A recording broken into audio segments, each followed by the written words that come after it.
Alrighty, folks. Hello there. This is Alan recording another comprehensive Magic the Gathering Arena draft video. So, Premier Draft Amonkhet has returned, and I'm quite happy. I did a couple of drafts on it already, messed around a bit, goofed off, but now I think it's time for me to take it seriously.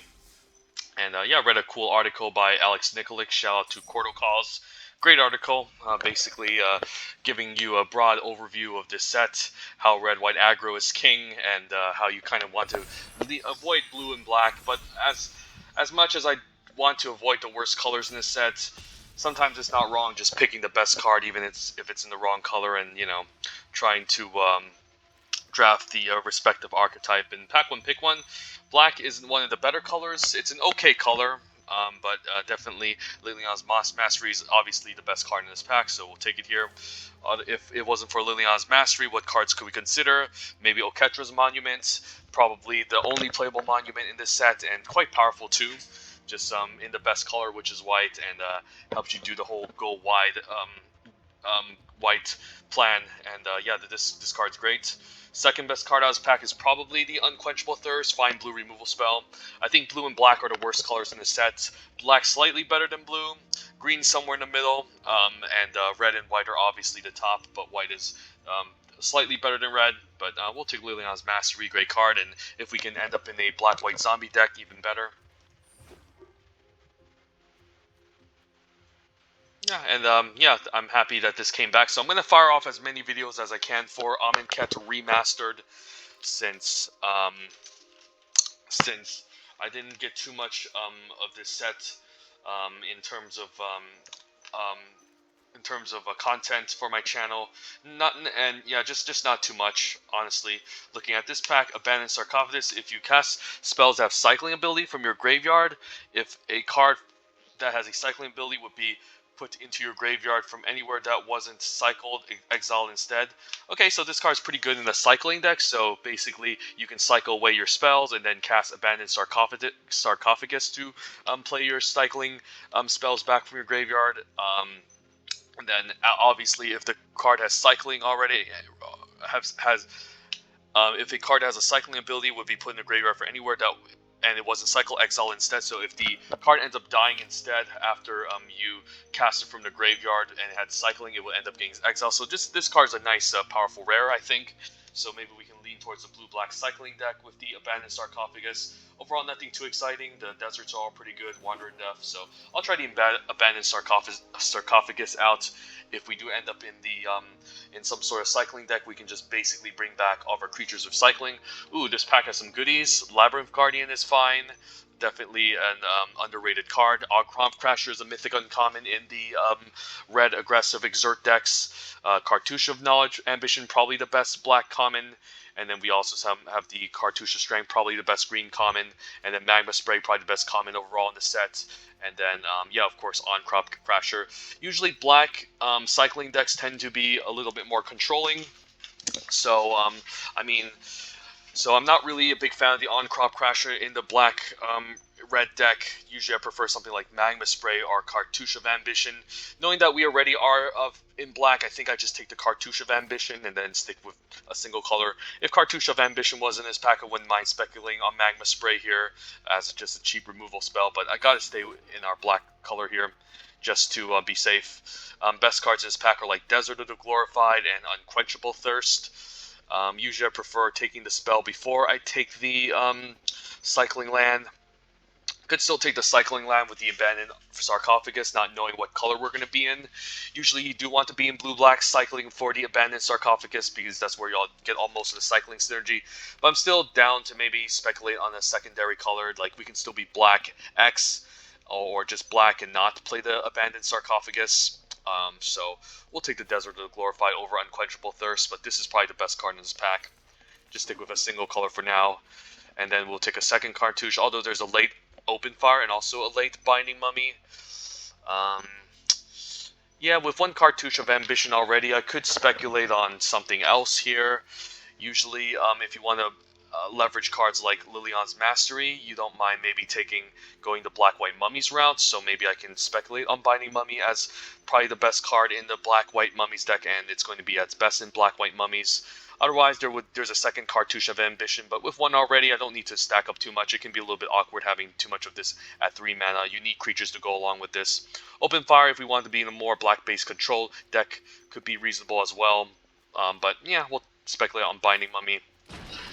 The dream is to play Liliana's Mastery in black-white mummies. Here, this pack doesn't have anything too exciting. There's those who serve as a fine mummy, but it's not very exciting. There's a Desert of the Fervent and Evolving Wilds. I think I just maybe take the Evolving Wilds here to help with some fixing, and maybe we can end up in some splashing a color in the future. Just nice picking one of these up. There's also Floodwaters if we want to end up in cycling or Unburdened, but we'll take an Evolving Wilds for now. Okay, I guess that's a late Puncturing Blow. Pretty good card. Vizier of the Anointed is also pretty good, but there doesn't tend to be too many, unfortunately, Embalm creatures in this set. Or, I mean, this is only great if you're ready in the Embalm Eternalized deck. But other than that, there's not much. There's like Tall Crop of Leaf if you want to stay in black-white, but I mean, there's a pretty light Puncturing Blow. So maybe we can end up in black-red control with the Puncturing Blow pretty late.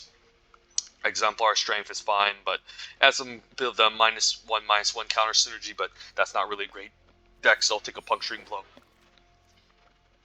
And that's a pretty late Cartouche of Ambition. Okay, so this is a sign that maybe green is open. Again, not a big fan of black-green in this set, but if it's open, I will draft the worst two colors in the set. I mean, I will draft the bad archetype just for the hell of it. I mean, sometimes even with the two bad colors, you can still end up with a pretty powerful pool with a great card quality and get there. So I'll take a Cartouche of Strength. I've done it before in AFR where we drafted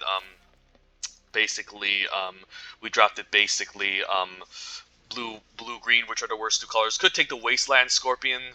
Like, this does play pretty good in our deck with the Abandoned Sarcophagus, and is also a Death Toucher, and it's also in our color. So I'll take it over in Quenchable Thirst. So we know for sure we're in black. And this is still a solid 3-drop to have since it cycles. And now we can take our Wander in Death. Just a nice one of to have a bit of recursion in the deck. So overall, can't really find our secondary color. But it does seem like maybe we should be in black-green since we're seeing a pretty late Cartouche of Strength. No respect for green in this set. I think Alex Nikolic basically gave so much negative reviews for green that everyone's kind of avoiding it, but I still think green is like still pretty solid in this set, honestly. I don't think it's that bad. And then I'll take just a Stinging Shot in case we need some sort of cycler. So maybe we just end up in a black-green deck with a bit of cycling. And wow, Oasis Ritualist, 13th pick. So yeah, I guess we were kind of set for a nice grindy mid-range green control ramp deck, which is kind of fun. So I think we want to lean towards those two colors. And yeah, speaking of black-green, Sifter Worm is pretty good. And black-green is a little bit more mid-rangey and rampy, so I don't mind choosing it here. Otherwise, the other good cards in the best card in this pack is Glorybound Initiate, but we don't really have a build-up for an Exert deck necessary. This card is just an insane bomb, 3/1 that exerts into a 4/4. Yeah, this card is nutty. Lay Claim is also great, since you can always cycle it or cast it. But yeah, seeing that green was open in the last pack, I think it's safe enough to assume that we want the Sifter Worm here. And then hopefully we can pick up cards like Beneath the Sands with double Cartouche already. Yeah, it seems pretty good. So in black-green, it's more about -1/-1 counters, but one can make the case for drafting some sort of multicolor green deck. And yeah, River Hoopoe is really powerful. Not sure if I want to take it here. It is the best card in this pack. Overall, we're looking at like Splendid Agony or another Cartouche if we want to still stick it with black, which are good removal spells, but they aren't like very exciting. Like, I would love my first copy of Splendid Agony, but I'm kind of tempted by taking this River Hoopoe. Like, we could end up splashing it in the multicolor green deck, and green does seem very open from their last pack. Black is kind of our primary color for now, but I'm kind of interested in just testing out green. Seeing that it's open, so I'll take it here. Other good cards in this pack include Gustwalker. Manglehorn is playable but unexciting in this set. Not too many artifacts you're out searching for. Cryptic Serpent for a blue base spells deck. Beneath the Sands I wouldn't mind, but I'll take a River Hoopoe.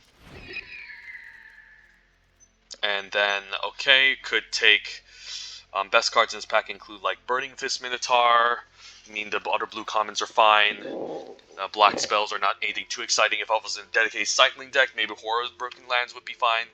I don't want to play too many copies of Evolving Wilds. Like, I know they help me fix, but they're kind of like, and it's almost like going down a land, basically, since it's not really a land that comes into play. unless you, obviously, if you sack it, you fetch a land, but it's not really gaining an extra land. Don't want too many of these sack lands. I think I'll take a Shimmer Scale Drake, knowing that we are probably going to go 3 colors here with the River Hoopu. Don't mind going 3 colors, and Shimmer Scale Drake is a nice win condition. Also has some cycling synergy with the Abandoned Sarcophagus as well. And then if we're going to be ramping, I don't mind taking a Greater Sandworm as another nice top-end card along with Sifter Worm. Not too much ramp spells, but I think green is going to be enough open that we can pick up maybe some Beneath the Sands.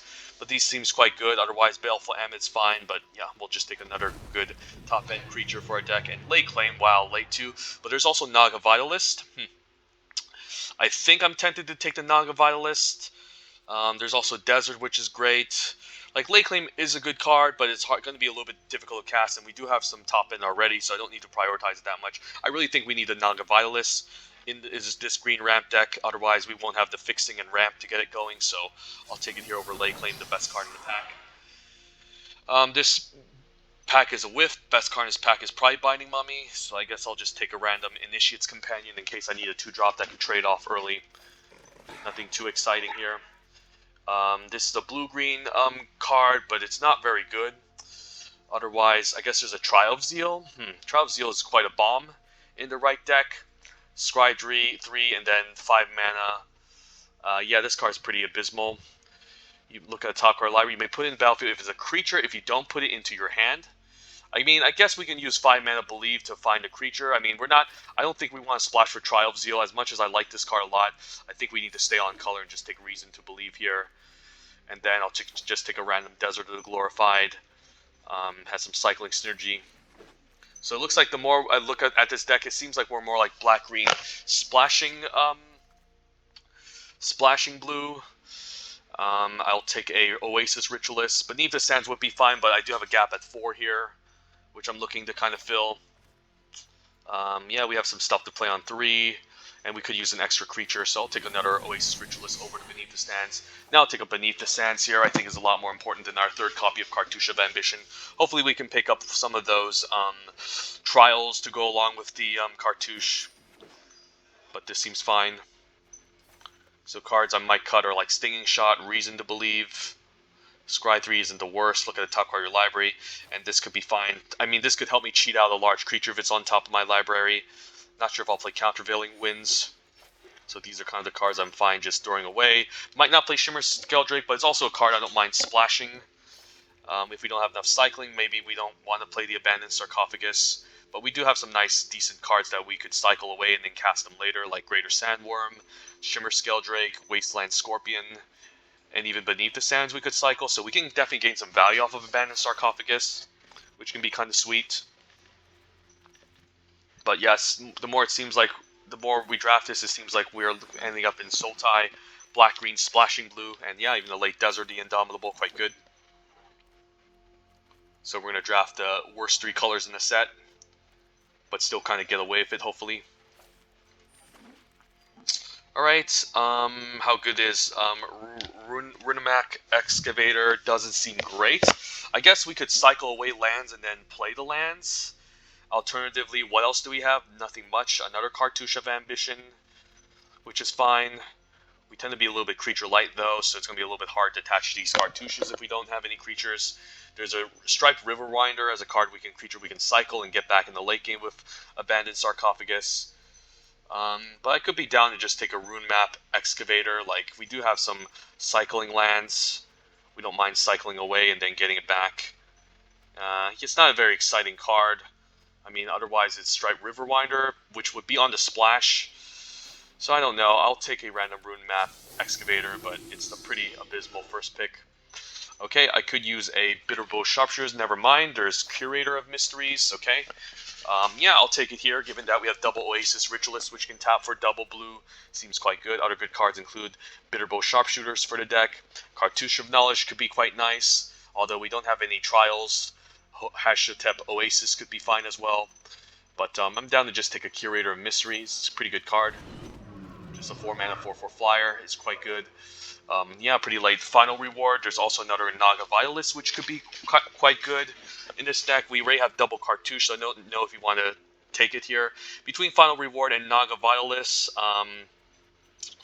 I'm kind of digging just the final reward here. Can never go wrong with too much with a good removal in the deck. Like Naga Violence does help us, but it's definitely lower in power level. I mean, I could still take it here, but we do have a bit of ramp already in the deck, so I'll take a final reward. Hopefully we wield some more ramp later. And then there's another cartouche. There's our copy of Splendid Agony we could use. Another Evolving Wilds. Could use a Splendid Agony.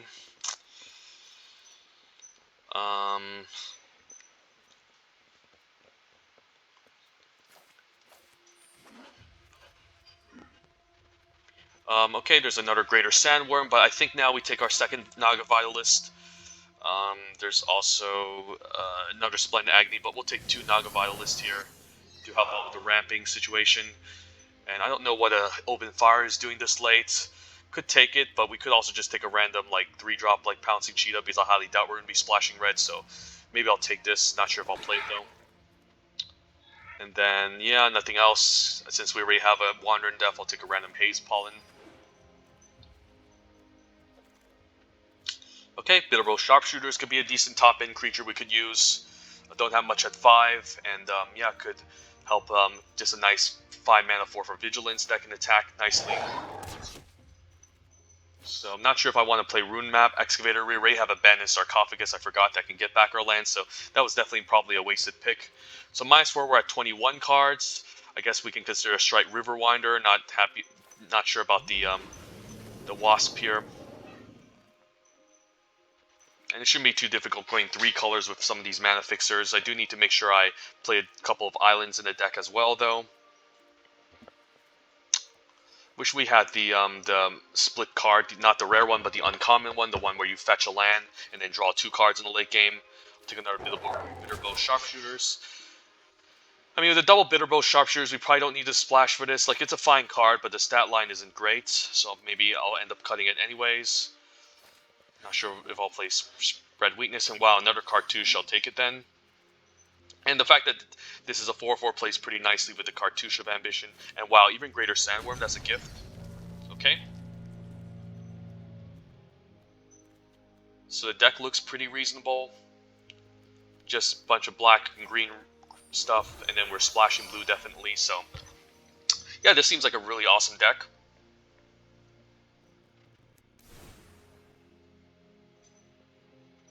And 41 cards, so we could go down a card and we should be fine. The card I'm not excited about is Initiate's Companion.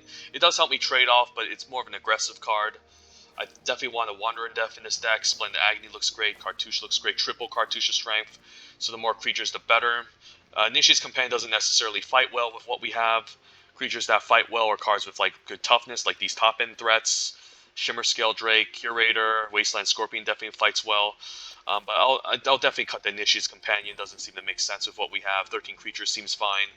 And then how good is Sarcophagus? Sarcophagus can get back our Greater Sandworms in the late game. And then, yeah, we can cycle them in the early game and then get them back with this, which is pretty nice. There's also Shimmer Scale Drake we can get back.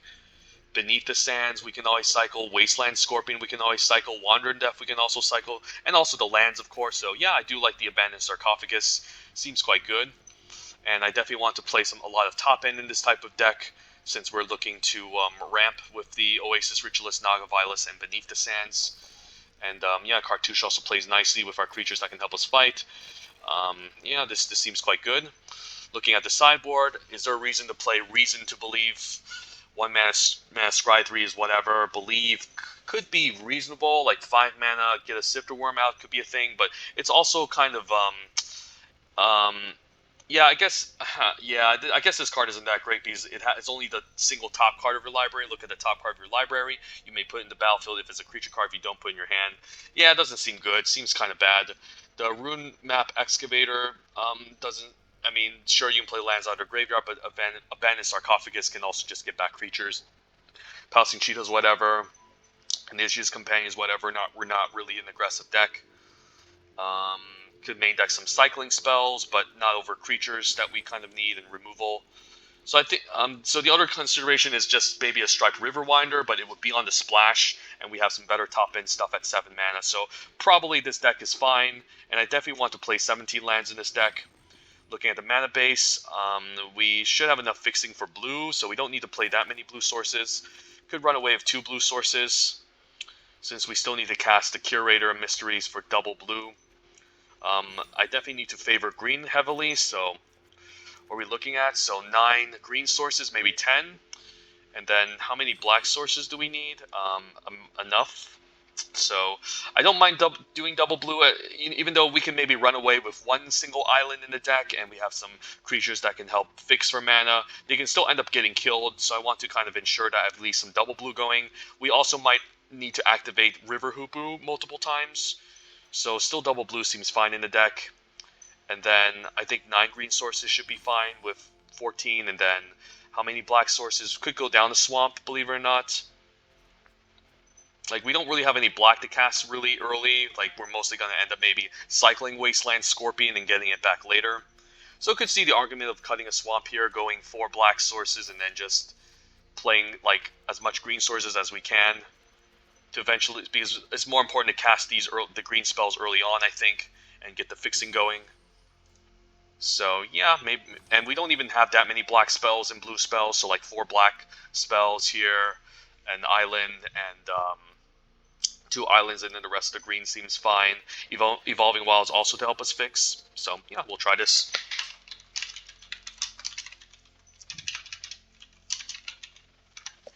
Sultai Ramp seems pretty awesome, and then our picture, obviously Liliana's Mastery, our first pick. Wish there was actually a Sultai Planeswalker we can put here, but seems fine.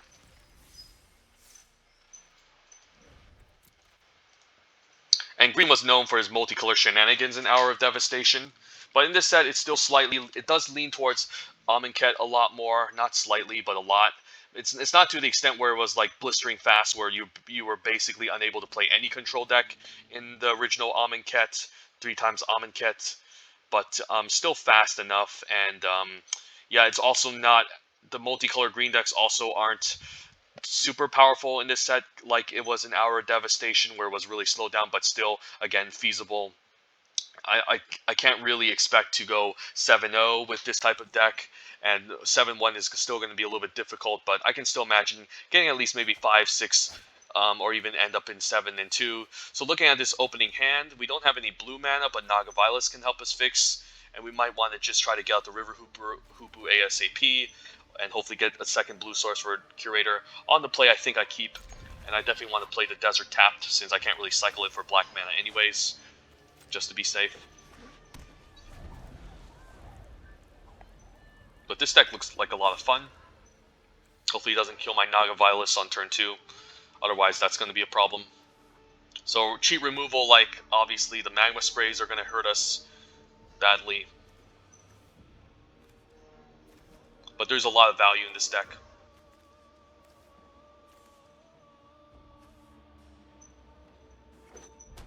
Okay, red. Alright, hopefully no Magma Spray on turn 2. Worst case scenario, this dies. We play a land, we cycle the Greater Sandworm, or cast Splendid Agony and kill 2 threats. Nephprop Entangler, good target for my Splendid Agony. What do I do here? I might as well just cast a River Hoopoe, right? I guess this can only add mana for the lands I produce, so I guess we might need more black. So what I want to do here is I think I just want to play land and then pass the turn. Yeah, I thought this could actually fix for mana, but I guess it can only add mana for my land, so yeah, I guess I'll rate this card a little bit lower now. I could Splendid Agony here, but there's a chance you could play another 2-drop. Decides to, yeah, I don't think I want to block this. Worst case scenario, I end up cycling the Greater Sandworm, but I'll just take it here. I'm hoping he plays another 1 toughness creature so we can kill both of them next turn. Okay. I guess I'll cycle this now. Might as well do something with my mana. Could cycle Wander in Death. It can get back my creature, but it's still kind of slow here. And we do have the other spell that can get back all my cycling cards, like Wander in Death. Cartouche of Ambition could be nice to fight this off. But I think I'm down to just use Splendid Agony now, and then cycle end of turn perhaps.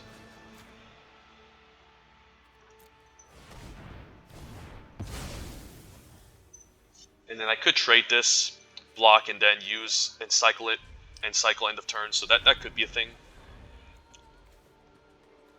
Or keep a creature around to at least fight. So I think I need to add an extra blue in this deck. Seeing all these blue spells now.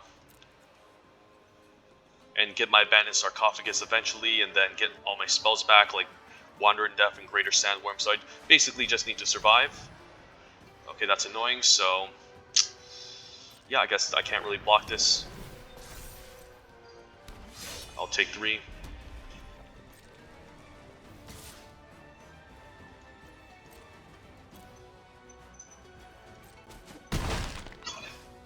I guess I can still equip this and 2-for-1 myself.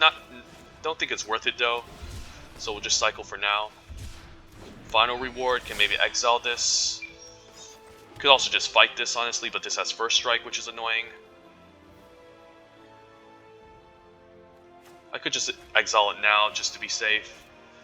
I'll just exile now just to be safe, and then see go. Take 2 in the air and take it slow.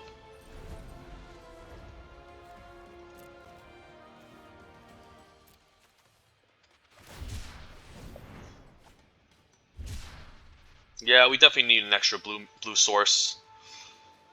Feels kind of bad because we just need one single island to cast a Curator of Mystery.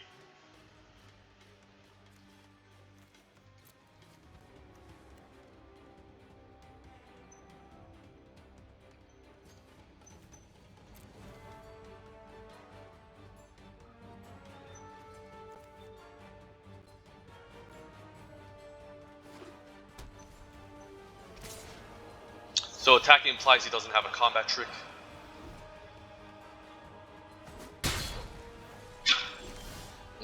Okay, I could Cartouche now. I think I go for it. He could have a removal spell, but I still think I go for it here. The Slight Pause does kind of scare me here.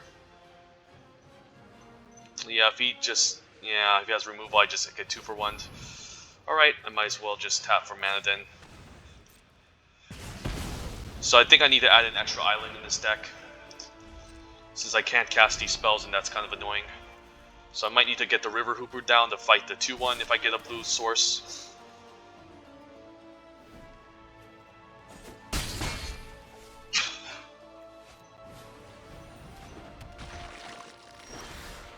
No blue mana. Yeah, I should just concede maybe. I'll give it one more turn, but we definitely need some mana in this deck. Blue, so... So I should just keep it maybe even split, three islands, 3 black, 3 swamps. And hopefully that's fine. Bitterbow Sharpshooter has reach, that's pretty good. But he can just tap it down. Yeah, I think this is just too slow. We need to take out the Fan Bearer, he's just going to tap it down, attack me for 4, I'll be down to 1, it's just not worth it. So let's fix this deck and hopefully not make this draft a disaster.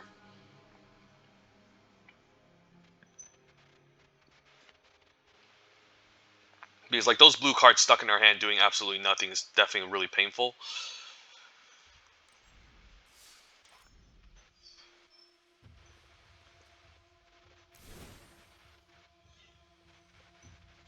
So yeah, we'll add another island, and then I think we cut a swamp, and then just go even split 3 blue sources, and then do something like this. Could also cut in a forest just for the hell of it, and add an extra swamp just to be safe, because we have slightly more black. So yeah, we'll try something out like this.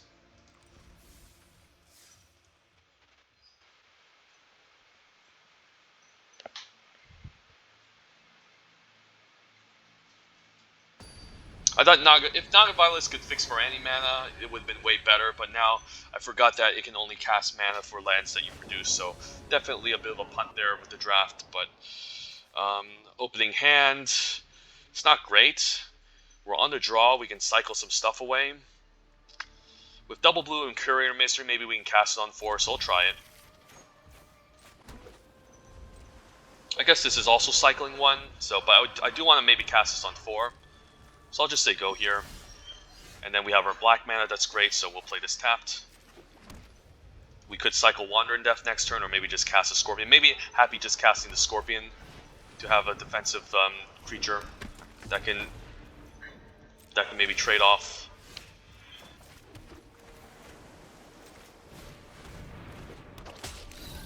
Question is, am I fine trading off? I think I am. This is going to become a nuisance later, obviously, so just definitely want to just get rid of it so he can't start tapping my stuff down.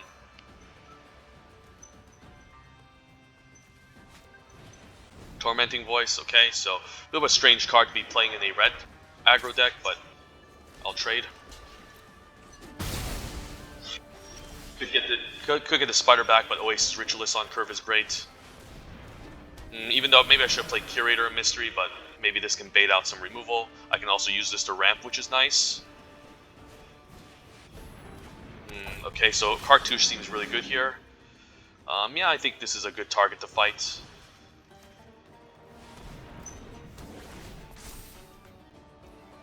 Yep. Could attack for 3. I think I'll attack here. Even though I could use the mana to cycle Wandering Death, I think this is fine. And then we'll go. And this is just going to be a really good blocker in a deck. Avon, sure. Land into Sifter Worm would be amazing. No land into Sifter Worm. Could play out the Curator. Could exert and play out Naga Vitalist. I could also attack and get in for 3. But we're not really an aggro deck, so I think I'm down to just get out the Curator here. And then we can exert a Naga Vitalist. And then that will give me the ramp that makes up for the tapped Oasis Ritualist this turn.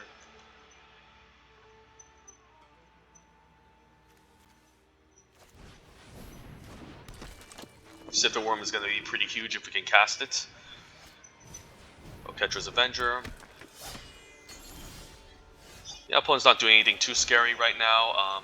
I think I'm down to attack for 4. We still have the Bitterbow Sharpshooters, which has reach, which can block nicely here.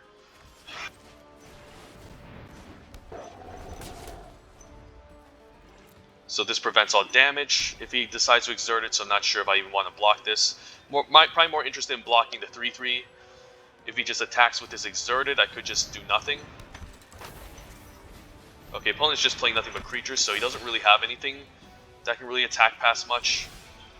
Right, and Sifter Worm is just great here, so probably just gonna attack with maybe the 4/4 and the 4/4. If I attack with the 4/4, he could maybe triple block, but I think I still attack here. I think I'm down to just attack, since the Sifter Worm is just gonna be great at blocking, and we can get in for a lot of damage, and I can just Wander in Death and get back my creatures, so I think this is fine. Strange card be playing in white, red aggro.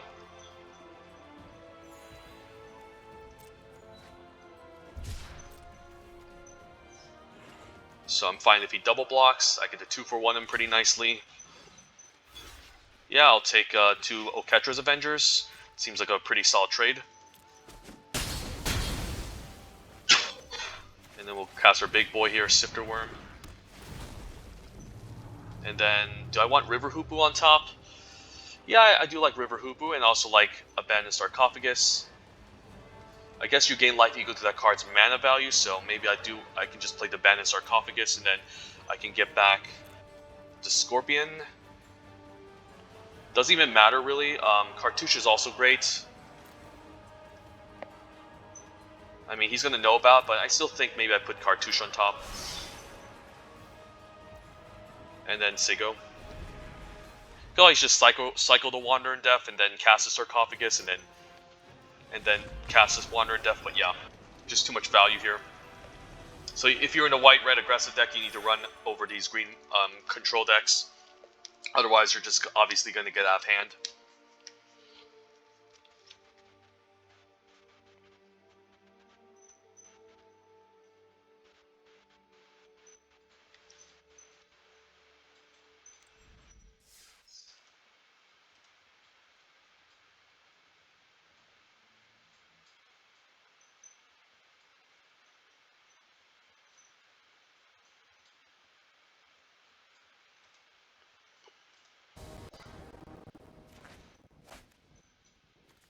Naga Vitalists, okay, can help me ramp into my Bitterbow Sharpshooters.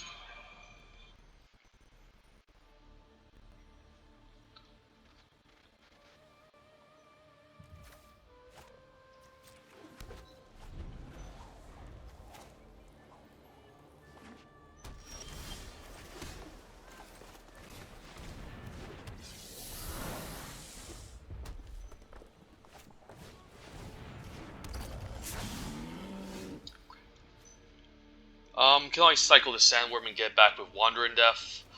I mean, I could just cycle both end of turn and see what we grab, or I can just cycle once and see if we get a 2-drop.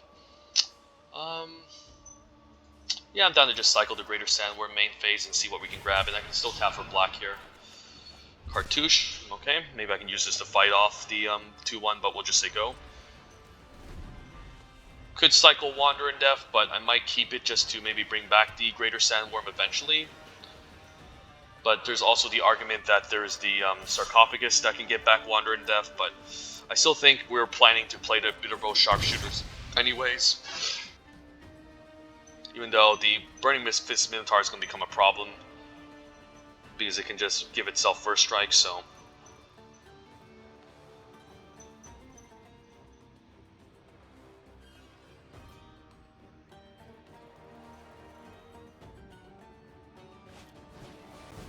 that's annoying. I mean, I could fight this instead. I guess it's going to become a 3-2 as well, so it's going to 2-for-1 myself, so we'll just say go.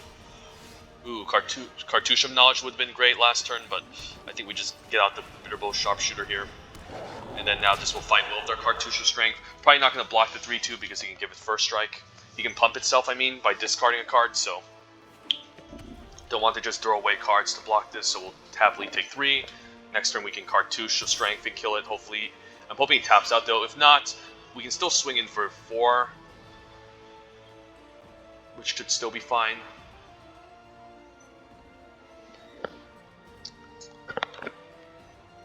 Is this a removal spell? There's no reason to really block this, honestly.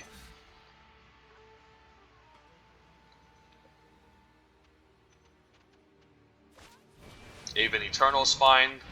Alright, so I can now happily fight this 3-2, so I think we do it now before he untaps. And this is going to be a 1 chonky creature, that's going to be a little bit difficult to deal with.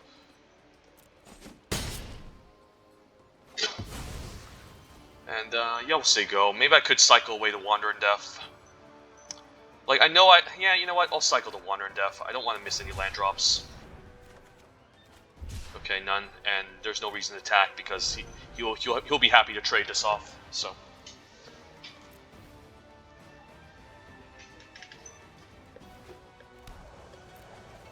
hopefully eventually find the Abandoned Sarcophagus, cast all of our stuff, and take it from there. So I could attack into this. If I attack into this, let's say he double blocks, I can Splendid Agony and blow him out. I think I go for it here.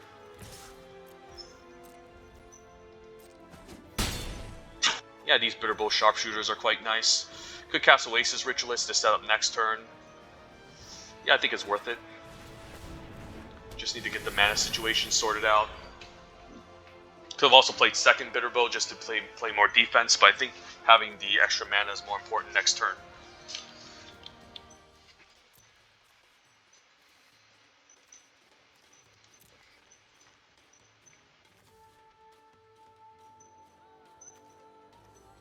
So blue-red usually is more non-creature based. The opponent seems to be the more creature evasive version of the blue-red deck.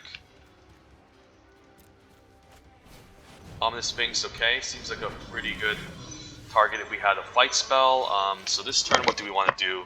How much mana do we have available? 5, 6, 7, 8 potentially.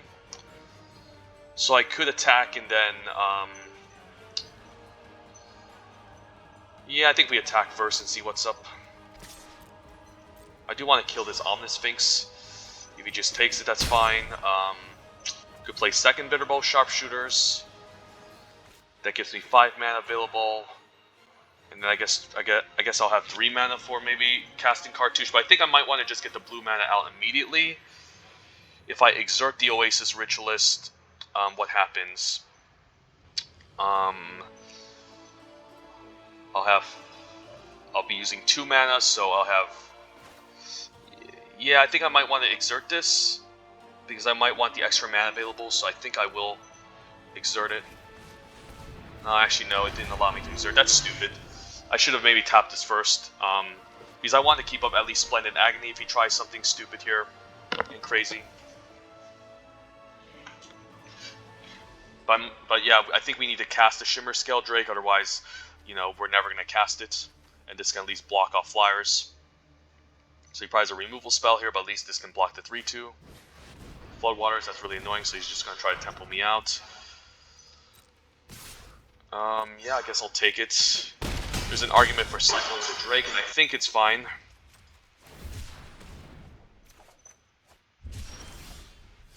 Another Oasis Ritualist. Yeah, he's just doing too much damage here. The Floodwaters really hurt me. So I think I might need to do the Cartouche of Ambition here, or at least cast Splendid Agony. So let's say I play the Bitterbow Sharpshooter here. And then I can cast a second one, I guess. If he has another removal spell, I'm dead. So if he attacks with all, and then I block, and I use Splendid Agony, do I survive? Probably not, so I probably need to Cartouche here and attack. And give this lifelink, and then hopefully block and stay alive. It's not great, but maybe I had to do it. If he has a removal spell, I'm pretty much screwed, so yeah, I think we just do it now.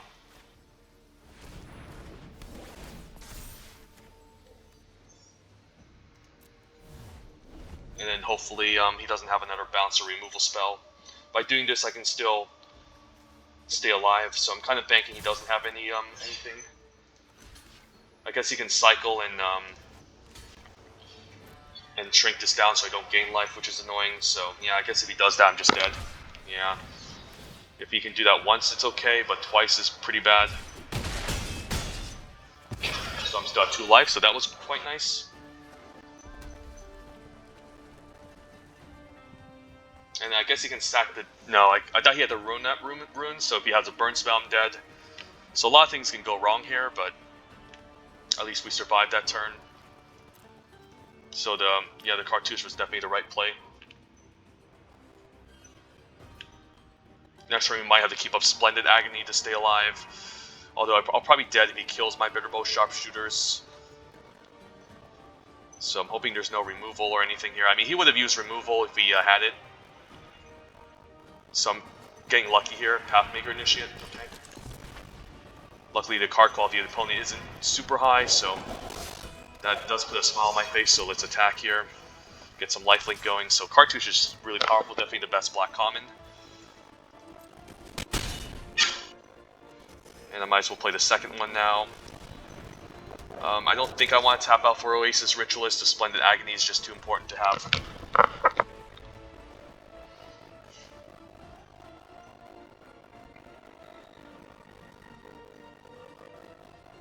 Could Splendid Agony main phase, I guess.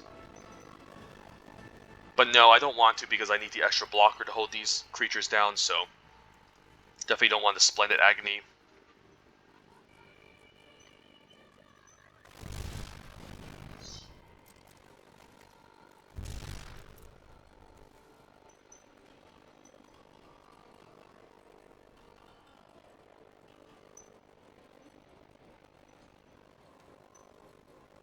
So you could get this flying in, that can be kind of annoying. But then maybe I can shrink it down and double block it if he has something here. Quenchable Thirst, that's annoying. Yeah, alright, I'll let that resolve. Right, so we're going to be in a little bit of trouble if we take too much, so we could block a 3-2 here, and then double block this, and then use the Splendid Agony. I guess he can make his Kenra Scrapper unblockable, and then exert, or hit me for 2.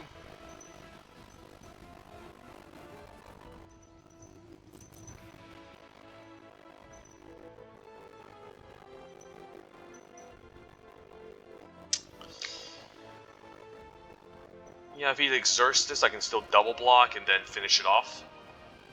And the Pathmaker Initiate.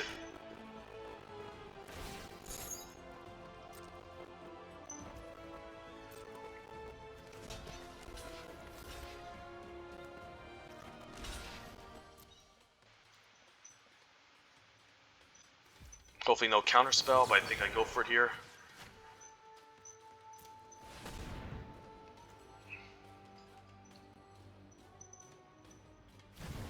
Yeah, this was pretty good.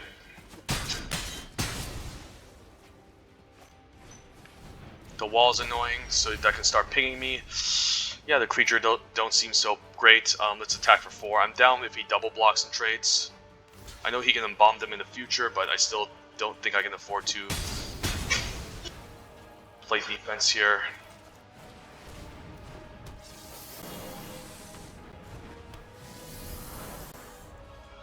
Yeah, this is odd. I need something good off the top, but this is going to be a slow grind for the opponent here. I mean, against the opponent, I can still attack him for 2. He can block, and then... yeah, this can also just tap itself and ping me, so not in a good spot here.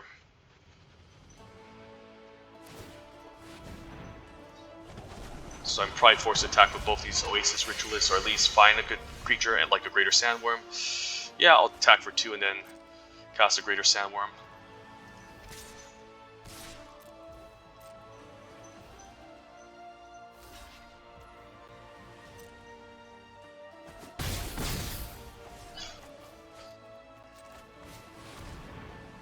I'll take 5 down to 2 because this pings me twice, and then I can still maybe attack for lethal. He can still chump, but then he's going to be dead here if he doesn't have the extra blocker next turn. So he's basically forced to chump the Greater Sandworm. And if he attacks with this, it stays untapped, so then he only has 1 blocker and he's basically dead. So he does need to play defense here and keep something back.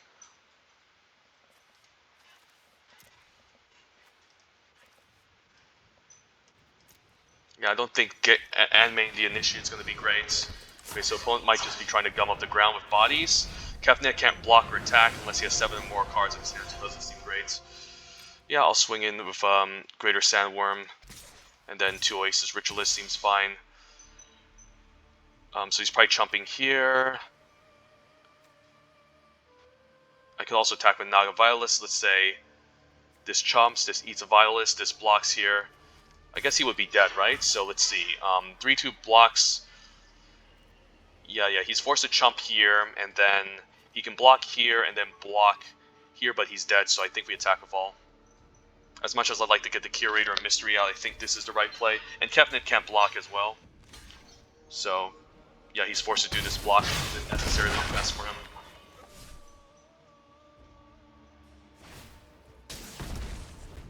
Yeah, Kefnet is a bit of a strange card. Definitely, it's kind of like a bad River Hoopu in a sense. It does draw you a card, but you also lose tempo by bouncing. And then, yeah, I highly doubt he's going to have 7 or more cards in his hand to attack and block. So yeah, just one of the worst gods in the set, probably the worst god. Like, there are good gods in the set, and they're pretty broken, but not Kefnet. Kefnet is definitely one of them that you don't mind the opponent having, so yeah, good games.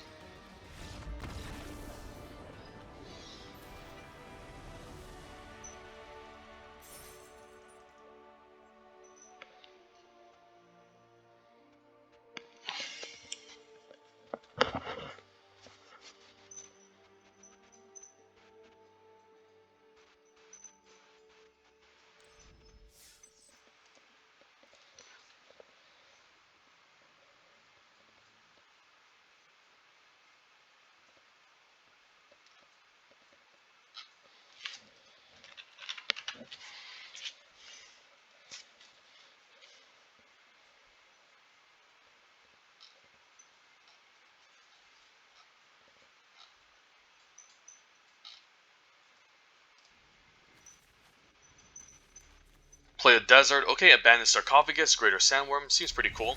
Hopefully he doesn't destroy my Sarcophagus, but I definitely need to play the Desert as much as I like cycling them. Although I do need green to cycle it, so never mind. I'll happily cycle the Greater Sandworm and cast the Abandoned Sarcophagus on turn 3.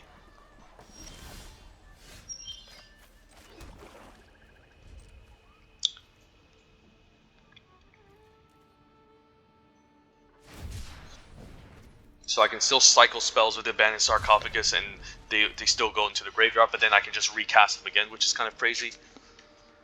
I guess I can only cast spells, so I can't really play the lands. So I guess this is a bit of a nombo with the lands, so I don't have to worry about it too much. But still great if I can get back to Sandworm and other spells.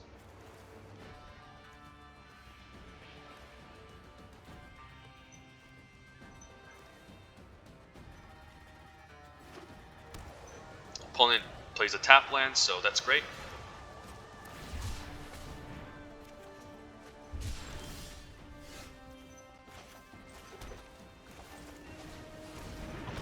And then eventually we can just cast a Greater Sandworm, which is great. So we can just keep cycling away for card advantage. So opponent seems to be playing maybe a Grixis control deck as well. Although Camera Scrapper is a great aggressive card, but I mean it's just a card I'm happy to play in any red deck, so. Take a beating for a bit, cast a Bitterbow Sharpshooter. If it stays alive, we can maybe fight something off, which would be great. Yeah, I'll play the Bitterbow Sharpshooter. Obviously, both of these have Menace, so he doesn't have to worry too much. Hopefully, he doesn't have removal. I do want to maybe cast a Cartouche. Ooh, On-Crop Crasher's a bomb. Yeah, I guess that's going to make my creature unable to block, and I'll be taking a million, so I probably need to kill this. Yeah, this card's a problem. That's what you call a Mythic Uncommon. Yeah, this is a lot of damage, jeez. Alright, so I need to get back on foot, so what is the play here? I think it's Cartouche. Obviously. I mean, I can use the Cartouche of Ambition. I mean, I guess since this is a turn where everything is exerted, I could just take the turn off and start ramping. Maybe that's worth it here. So yeah, I think I like this, just ramp instead. I think we need double blue in this deck, although we do need double black more than double blue. But we have slightly more black sources, so, I don't know. We have more black spells, though, so I'll take a Swamp. And then we'll cast a Naga Vitalist and take it slow. Next turn we might be forced to play double Cartouche to kill the On-Crop Crasher, and also gain some life to stabilize. We can also, I guess, cast Sifter Worm, which can gain life as well.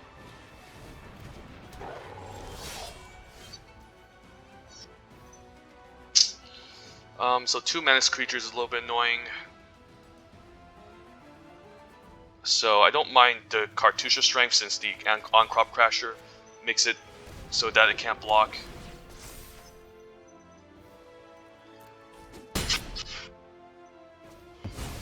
And I'll use a Cartouche of Ambition here. On a Kenra Scrapper, I guess. And then attack for 6. And this is going to help me stabilize.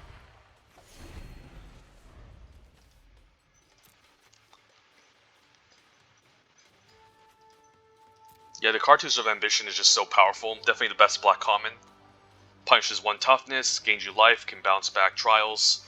Definitely like it more than Splendid Agony and Final Reward. Although, you know, it really kind of depends on the deck at the end of the day.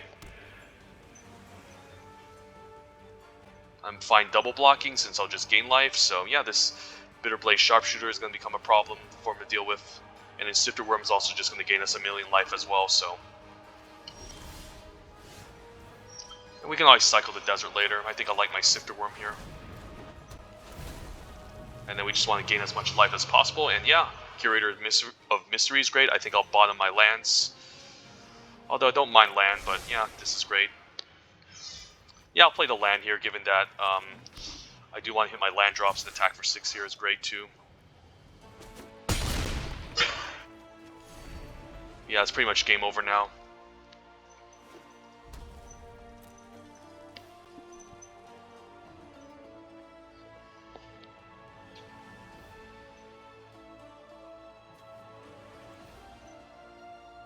Could have kept this maybe to cycle, since we could play maybe double 4-drop the following turn and then eventually cycle this, but probably happier just playing out the Greater Sandworm to attack past all of these creatures.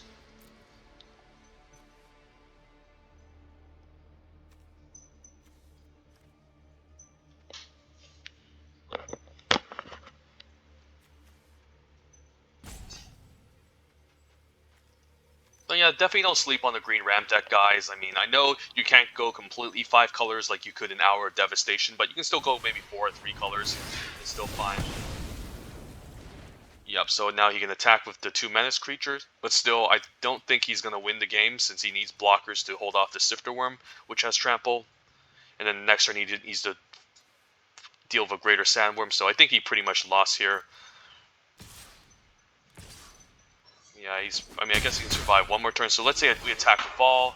Just tramples over for 4, so he's basically dead. Yeah, I'll attack with Fall.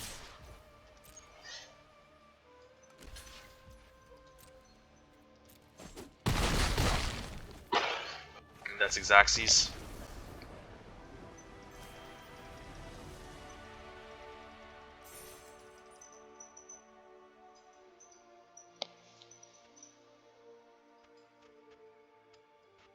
So yeah, given that this is my day off, I have 2 days off the next following days. I'm going to put out as much content as I can for Amonkhet Remastered, since I kind of missed out on this format a bit. And then I'm not really fond of Ikoria after Kaladesh Remastered, which is going to be in a couple more days too. But yeah, I guess we can go back to AFR after Amonkhet Remastered and Kaladesh Remastered passes. But alright, opening hand, we could cycle a Shimmer Scale Drake. Need some black manas for some removal. We're on the play. I'll try it.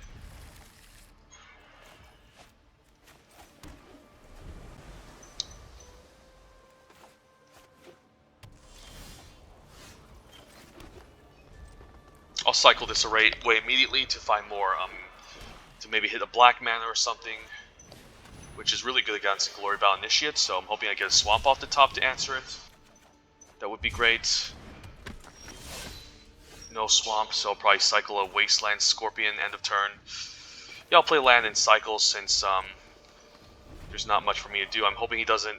I mean, I'm fine if he exerts this, obviously, but I'm hoping that he doesn't have like a... He just taps out, plays another 1 toughness creature, and has like, so I can punish him. Like a Ketra's Avenger. Okay, give me black mana, please. Black mana will totally ruin him. No black mana still. But we can cast a River Hoopoe, okay.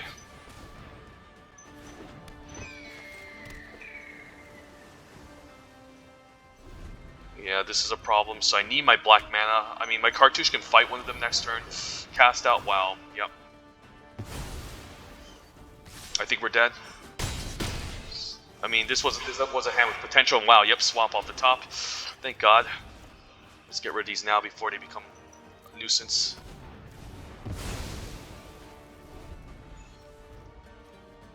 Thank God. And he doesn't get to do any exert value. Don't really care about Doom Dissenter. It's a fine card. Nothing I'm too scared of. Save final reward for something scarier, and then once we get our 7th land, we can play Sifter Worm to maybe stabilize.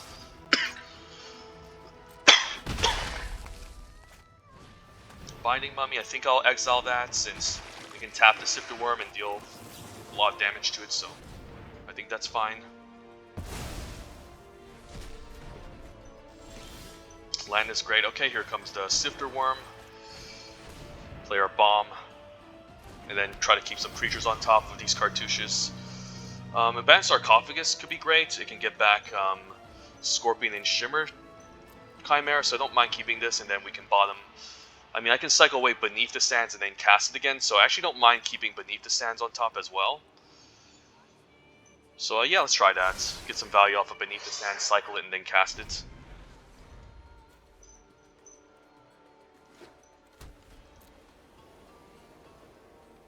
Then we can still cast the Scorpion the following turn. Even we can fight away.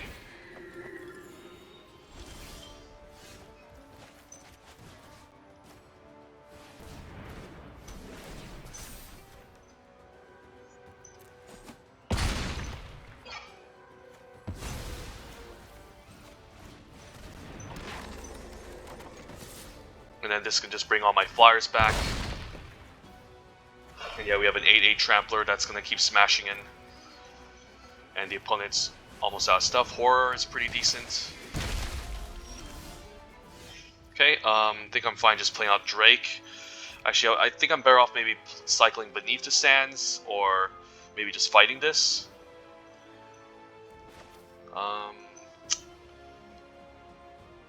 Yeah, so I could just play the Death Toucher here, and then...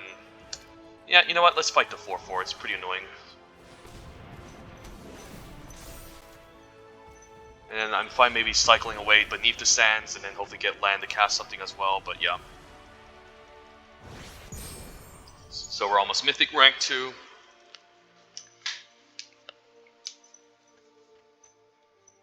So I definitely favor green more than blue and black. Like, I definitely don't think the cycling deck, like, even though there's some cycling payoffs, is that great and well supported. Like, the power of the cycling creatures aren't great unless you open up, like, Archfiend of Ifnir, or maybe a couple of Ruthless Snipers. It's just that the green ramp decks definitely seems a lot more powerful than black and blue in general, because you can play the aggressive route with the Hooded Brawlers and Erroneous Stalwarts, or the ramp versions with that allows you to go crazy with multicolor things. Plus River Hooper is insane. So I'm kind of I do disagree with Alex Nikolic, even though he is a very good limited analyst when it comes to green being the worst color in the set. I don't think it's the worst color. I think blue is probably the worst color. And do I play a tap land here? I do like the cycle, but we have some more deserts in the deck. Just get this out ASAP. Hopefully we can ramp into Shimmer Scale Drake, or get the Lilian's Mastery online with a single swamp. So maybe a spells deck here with Tormenting Voice. As much as I like to get the Evolving Wilds out, I think it's Naga Vitalist. We'll play it out next turn to get our swamp so we can eventually cast Liliana. This card's a problem.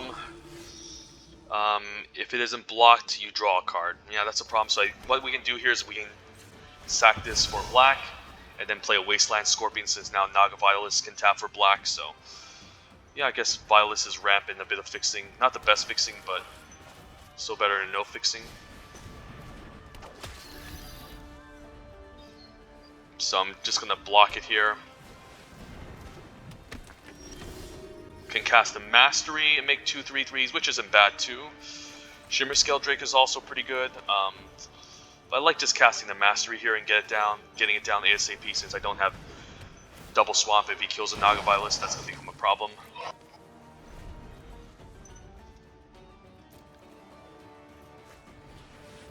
So main phase Hieroglyphic Illumination, always fine to see. And then I'll probably attack with both 3/3s. If he double blocks, I'll take out the Eternal. Or at least maybe Heckma Sentinels, not sure. Although Cartouche of Ambition is really nice. I still don't think I want to use Cartouche to fight both of these. I think it's fine attacking with these two and then keeping Wasteland Scorpion back. If he double blocks, we'll definitely take out the Eternal here so he doesn't end up drawing cards.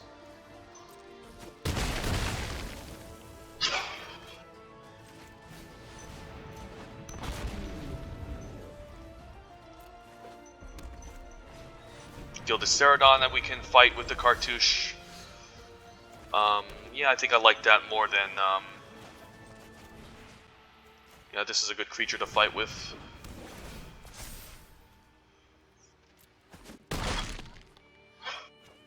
Could have a cycling spell for the 2/3, so I guess I can just attack with the 2/2 and the 4/1. Yeah, if he cycles a spell and ambushes my 3/3, that's going to become a problem, so I can't really allow that. The block here is fine.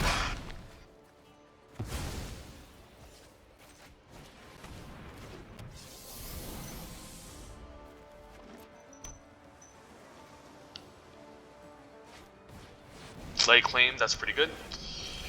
Alright, so if he lay claims me, I guess I can still attack here. I'm not sure if I want to use the Cartouche of Knowledge.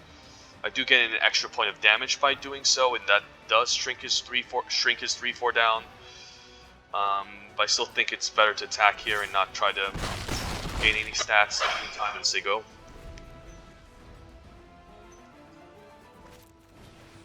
Okay, that's a perfect target for my Cartouche. Gilded Ceradon, sure. Opponent attacks in the air, okay. Bitterbow Sharpshooters is nice. So I could Bitterbow Sharpshooters play it, use it on the 2/1, but I do want to enable attack, and I don't mind trading off with the Ceradon, so I think this is fine. He's on the 2-1 here. And then I'll trade off my 4-4. I could attack with all, but I do want to cast the Bitter Bow. So, yeah, this trade is fine. And then hopefully no removal spell. We do have a couple of more top-end creatures in the deck, like the worms. If we pick up the, yeah, we do have the worms still left in the deck, so there's definitely a lot more stuff going on. I think I sit back with this 4-4. Could offer to trade with the 3-4 here, but he's most likely going to be happy double blocking this 4-4. Cartouche is great, so yeah, we'll play the Cartouche now. And we'll fight off the flyer. And then we'll say go. Hopefully he doesn't have a second lay claim.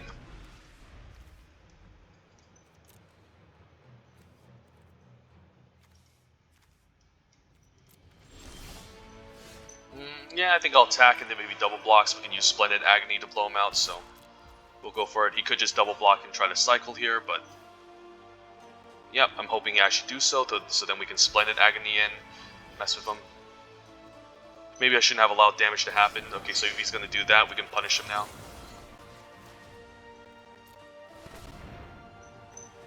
Hopefully no second combat trick. Yeah, this should be great, and we can trample over for 5, so that's even better. Alright, awesome. Jeez. Yeah, we're on a roll. Might just get the Mythic by the end of these Amonkhet drafts.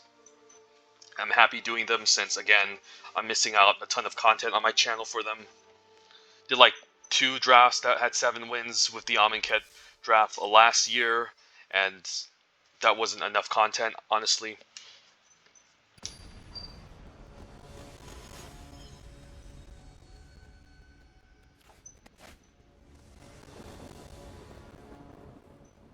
Alright, we have all of our colors.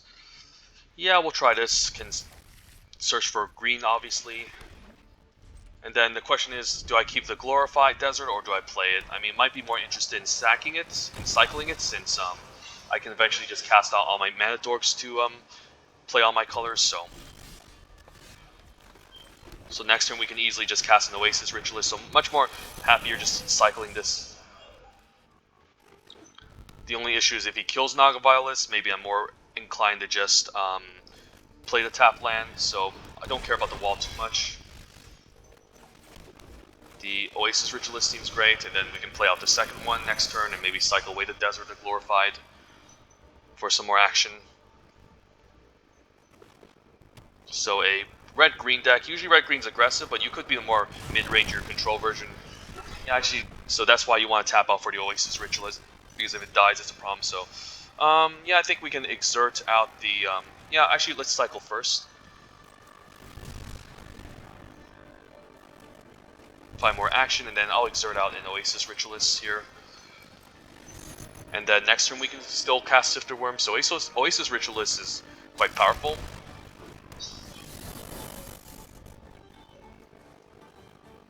And then we'll get out Sifter Worm, which is insane. Hooded Brawler is really good. And we have some good removal tools, so that's pretty good. And opponent's stuck at 3 mana, so we can definitely go to town.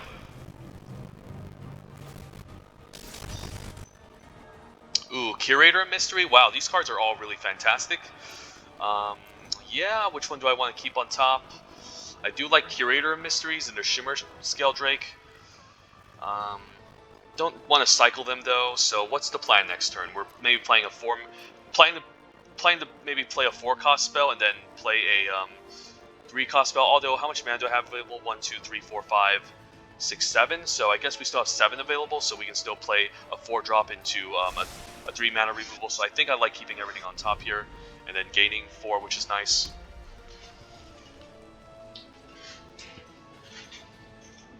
Seriously don't have removal for this. I mean, I can't really think of anything that has removal. I can block this, but I don't think I want to. I think he wants to just do this in order to yeah, he just wants to finish off my Sifter Worm, so I'll take 5.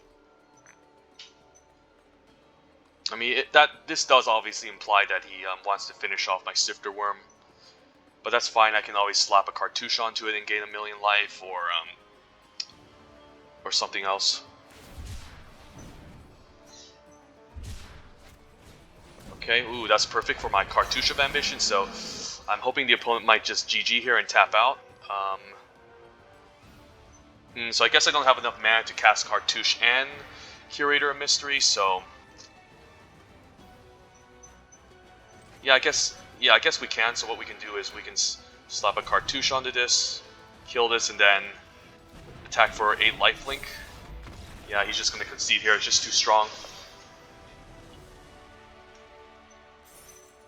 So I guess we could have cast Cartouche since we could have exerted the Oasis Ritualist. So yeah, definitely one of the better green comments in this set. If you want to go green ramp control.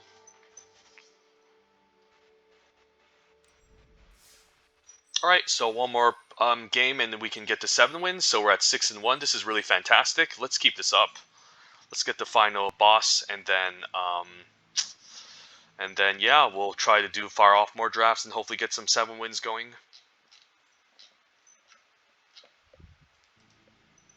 Make up for those free tokens that I just wasted screwing around with the set. Which, you know, it was a ton of fun doing the draft challenge, and that was a ton of value, but I just kind of blew it away by messing around.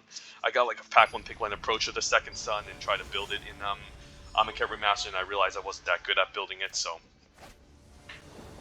This set can be a bit tricky if you don't have good guidelines on the best commons. A little bit of a strange hand, but we can always cycle away the Greater Sandworms on turn 2. Search for blue with Curator Mystery on the play. I think I'll keep it here. Definitely want to search for blue here with Evolving Wilds, and then maybe cycle Sandworm on turn 2. Or just play a Desert, who knows. I mean, I'm fine cycling them both away, actually. It's not the worst case. By being able to cycle early, we have more options, so... Still fine playing Island, getting the Island out. Desert of Glorified. Yeah, I guess... yeah, you know what, I think I'm fine playing out Force and maybe cycling land or Greater Sandworm. I'm probably going to cycle my first Greater Sandworm first before I cycle the land. Because I don't plan on... Because it's just too expensive to cast, and River Hoopoe is nice, so... This implies I could just play River Hoopoe now, and play maybe tap Desert of the Glorified since we don't have black mana. Could always cycle too, but we'll play this out. Then we can cycle the Desert. Oh, I guess we can always just play land and keep up the activation of Hoopoe, but that's at 5 mana, so... Yeah, plus playing a very slow, grindy game. I do want land to get to Curator of Mystery.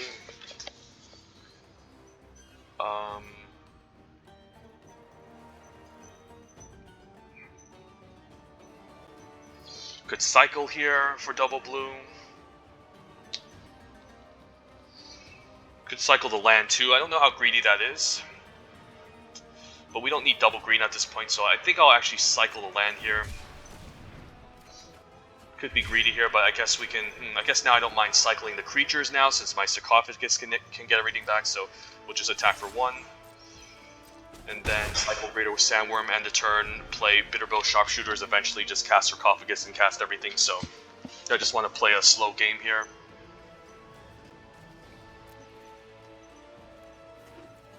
So I do want to keep lands now, since it's important to cast this eventually, so...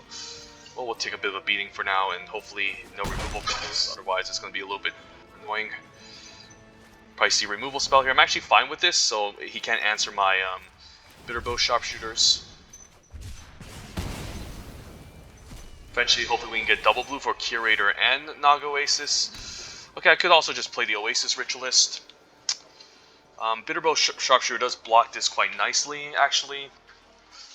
But the Oasis Ritualist could be more important. I guess the Oasis can block this too and gives us more value, so I'll play this out and hopefully it survives. And I could just cycle this end of turn to maybe hit my land drop, because again, I can eventually cast it anyways. So if he attacks here, I'm not blocking because I need the mana. Yeah, definitely not blocking here.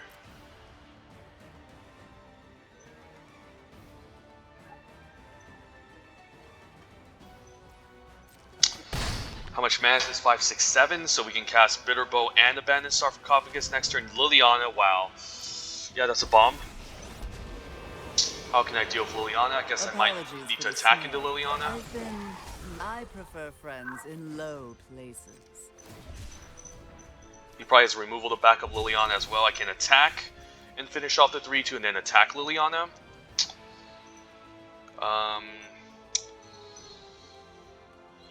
Don't know if it's worth it though. This becomes a 5-5. I mean, we could just play Naga Vitalist here, I guess. And then Sharpshooters and Exerts. If he has removal, that's going to become a problem though. I can always kill this and then attack Liliana. Or use Naga Vitalist to do so. It's not great. Yeah, it's a little bit of an issue. I think we still need to do this though. It's kind of a necessary evil. But Liliana's just going to win the game if he gets to ultimate with this. Yeah, this is a problem. Yeah, wow, this is just an insane bomb. Another minion never hurts. I mean, if he destroys all non-zombie creatures, I can just get everything back. I just need more lands and tempo, basically.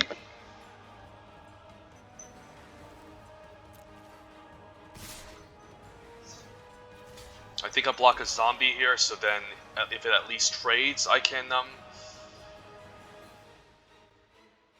and as Liliana ultimates, I can still maybe I shouldn't have blocked. Maybe I should have just taken 5. But either way, if I used a cartouche on this, he would have still used a removal spell. So yeah, that's kind of annoying. I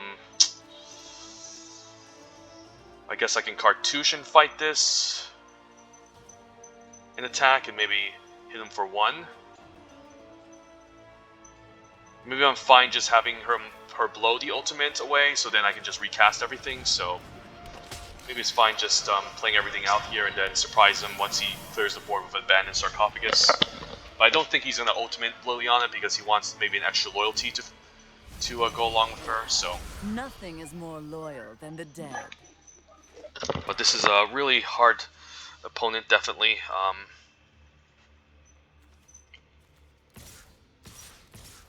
Next turn we can untap with this. I'm hoping if he exerts with this, the question is, do I block it? Probably not. Maybe fine blocking this and then double blocking this.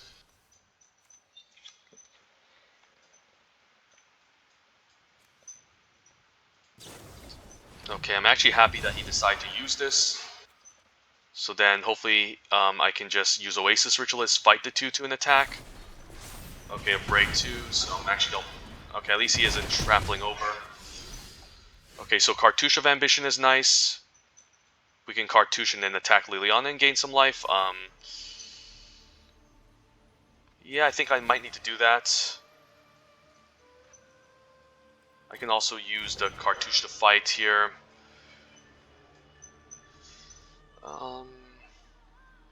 Yeah, this is odd. This is a 4-4. Yeah, this is weird. Yeah, I probably need to do this and then attack Liliana. I can also use the Brute Strength, I guess. I guess I can use the Cartouche Strength to also just fight the Thresher Lizard. And then I'm hoping she uses her board wipe. I mean, I'll go down to 4, but I can at least cast everything again.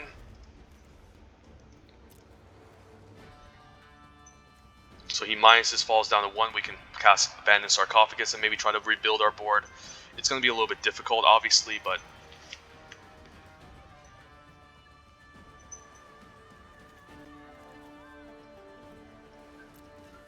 This was probably the best play to stay alive. Yeah, he's just going to destroy my Oasis Ritualist. Otherwise, I don't think I could have stayed alive, so... Hoping he just does nothing and passes. Okay, he does nothing and passes. Okay, Shiver Scale Drake is nice. Hopefully no removal so I can kill Liliana. If he attacks, I'll probably not block in fear of removal. The dead are loyal. I mean, I can't afford to keep taking this, so I think I need to block. I'm hoping he just doesn't kill my Shimmer Scale Drake and Sand Strangler. Yeah, opponent's deck is really strong. Nice black-red control deck. And Wall Forgotten Pharaoh, so yeah, I don't think I can beat this. Sifter Worm, that's a little bit too late. Good games. We've gotten everything back if I had more lands, but Yeah, that was kind of whatever.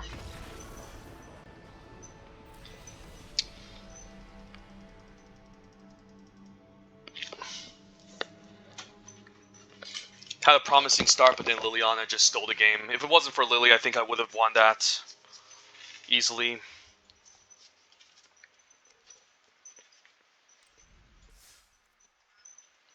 But yeah, currently 6-2, not the worst, but I do want to get my 7.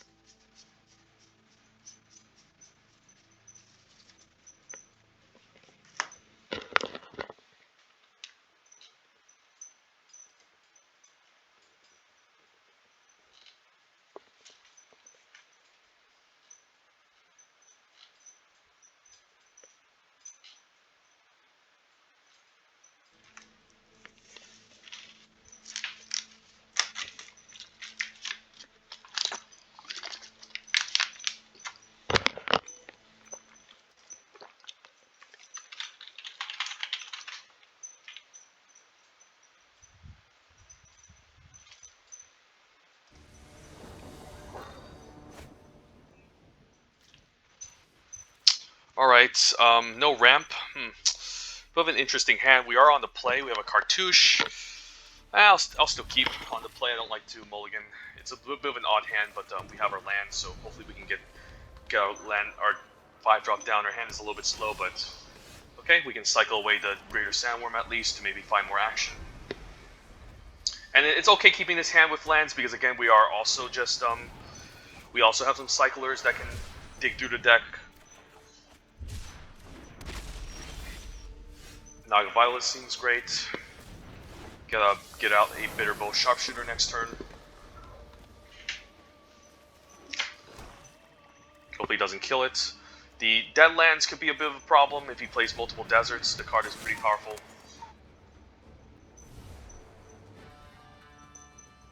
Not a bad card to put a counter on. Especially since it's a 3/4.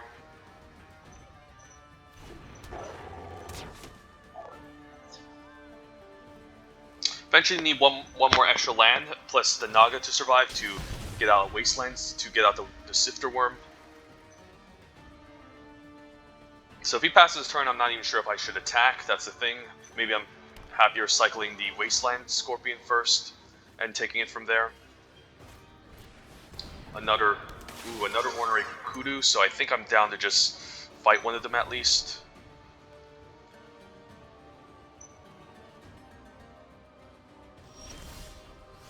Oasis Ritualist, though? Yeah, I can't really say no to Oasis Ritualist. So I'll play it out, play land, and then cycle Wasteland Scorpion and take it from there. No need to tackle. I'll keep getting pinged for 1, but that's totally fine. There's an argument for also saving this to enable Oasis Ritual, to enable to have a Death Toucher on the battlefield to block well. But this can also, by cycling this can also just give me answers, and I don't really want to use the mana just to cast the Wasteland Scorpion, so... Okay, final reward is a bit annoying, sure. I'll just block one of the 3/4s and then take 3.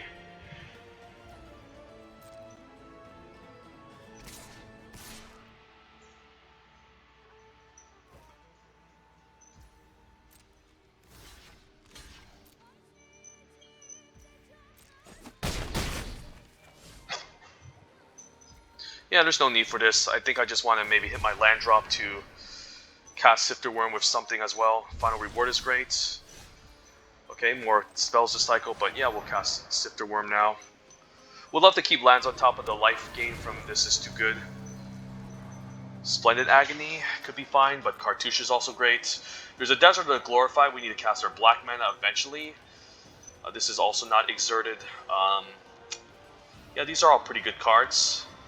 It's hard to say no to any of these. I guess Splendid Agony can maybe go. I guess Splendid Agony can finish off the wall if we take it here. I'm actually down to just maybe try to Cartouche here, or maybe take Desert Cycle into Cartouche. Yeah, Desert Cycle into Cartouche can be pretty powerful, so I think I like it like this instead. I guess I don't gain life, so never mind, that was a bad play. That was pretty bad. Hopefully no removal for Sifter Worm, because I do want to slap a cartouche and hit for 8 with it. He has a second Ifnir Deadland, so he can shrink down to Sifter Worm, which is pretty annoying as well.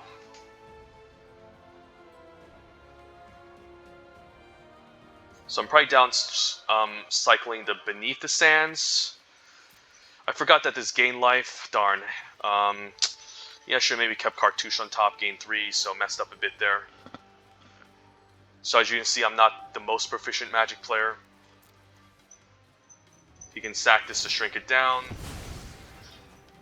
That's fine.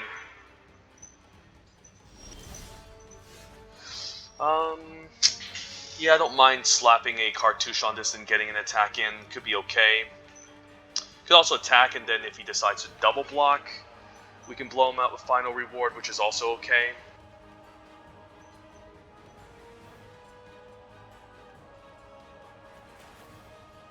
And we still have 2 mana to cycle. Yeah, I think I need to hit my land drop with the Desert of Glorified and then maybe cycle Beneath the Sands. So I'll play this tapped. And then, yeah, I'll attack for 5 here and then see if he decides to block.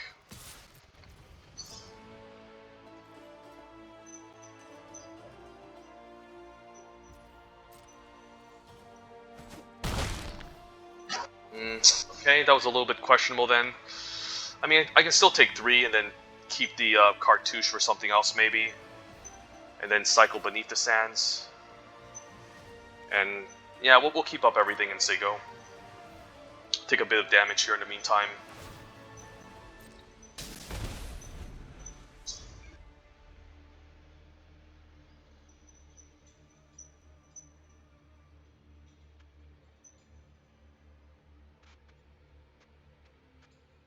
Opponent can always finish off my creature with the Ifnir Deadlands, which I'm also fine with as well.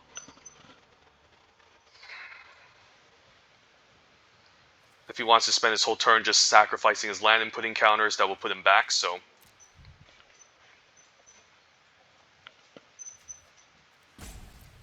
He knows about the Cartouche of Ambition, I guess.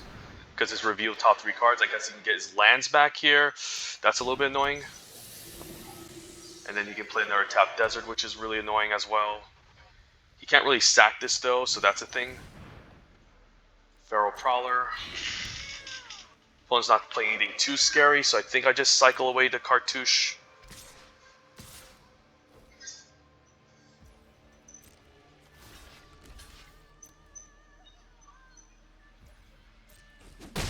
Yeah, this can be kind of annoying with this land, so I think I need to kill it. I can always Final Reward it just to be mana efficient, but I think I'm fine just cycling this for now.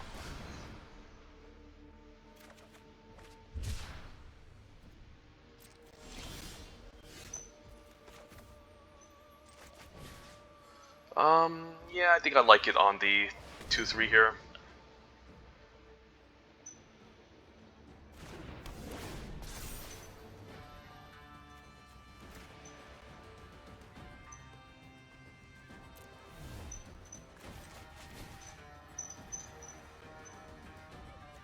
Ritualist could be nice since they can also offer to attack.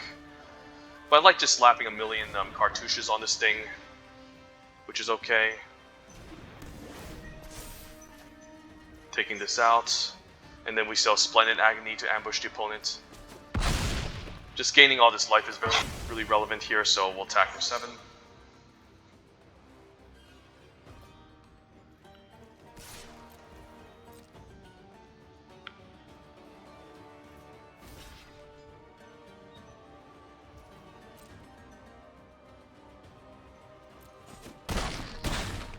This way is still a 5/5 lifelinker, even if he puts counters onto this.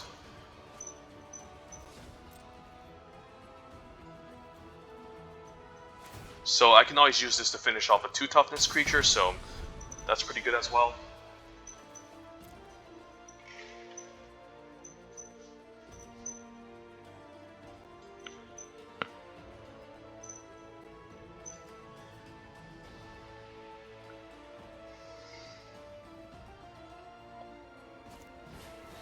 Trial of Ambition, okay, that's annoying. Hopefully he doesn't get any more Cartouches. Can always use the Splendid Agony now, I suppose. But I think I'm better off just sacrificing Naga Vitalist and hope he doesn't slap a cartouche onto any of his creatures. And play this again.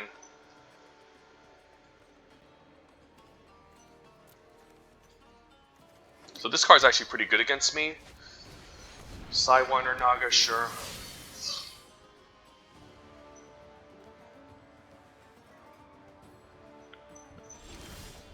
Opponent knows about Splendid Agony, so I think I just attack for 7 here.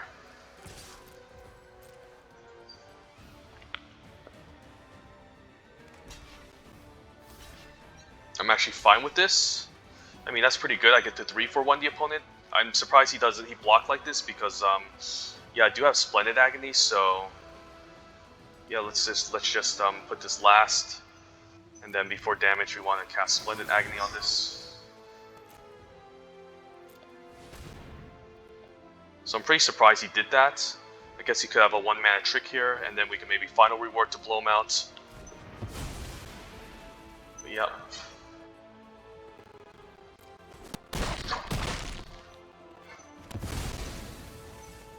And that's what you call a 2 for 1, so yep. Hopefully we can get more top end going, because if he makes me sack this 2-4, that's going to be a problem as well. If he just plays a large creature, maybe we can Final Reward to finish it off.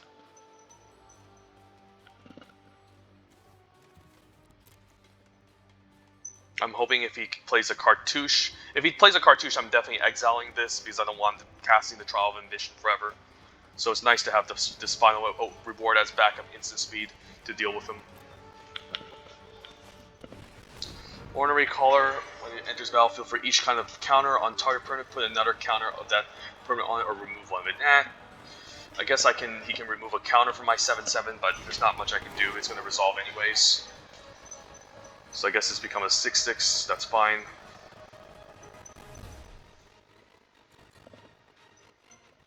I'm still attacking next turn.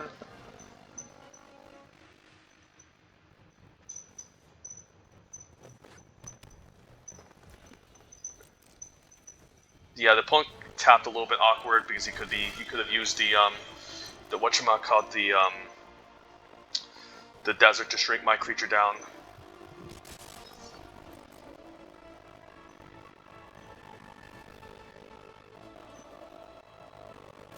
I'm fine with a chump too, so the opponent's just throwing his stuff into the dust, so that's great.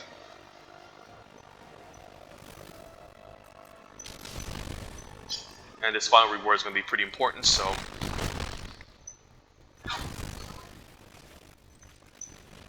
we can always exert to cast for 5, so we'll say go.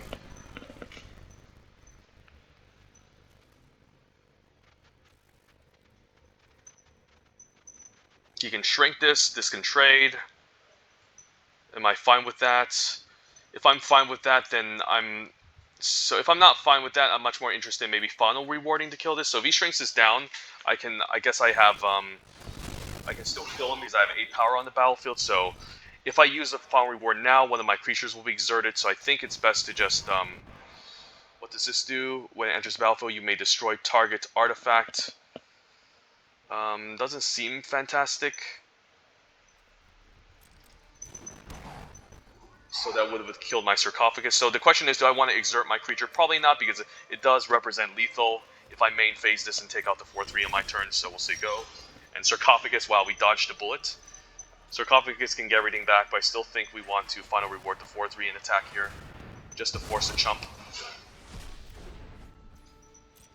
And then this is lethal, so we might as well attack with all.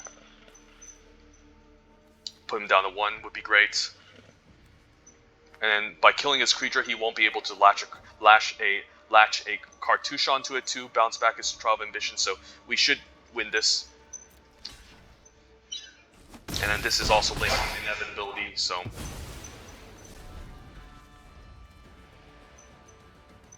we can cast this, get back Greater Sandworm, Wasteland Scorpion Beneath the Sand, so this is definitely a good rare if you're playing the cycling deck. And we second pick this, so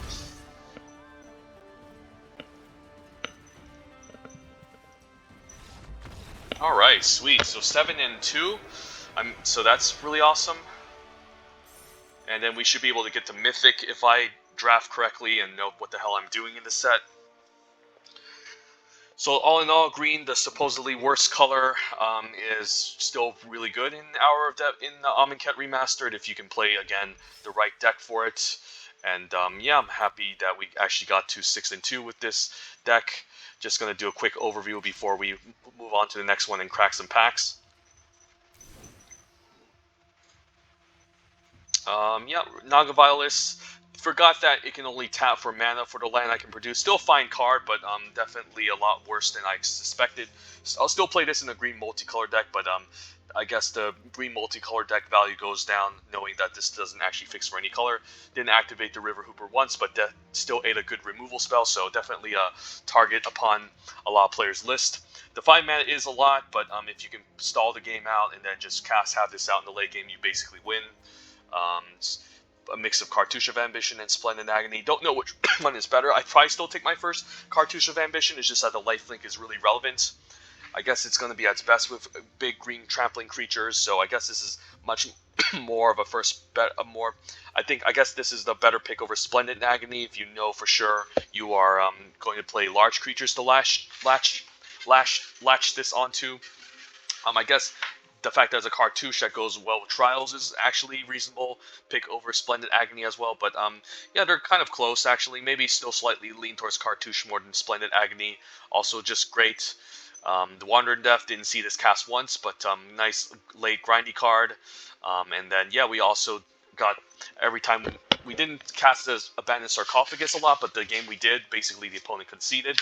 And yeah, also guarantee some late game inevitability. Bring back all of our creatures, so definitely a bomb in the right deck, and definitely very first pickable. And then yeah, some great cards. Leon's Mastery obviously wasn't amazing in this deck, but still a good 5-drop. Like 5 mana, puts 6 power, 6 toughness of stats on the battlefield is still very good.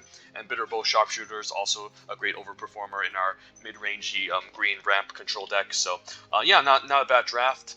Drafted the supposed worst color, which I don't think it's green. I think the worst color is definitely blue, not green for the most part. It's just that there's not a lot of good power and toughness creatures in blue. And then the removal is fine, like the Thirst, but you still need deserts in the graveyard on the battlefield. And then, yeah, just the creature quality of blue isn't very high. Green has good creatures. Cartouche of Strength is a great removal spell.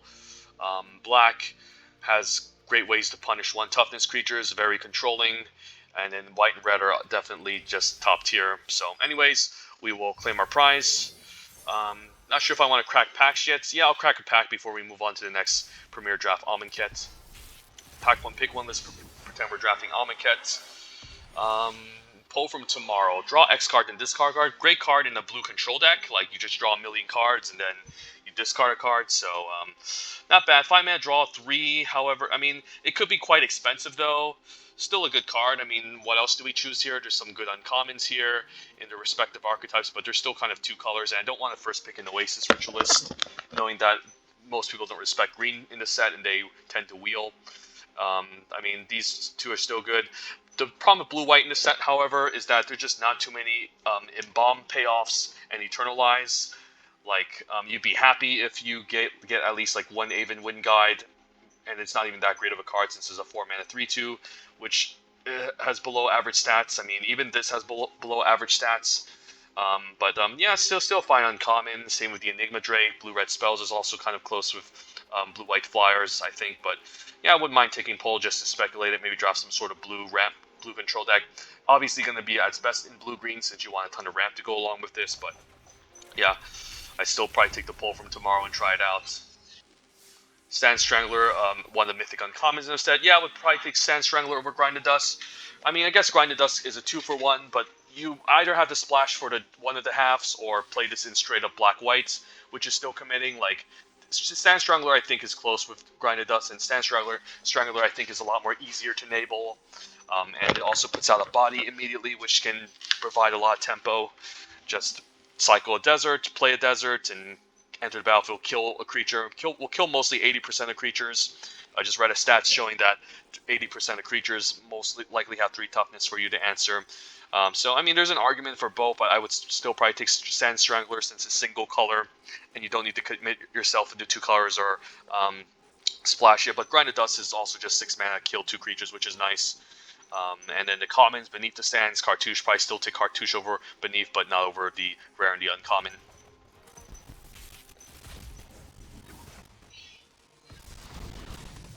This pack sucks. Probably Vizier.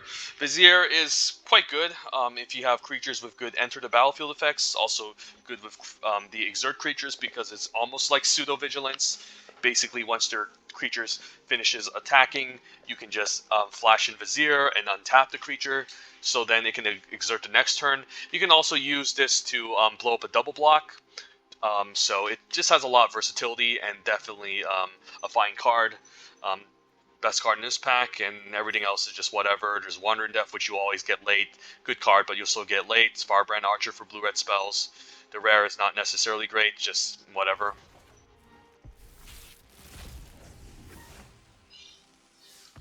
Easy Braid here, although Abandoned Sarcophagus, we saw how powerful this card is. Basically, you do need to play this in a deck full of cyclers, but yeah, blue, black, and green have a lot of cyclers, so if you can draft the 3 worst colors in this set and then just and pick up a bunch of powerful cycling creatures. This card is great since the great thing about cycling, it's almost like an Ikoria, like the fact that you can gain value of cycling from cycling creatures in the graveyard is great since you can always cycle your creatures to find the payoffs in the first place. It was almost like an Ikoria again, where you just cycled a bunch of creatures in the graveyard and then eventually get out your Zenith Flare and shoot them for like 10 plus damage to the face and gain 10 plus life. So this is a slower version of, I guess, Zenith Flare, where you just end up casting the creatures later. But I mean, yeah, I would probably take Abandoned Sarcophagus over Abrade. Abrade is great too. I wouldn't fault anyone for taking it. Definitely would take these two over Eternal, but I think Abandoned Sarcophagus has a lot more upside and value in the late game. And for the most part, the grindy late game value decks tend to be pretty open in Amonkhet Remastered, since everyone wants to draft red-white aggro all day or Naya aggro. But yeah, Abandoned Sarcophagus. Eternal of the Harsh Truth is also fine, but still decent card. Like, if the opponent has no blockers, you're obviously going to draw cards off of this. If they have like a blocker that can't kill this, you'll flick 2. But yeah, not amazing. Eventually they'll find a way to double block it or get out of the way. But yeah, Talk Up Elite also fine in the white exert decks. I'll take the Mythic Uncommon, never mind. Resilient Kenra. When it enters the battlefield, you may have target creature get +X/+X. Yeah, this card is fantastic. 2 mana, 2/2 that pumps a creature, and then you can eternalize in the late game, so it comes back as a 4/4. So it makes a creature into a 4/4. So this card is a bomb. Definitely would take it over on Crop Crasher, one of the Mythic Uncommons of the set. This card is incredibly powerful, like 3/2 haste that taps the creature down the moment it comes down. Most likely we'll just get an attack in and just can win the game on the spot. A very scary card to be seeing, and definitely one of the Mythic Uncommons in the set, along with Trial of Solidarity. There's also On-Crop Champion, pretty good if you're ready in white-green Exert. Cartouche Strength, probably the best green common. Pumps your creature, and then also just fights and also triggers Trials. So all the cartouches are pretty good. Like, the worst cartouche is the red one, obviously, but it's still actually pretty good. Just because it's so cheap and efficient and gets a blocker out of the way for turn. Francis Sunmare is kind of fun. Obviously, there aren't other horses in this set, but yeah, there's a decent amount of life gain in this set. Like, obviously the life gain cards aren't good, but if you're able to trigger life gain once and move to the end step, you basically make a 5/5. There's also, I guess, a decent amount of life gain creatures like the Anointed Priest, which, you know, whenever token ETBs, you can get a life. Like, life gain isn't easy to build around, but it's not impossible by any means. And if you have a Crescent Sunmare and you gain a single life, you make a 5/5, so that's just incredible. Otherwise, we'd be looking at either the deserts, which is fine, but it's not a desert you can cycle, which I prefer to deserts you can cycle. The blue desert is the worst one because it makes the opponent mill 4, it doesn't do much. Whereas the green one, the white one pumps the creatures, the red one can burn the opponent out, and the black one, obviously the best one since it can it can give a creature -2/-2. So the blue one's the worst, but I'll still take it if I don't have much deserts. But I'll still maybe take Hooded Brawl over here, one of the better green commons. And yeah, don't sleep on green. Green can be good aggressively and controlling. So yeah. Anyways, gave a quick overview. We're almost 2 hours into the video, so I do want to fire off another Premier Draft. Amonkhet. I believe Kaldheim is quick draft, so if I finish this one quickly, I might squeeze in a Kaldheim draft after this. I do want to make maybe 2 more videos on Amonkhet Remastered before it goes away. Need to fill up my channel with more content so I can come back for future reference and help some of you guys out improving draft.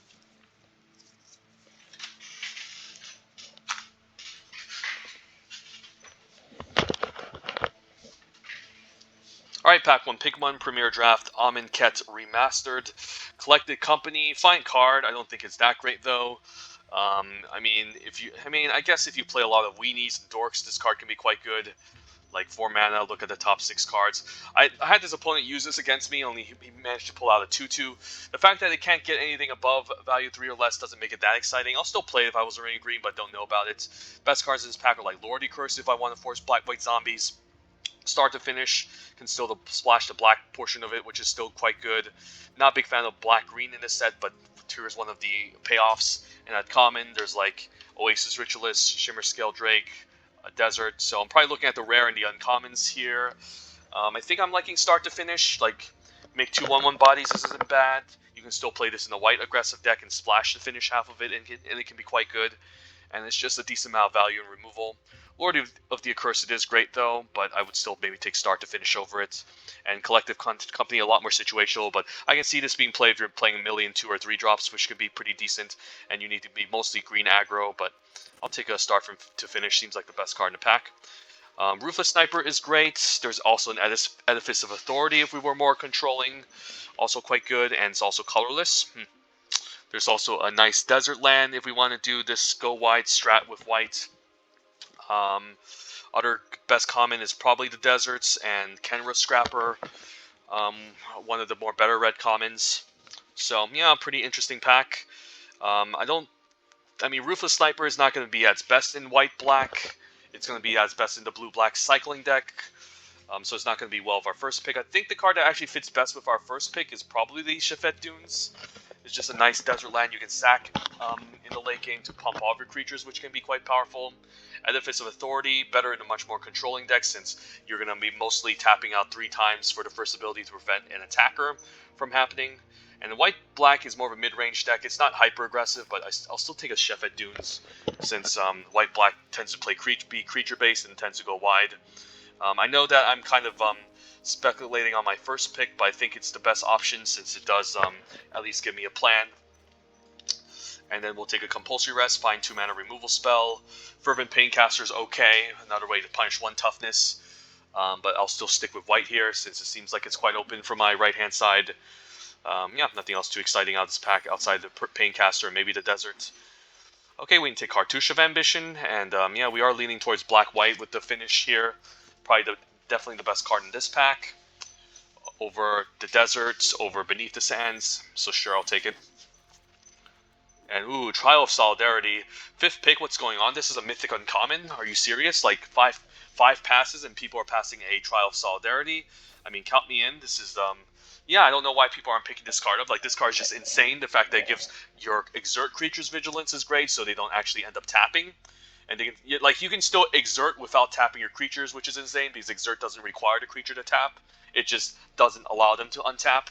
And then with a Cartouche of Ambition already with it, it's quite insane. So yeah, I don't know what's going on. And then there's also Cartouche of Solidarity, which I wouldn't mind picking up later. Tall Crumble Leaf as a nice 4-drop for go wide plan. But yeah, seems like white's Weenie go wide is open. So, and wow, Binding Mummy, 6 picks. So there's a chance we could just end up drafting straight up black-white with our start to finish. So I'll take it here. Yeah, probably the best 2-drop in the black-white zombies deck.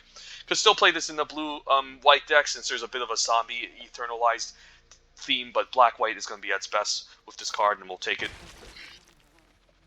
Another Binding Mummy. There's also Marauding Bone Slasher, which I'm a big fan of in the white-black zombie decks. The Binding Mummy is kind of a hidden black-white gold card. It's not really, doesn't really keep you that open just by being in whites. There's also Hooded Brawler, which is a great white common.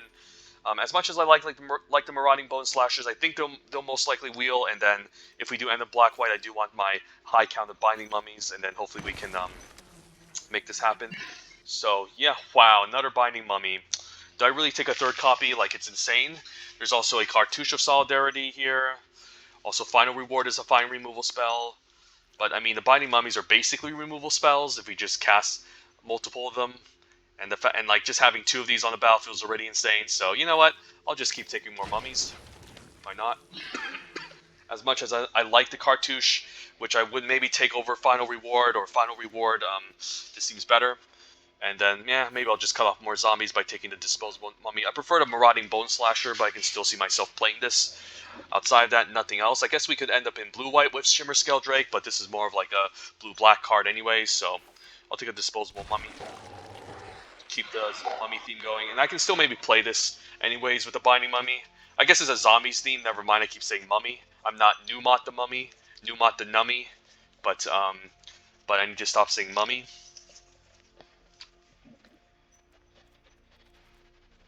Yeah, I would probably maybe take the Cartouche over Final whatever, and yeah, even the Desert, still late, great. And that plays really well with the Chefette Dunes, since we can always sacrifice the Desert or the Glorified to pump our team. So you don't necessarily need to sack the Chefette, you can just sack the Desert and go from there. And not sure if I'll play the Ms. Mummy, I just don't like the fact that it makes everyone discard. And then just funny enough, this card's actually better in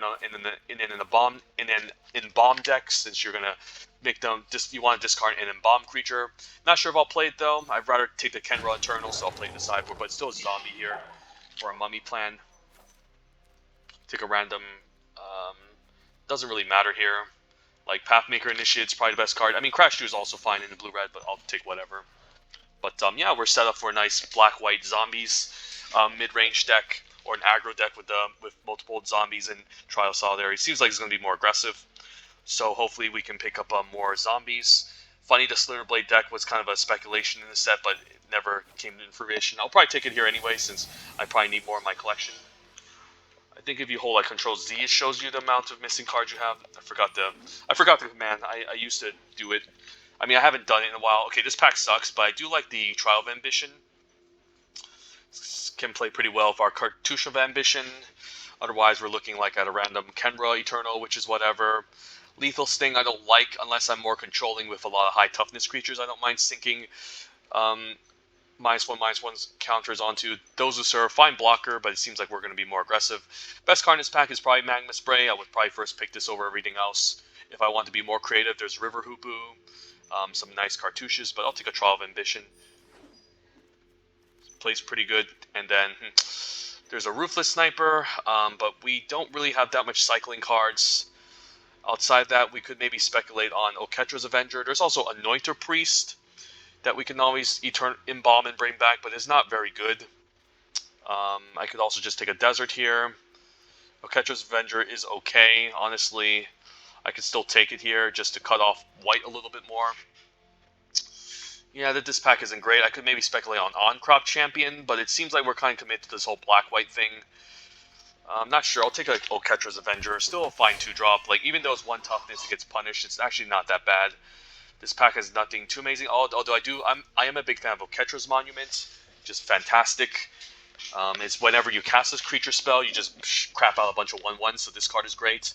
One of the sleeper uncommons of the set. Otherwise, I wouldn't mind an Aven Enduring Hope as a nice top-end flower, which I'm hoping I can get later. But Oketra's Monument is a bomb, and definitely a card that you don't mind playing.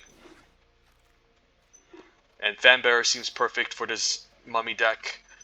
Zombie deck, I mean. Desert of Glorify is fine. Also late Burning Fist Minotaur. But we'll take a Fanbearer. Okay, there's nothing great in this pack. There's like a Fervent Paincaster. There's the Appealed Authority, which is kind of a mythic uncommon. Yeah, I guess if we want to swap colors, I think I'm down to just take Appeal to Authority. As much as I'd like to stay in black-white, maybe black isn't as open as I thought it was, and maybe we need to convert to white-green. We'll see. Another Fanbearer. As much as I like Fanbearer, and it's another zombie to go along for a zombie theme, I might just have to take this Tog Crop Elite. We don't have much at 4. It helps us with our Go Wide Pump plan, and it's just a good... And then with the Oketra's Monument, it's pretty insane, along with the Trial of Solidarity. Yeah, I think I need to diversify a bit and take maybe a card that doesn't have much synergy in black-white, just so I can have at least a flyer to help me curve out. And then, I don't know if we end up in green somehow. There's Ornery Kudu, which is not that great. I guess I can maybe take a Forsake the Whirly. At least, maybe this we can still play it because it cycles. Just spring to mind. This is the card I wish I had in the last draft, but there's also Trespasser Curse, but we're not really that type of deck. Pretty late Labyrinth Guardian. I don't know what's going on. This card is quite good, too. I'll take it anyways. And then there's a late Fervent Paincaster. There's also Desert of the Indomitable. I guess it's kind of a little bit too late to switch into red. There's also Leave to Chance. Doesn't seem great. I'll take a Desert in case we end up white-green. And then, I mean, there is a late Rona Stalwarts. I don't think we're set up for a Puncturing Blow deck, so I guess we could just transition into white-green from the looks of it. But there's also a late Blighted Bat, which is a fine zombie to have as well. I do want to lean towards white-black as much as possible, but if it isn't open, I need to transition to white-green. Because, black doesn't seem open. This card is fine. It's actually more fancy than it looks. There's a Marauding Bone Slasher. There's also Final Reward. Another Binding Mummy, which we have a million copies of. The green cards don't look too exciting here. This is just a little bit more expensive to cast, which isn't great. I don't really want the -1/-1 counter thing going. So Triple Binding Mummy, I don't need to prioritize it as much. I do like the Marauding Bone Slasher, though, and Final Reward. We don't have much creatures on turn 3, and the Marauding Bone Slasher is just quite powerful. Yeah, I mean, I could stick with the Binding Mummy, but with 3 of them already, kind of digging this Marauding Bone Slasher. And then most of these cards are going to be at its best in black-white anyway, so don't really want to stay open here. And another start to finish. Wow, okay. Green is cut off in this pack. There's also another Vizier of Deferment, but yeah, can't say no to start to finish here. All right, I think I'll just commit to black-white now. Maybe by cutting it off in the first pack, now we get rewarded. Alternatively, Gus Walker would have been great. There's the Vizier of the Deferment. Better if he had more Exert going on. The Splendid Agony would have also been fine, but I'm not going to say no to a start to finish. And yeah, if we're going to be playing a million zombies, we could consider the Unconventional Tactics. I could also consider just the Splendid Agony here. The Trial of Zeal is also really insane. How many zombies do we have? 7 zombies. Even with 7 zombies, I'm not sure if I'm a big fan of the Unconventional Tactics. Could just take Splendid Agony as a good removal spell and take it from there. And there's a chance this ends up wheeling anyways. We have enough ways to pump our team to go wide, so I don't mind getting rid of taking this. As much as I don't mind a Desert for the Chefette Dunes, it might just be the Supply Caravan here. I don't have much at 5. I mean, it's a pretty underwhelming card if you think about it. It does help me go wide, but a 5-mana 3/5 is not that great. So maybe I just take another Desert and then hopefully, another Appealed Authority, but I think we're black-white for sure. Okay, I can take a Cartouche here to go along with the Trials I have. Nothing else here I want. And I'll take another Fanbearer, just a 1/1, cut the rest of these other cards. And we don't have much top end, so it's a little bit concerning. And we're lacking 20 cards, so I'm hoping I don't have to play something like Miasmic Mummy or Crab Feast by the end of this draft. Okay, I guess we can take a random flyer. It's not going to be at its best in this deck. It's kind of whatever, honestly. I mean, all these cards are kind of like whatever, but I guess it's a creature that can fly. So this deck has some issues. I could use one more flyer onto top end. 5-mana 3/3 would always be nice. So speculate on another card over it, and I think we got punished. I guess I can always throw in a Horde of Broken Lands. I mean, we have some deserts that can cycle, and then it's just a 5-mana 4/4, which can maybe help us close out. Yeah, this card isn't going to be great, but 5-mana 4/4 is something. Otherwise, like, we don't have much at top end.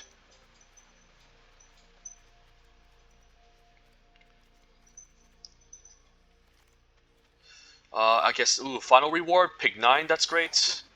Happy that wheeled, so we're at 23 playables now. We could always argue going 16 lands since we have some cyclers as well, and our curve is kind of low, so I could fit in one more card, maybe play another Splendid Agony, could be fine.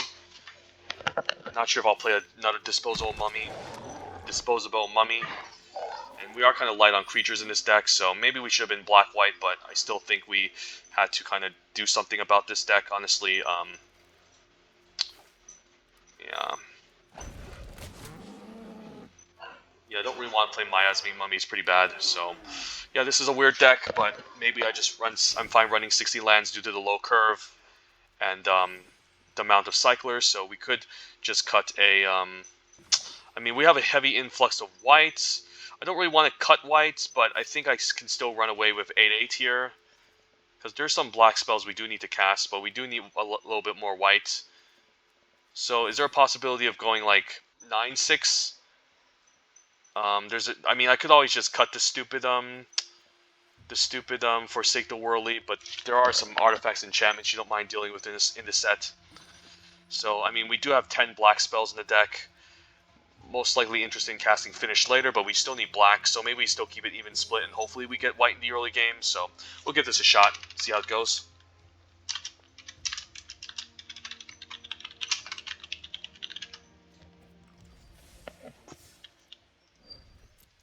Just a mediocre deck. Won't be surprised if this doesn't overperform.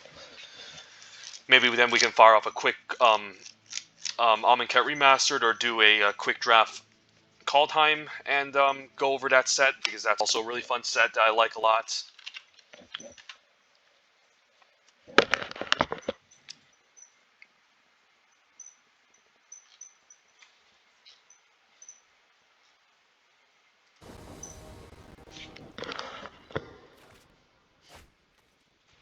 Oketra's Avenger on 2, okay. I do like the Monuments, but yeah, we'll try it. Hopefully we get a third land, and we don't get completely mana screwed.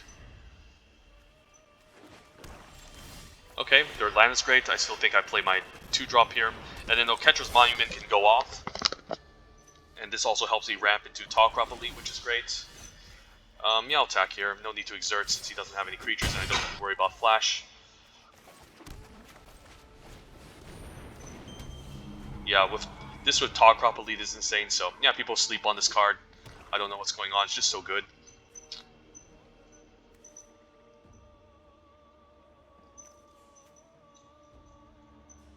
We can always play Start instead of Finish as well. Only if this came in haste, but this is just so good with the Monument. The fact that it generates a creature to allow the next turn to attack is quite good. I can play Trial of Ambition here, but I think I'm more interested in just building a board. I mean, Trial of Ambition is not bad here, since he does have a creature I don't mind him sacking, and this is a pretty high quality creature, so you know what, we'll actually play Trial here.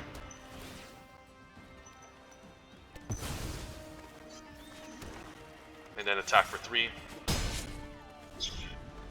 Playing against black, I'm afraid of like -1/-1 counters, but by taking this out, it also prevents a potential like way for him to slap a cartouche onto it. So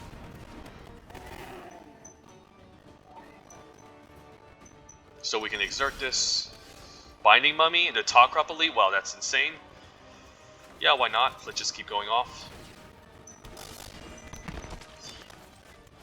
Yeah, to see the power of Oketra's Monument, the mythic uncommon, and we'll exert.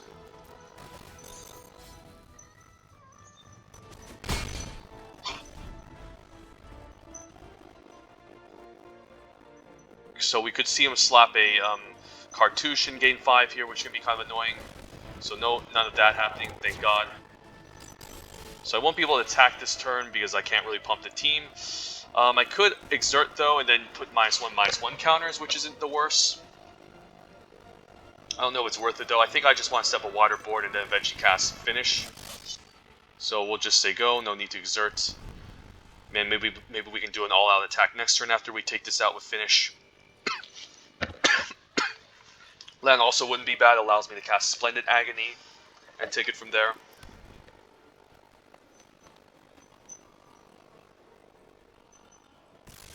I don't really need to block this. I'll happily take 4. I'm hoping there's no sweepers. There are some sweepers in this set, but I don't think I want to block this at all. Since I can pretend, if he doesn't have a sweeper, might need the extra point of damage to close out. So here comes Blightbat. Okay, that's fine. Alright, so yeah, I think we're in good hands.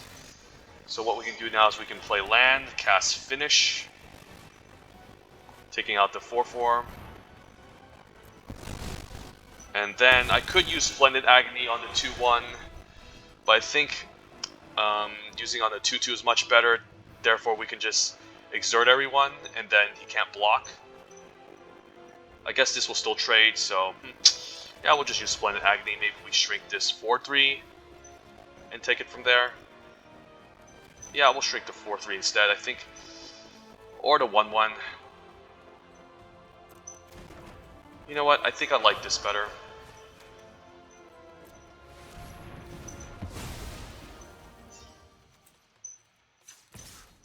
And I think I'll exert the 3-1.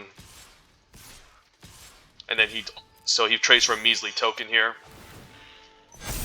And I think this should be lethal, right? Yeah, he should be dead here.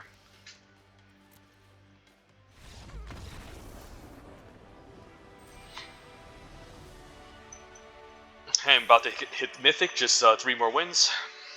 Not bad.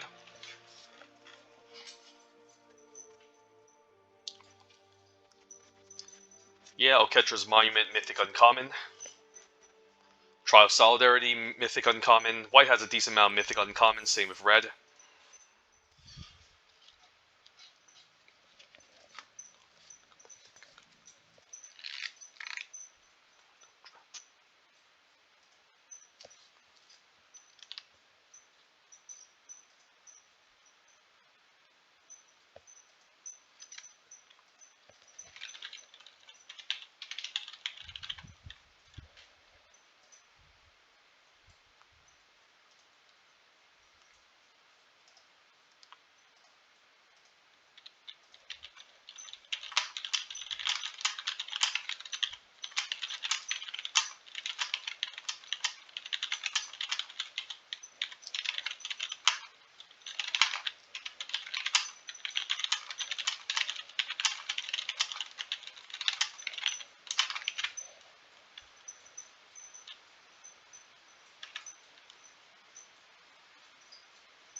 Alright, a 2-drop, a 2-drop. Maybe we can cast Start. We'll try it.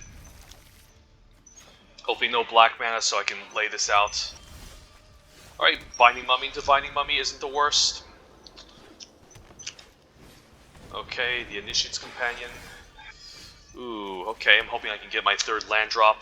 You know what, I'll play the Oketra's Avenger, because if he's going to hit me for 3, I just want to hit him for 3 back.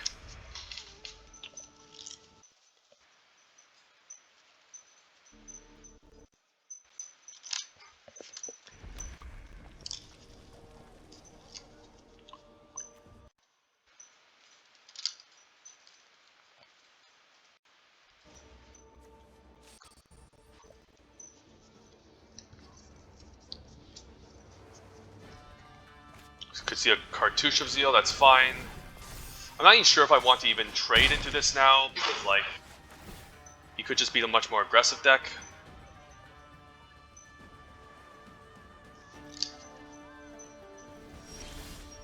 Okay, I mean... Alright, so I don't mind using Splendid Agony onto this, and I will. I'll just main phase it. Yeah, I'll just main phase it here.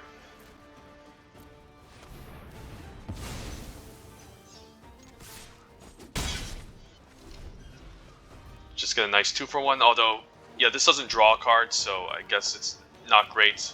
I thought this card, if this card actually drew a card, I guess it would have been obviously way better, but the fact that it doesn't is also kind of disappointing a bit, so. Could see removal. Opponent just takes it. Could play Blighted Bat. It's not the worst. I mean, we can always haste this out eventually. I'll play it, it's just mana efficient. I don't really have any go-wide payoffs for the start to finish, so I'm fine just throwing out the Blighted Bat here. Luckily, the opponent isn't playing black. If he did, he would have, it would have been quite annoying, since he would have had Splendid Agony to answer these 2 creatures. So always be wary if the opponent is playing black. They might have a Splendid Agony, which can be problematic. Thorn Moloch, I'm fine dealing with. You can see a Cartouche fight spell here. Land, okay, so we can always play Binding Mummy and tap something down next turn. I think I attack for 2, obviously. And, yeah, I think I'll play the start to finish, and I can step a removal spell if he plays a 6-drop. And then we'll say go. says first strike while it's attacking. Hopefully, it doesn't pump up a bunch of non-creature spells. But usually, white-green is more creature-based. So, okay, Cartouche is annoying. Get by my flyer. So now this is worthy of me killing.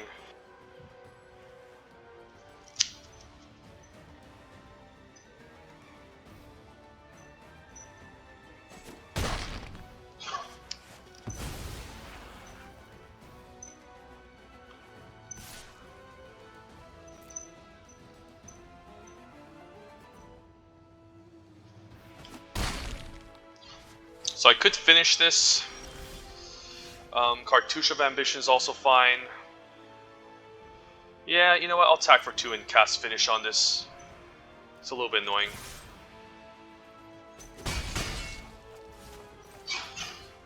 It's worth killing, I think. And then we can set up next turn with maybe Fanbearer with Binding Mummy, hopefully. And then and the funny thing is that we're just 2-for-1ing the opponent all day. Kenra Scrapper, that's fine. Yeah, I think we need to play this tapped.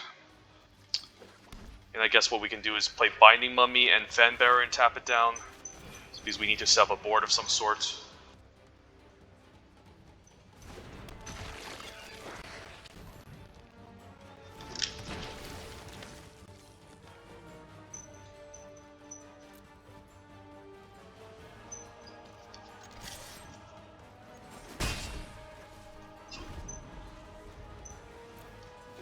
I'm fine taking 2 here. Wow, he just keeps slapping on these cartouches. Okay, I mean, it's great that we have good removal, though, so I'm actually happy that he's just used 2-for-1ing himself all day. I mean, he's also just killing my creatures as well, but I mean, it's not too different once we use a removal spell to take out both of his threats. And the fact that he's flooding out more to me means that I will eventually have more value in the long run. So land is fine. Yeah, you know what? I could just play Binding Mummy and tap to 3-4. But I also don't mind just getting in for 2. Maybe it's fine just playing this and then playing the Compulsory Rest onto this and then saving the final reward for something else. Sack this game 2, but we'll hit for 2, so... And then we can use final reward to answer a big threat.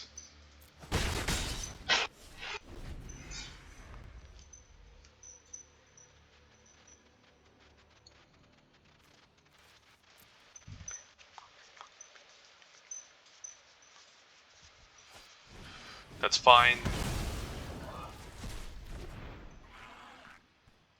He can sack this to gain 2, but I don't care. I guess he wants to keep it around as a creature that can fight, potentially.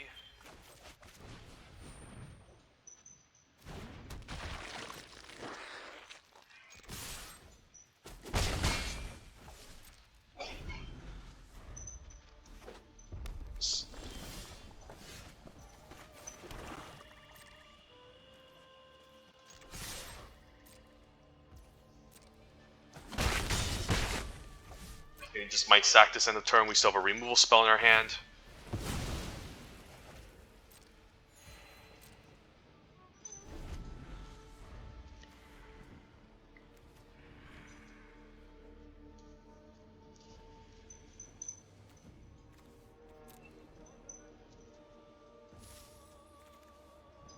The opponent seems to have better quality spells than us, but if for some reason we're getting by, okay, I guess he's just going to kill a Fanbearer. Or shoot me in the face for 1,000,000, so I might need to... I mean, he's just going to shoot down a Fanbearer, which I'm fine with. Okay, sure. I'll still be alive here. Good Cartouche, but I'll still attack for 2. And then we can finish him off with maybe... I guess I can cycle this. This is why the deserts are so great. The fact that you can cycle him to maybe top deck a spell is great. But we'll just attack for 2 here, save final reward, end of turn, and then just hopefully close out the game.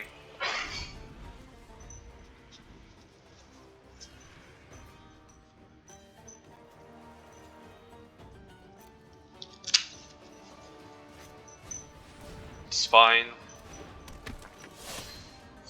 Is it a fight spell? If it is, I can just final reward this. I don't think it's worth final rewarding though. I can just tap this down, cartouche, and hit for 2. So I'll say go. Talk Crop Elite. So yeah, so I can just do this. I can just cartouche here on my 1/1.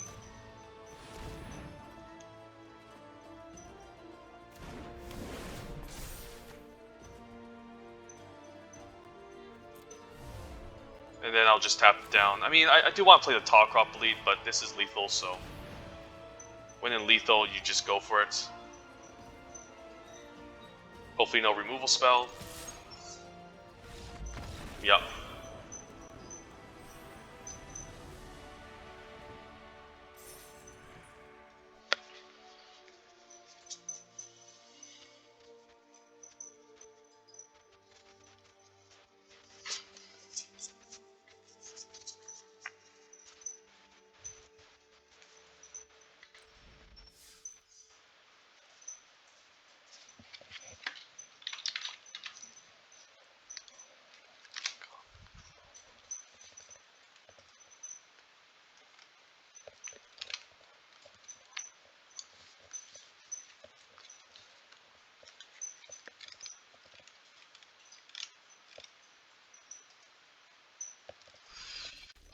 Okay.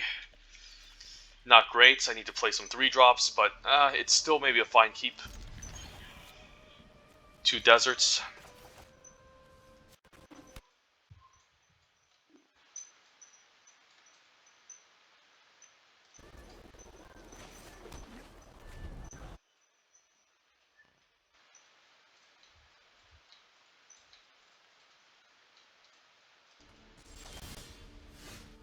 Right, so what can we do here? Could leave with a Disposable Mummy, a weaker card. But I'm kind of liking just a Marauding Bone Slasher, and hopefully he doesn't have removal to finish it. This cycles a desert, okay. We have some good removal spells here.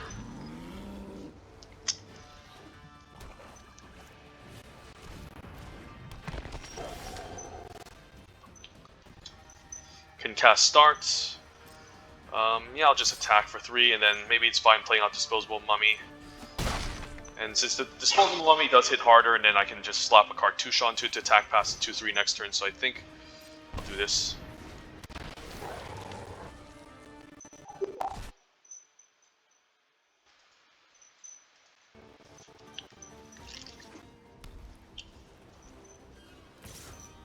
Strange attack, definitely no blocks.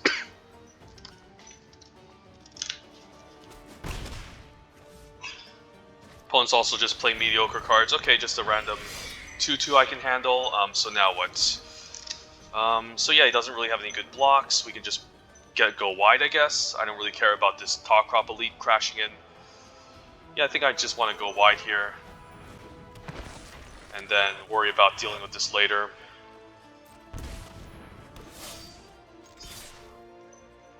We're winning the race, so don't need to worry too much.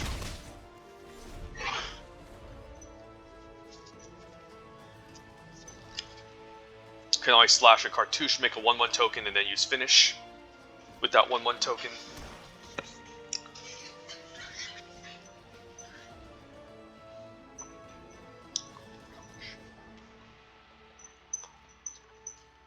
Opponent passes a turn, so he probably has removal, so I should be a little bit worried here.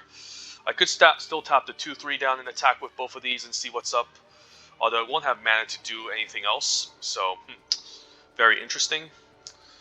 I could just play the Blighted Bat and maybe set up and maybe haste it in attack, which is also fine.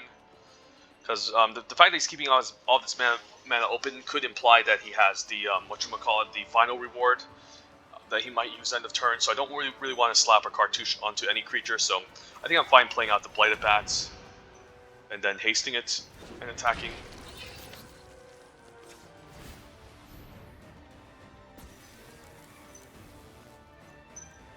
Could also offer the 3/3 for the 2/3. Not sure if it's worth it though. It just hits so hard.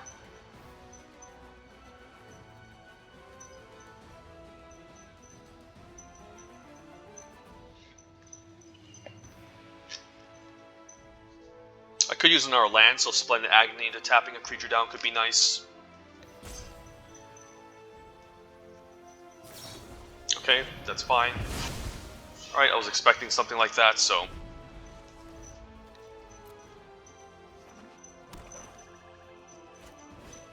Blighted Bat, okay, so we have our own Splendid Agony to answer it.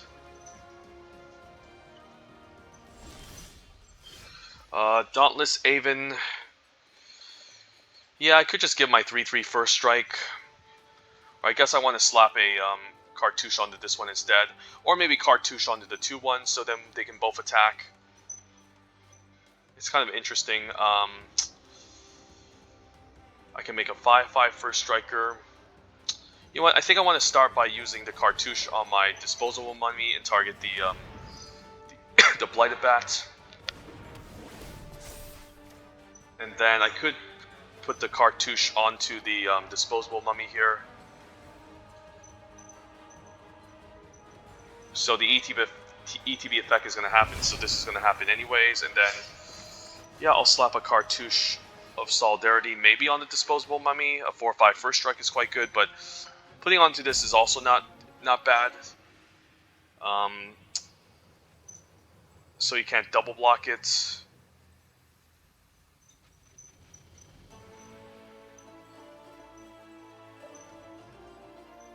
Maybe it's fine putting it here, or maybe putting it here to diversify a bit. I do want to get a lifelink hit in, so I think I'll actually put the Cartouche of Solidarity on the 3/4. And it's also going to come in with first strike, so he can't really have an effective block onto this. So he could use some sort of stupid shrink trick with the -1/-1 counters, but I can still maybe pick off a creature if he does that. So I'm not going to attack with the 3/3, just swing in with the 4/5. That's a nice hit, so...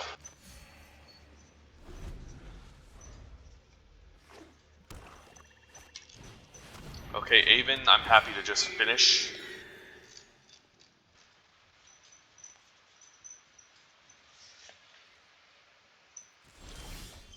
Trial of Solidarity? Wow, that's pretty broken. I don't want to trial yet with an Aven, so I think I just want to cast Finish here. Take out the Aven here, because it's just really annoying. Sacrifice a token, and then attack for 4 again.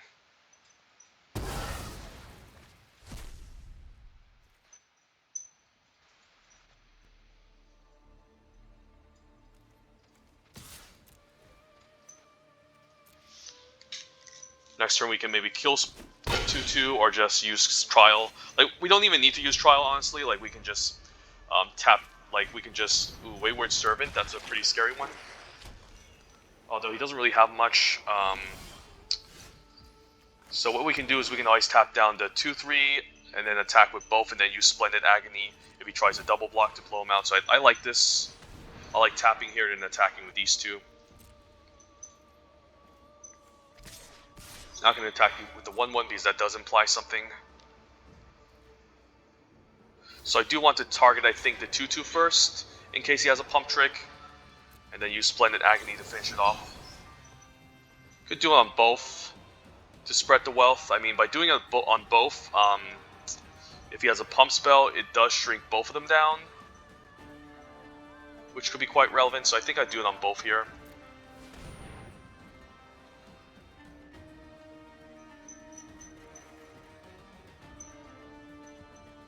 Opponent could have his own Splendid Agony, but if he does, I still guarantee the mummy kill. Because I just don't want him gaining life with this.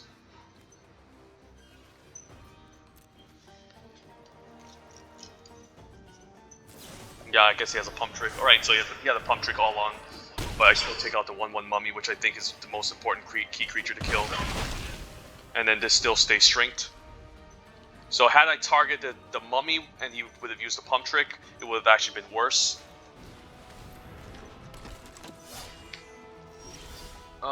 Can play Binding Mummy and then, or play a 3-drop, or play Trial. I could just tap a creature down and then play Trial. Not sure. Could just, I guess I can just attack with a 4/5 and then force a chump maybe, and then establish a board presence and then play Binding Mummy into Dauntless Aven with a Trial of a Solidarity up. So, just want to go more wide before I cast for Mythic Uncommon. And I guess we also have the potential to sack our own land. once we get a second planes to activate it, but yeah, he should just be dead here. And we're Mythic ranking. Yeah, we made it. So, okay. It doesn't really mean anything, but it means that you just play this game a lot, basically, and you play above, you're an above average player. And then you can definitely get the top 3 just being an above average player and grinding all day with on Magic Arena, so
alright, yeah, Fanbearer on 1, play maybe the Desert Glorified tapped, and then Trial of Ambition with Cartouche seems great, so we'll try it.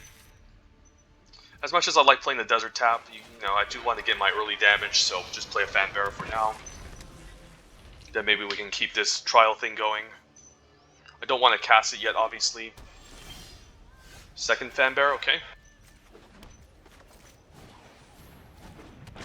Next turn we can cast the trial and then Cartouche to pick it up, which is very interesting.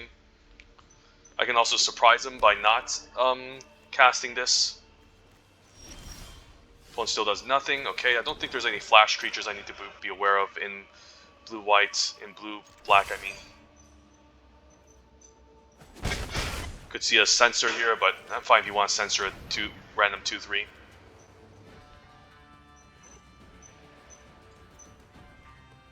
Probably see a Censor counterspell, but yeah, this doesn't do anything, so... Alright. So blue-black cycling, hopefully he doesn't have Archfiend of Ithmir, which can be quite scary. And then, yeah, we just want to exile the Strike Riverwinder in case he has a way to get it back.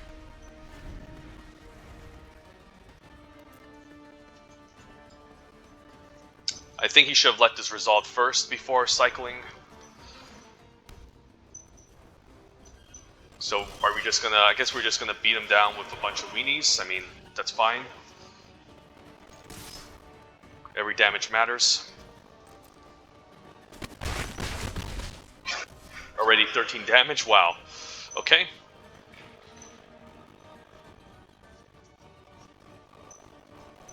And in the blue-black deck, you're not going to play multiple creatures, so this trial is going to be quite good. Especially with the Cartouche. And he had a Censor in his hand. I guess he might have cycled into it. Otherwise, maybe I would have pulled the trigger on Censor to take out the disposable mummy. It's just too good. Wild Manifestation. Okay, that's a good target for me to Trial of Ambition and get rid of. Okay, so yeah, I think I'll trial now. And do I want a cartouche? A cartouche just adds more damage, so I think I do so. And latch on to Disposable Mummy. And every damage doesn't matter, I can bring back my trial, so then if he tries to play a creature next turn, we can kill it.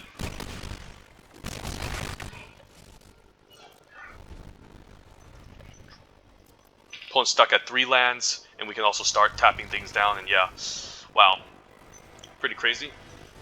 Can't believe we're 4-0 with this mediocre deck. So yeah, always just test out your deck, even if you think it sucks. Sometimes you can just steal some wins, and I think that's what we're doing. Like, our deck is definitely not top tier, is not super optimal, and definitely have some missing pieces, but yeah, 4-0. Sometimes you just get there.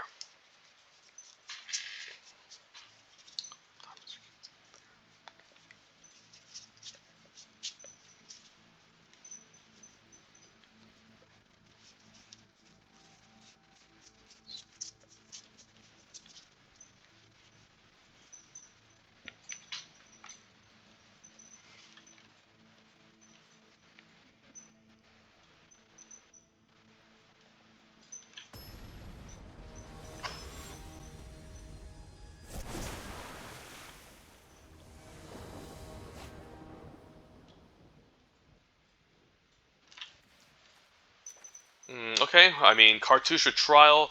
No creatures, though, so that's a bit of a drawback, but, I mean, can I really pass up Cartouche or Trial? I don't think so.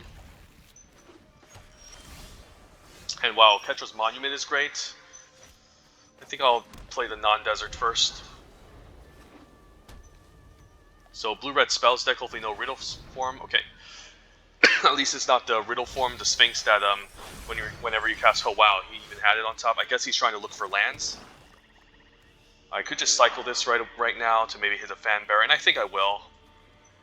It's going to be a little bit hard to cast this. It is a top-end creature, but it's not great. So, yeah, we'll do this, and then we'll play a Ketra's Monument and maybe start going off with our white weenies.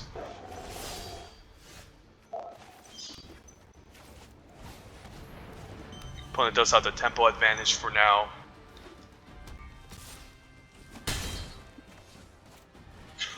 Even Initiate might have to trade here. Don't really like to trade, but I think I might have to. Not sure if I want to play out the desert because I might be more interested in cycling it. So I think we say go. Next turn we could attack. We could take the hit, attack back, and then slap a cartouche. Like, I could block here. That doesn't seem great, so I'll take it. Might be wrong. We might just lose this match for being slow, but maybe this is fine. Yeah, we're not going to win if we just sit back all day, so yeah, let's just do this.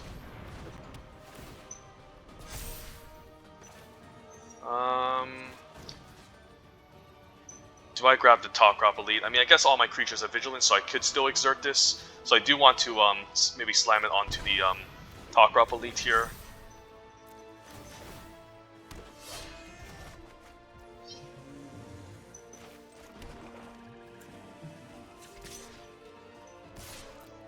Don't mind a trade.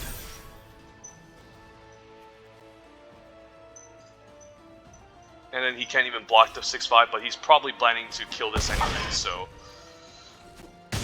Just like that, we've already gone down to 13, which is quite insane. So hopefully no removal, and as I say that, he finds removal, so... Yeah, we're in trouble if we can't go wide here. So not the ideal hand, just 0 creatures, and yeah, we definitely need to cycle these deserts for sure, so cycle it now. Fanbearer could be okay, so maybe this is fine. Could see a counterspell. Okay, Essence Scatter, sure, I still make a 1/1. Not the worst, but also not great. And then we can cycle maybe a desert end of turn, or I can just cycle a desert now actually. There's a chance I can cast another Fanbearer to maybe go off, but nope. So I'll take it, but the opponent is... I'll probably take it. I'm not... So he doesn't exert, so I'm probably not going to die, but if he uses the burn spell, I'm dead. I guess he can just activate the desert, now I'm dead, so never mind, good games. I mean, otherwise, either way, the double block wouldn't have been great anyway, so yeah. Guess we get our first loss here, but...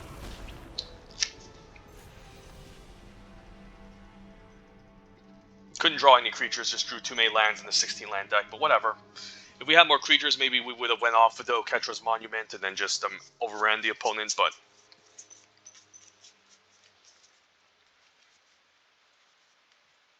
so be it.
Okay, not the most amazing hand. We need white mana. Trial could be okay with the Cartouche.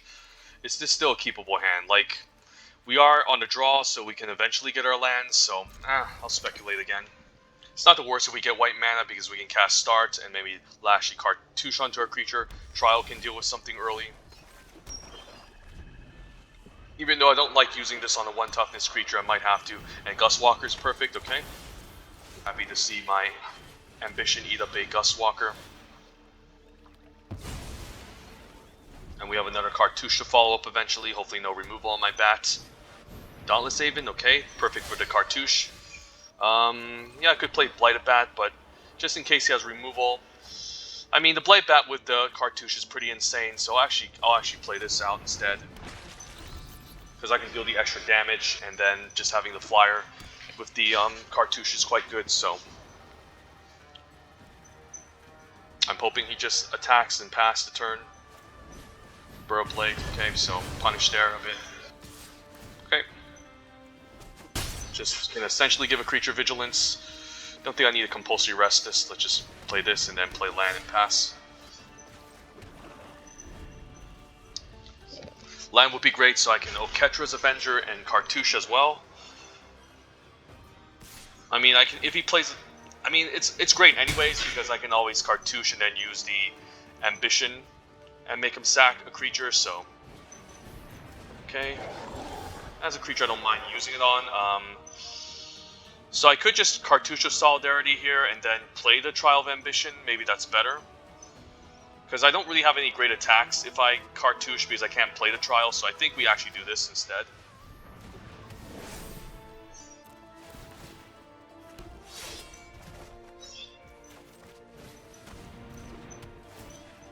And he probably wants to trade the 2/2 here, I think. And then I'm fine attacking with both. Land would be great next turn, of course.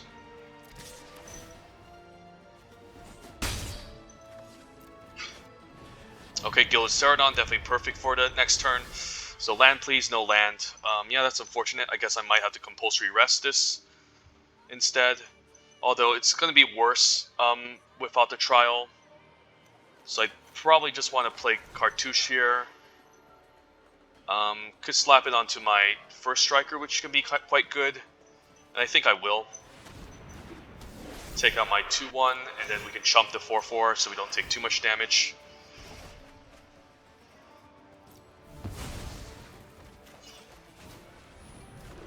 And then we'll say go.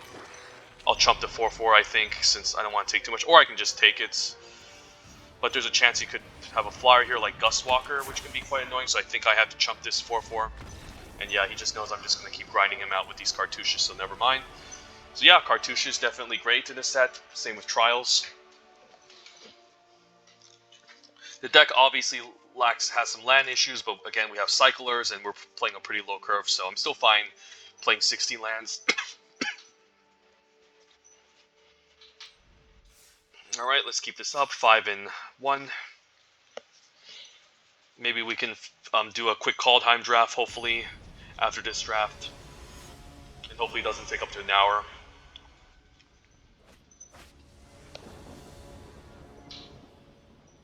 Alright, opening hand. Seems okay. No trials to go along with our cartouches, but we have Binding Mummy on 2, so I'll try it. There's a chance we can draw into a trial as well.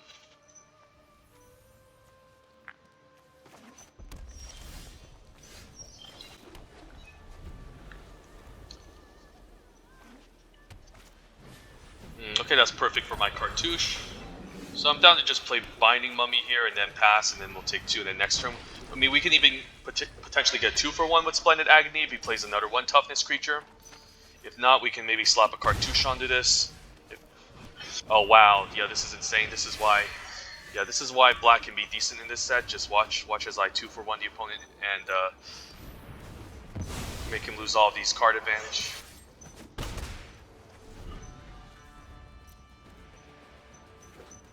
And we can play another Mummy to tap something down. Okay, I mean, I could cartouche here, but if he has a removal spell, that could be a problem.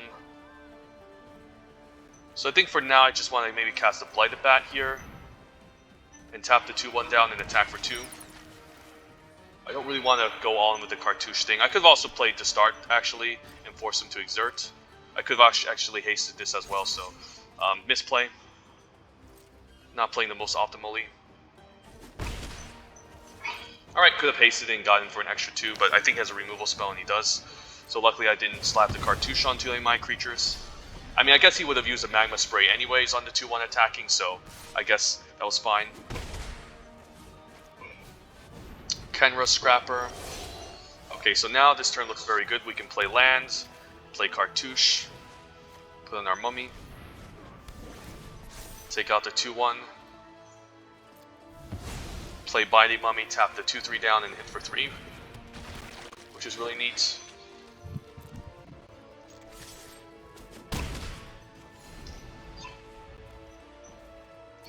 So yeah, lots of ways to punish 1 toughness is great. Yeah, I think I'm fine playing the cartouche here on the 3/3.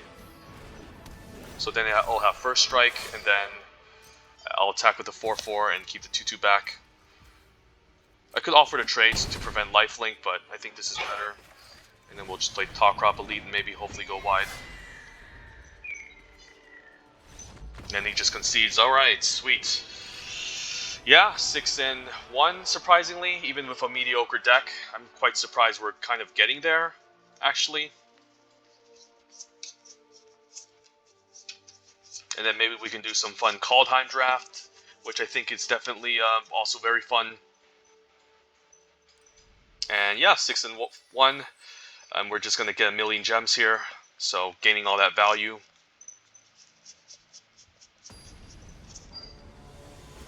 I might even make it a top 10 mythic if I keep grinding this all day.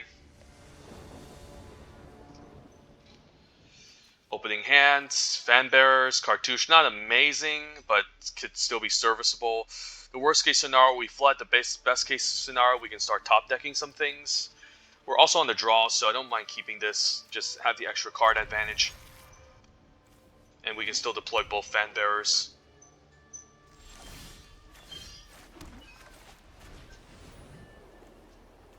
And then hopefully I don't keep drawing a million lands. I could also keep this Desert to cycle if I'm afraid I'm flooding, because with 4 lands in my hand, yeah, maybe I should just keep the Desert to cycle. It's probably not even worth it at this point to play this tapped. Because it's not like our deck needs a ton of mana. So I might just cycle a Desert end of turn just to be mana efficient. And yeah, this does, by slapping a cartouche onto this, it doesn't really accomplish much, since he's just going to end up blocking. So I think the play is to play land and say go. So probably a black-green +1/+1 counters deck, so that's why he's playing all these high toughness creatures. Could be kind of a nightmare to face against, since he can just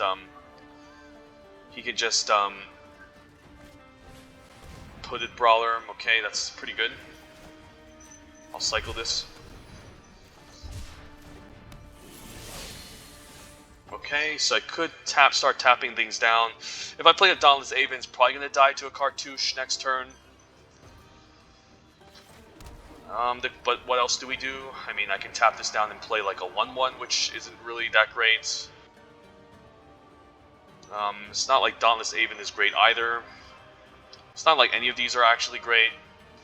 So whatever, I'll just take 5 and maybe he slaps a Cartouche and I just concede. Yeah, this isn't great. If he slaps a Cartouche onto this, hits me for like 4 lifelink, then basically this is a must kill and I'm just going to lose the game. But here it comes. Okay, thank God. I'm actually happy that he's actually exerting here. Actually, no, it's not that great that he's exerting, actually. Maybe it's better if I can offer to trade here, but the black-green deck has so many of these -1/-1 counter synergies that X1s are just going to be really bad against decks like these.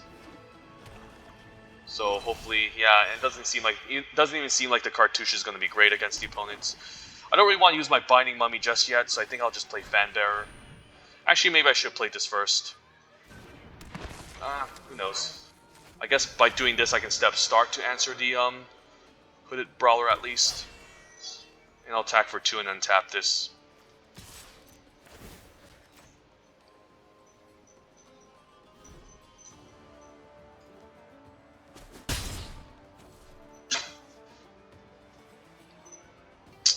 Yeah, I don't know.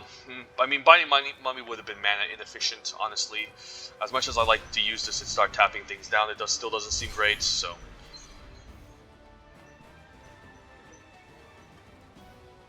But getting a Mommy next turn would be nice, so I can tap this down and then start going off. Okay, there comes a Cartouche of Ambition, what I did not want to see. Alright, shooting down my 2-1, and I also don't have any good blocks, so he'll probably get the free roll here and hit me for 2.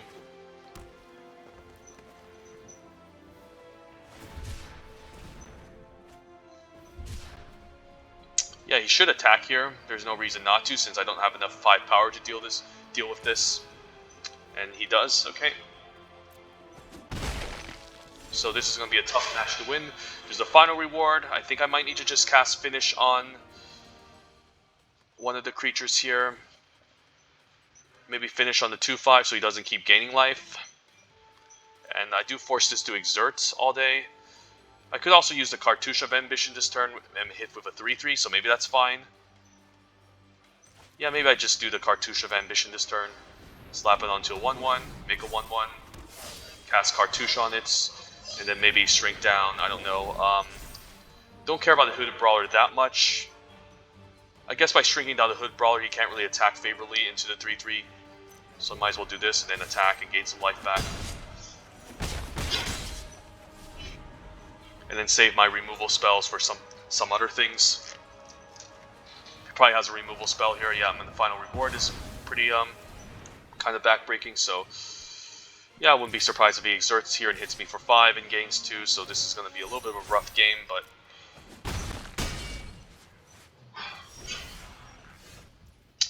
might have to play this Desert.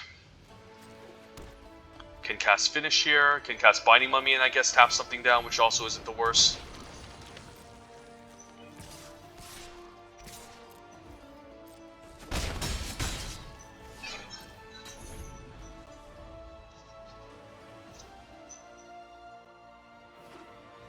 Next turn, maybe we can kill something and start tapping something down as well.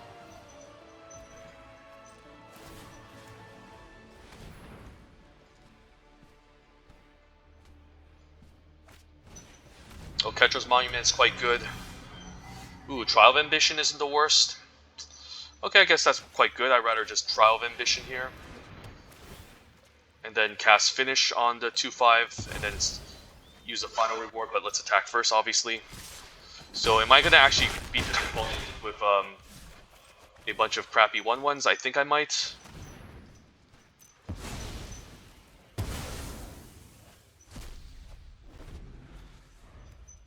So if he plays a creature, he can make a 1/1, that's kind of annoying. But he didn't play any creatures, so he needs to top deck one. We did fire off both cartouches, so that's also pretty annoying. And the Soul Stinger is also a problem because that's going to nuke down some of my creatures. So I think the play is to tap this down, or at least try to exile it in the meantime. Or I can tap it down and hit for 3 instead. But maybe I'm fine still offering to trade with the token or not. Yeah, I'll still offer to trade with the token. Fine for trading this, and then we can start using the Paris to leverage damage across. If I only had this earlier, and Naga Violence is kind of annoying. Alright, so this is a problem. I think I need to exile this, maybe. Wow, yeah, he's just going off here. This is going to be rough to beat.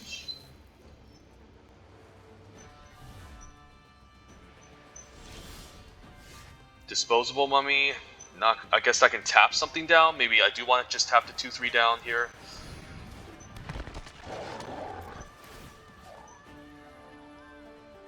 What card am I afraid of? Maybe a desert that he can get back. Tap the 2-3. And I guess I can tap this and attack. It's not great, but maybe I just have to. He's going to double block the Binding Mummy or the Fan Bearer. Probably going to double block the Fan Bearer. I'm fine forcing a chump as well, but I do need to attack to win the game, obviously, so I think I need to do this. Let's see, go.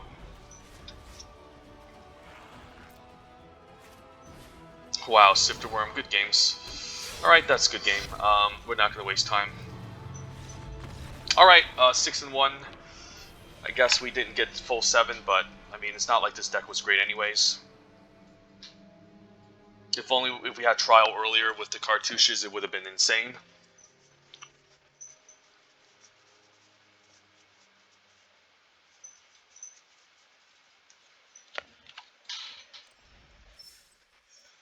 Oh, I guess we have one more play. Okay, I guess we were still at 6-1, so never mind.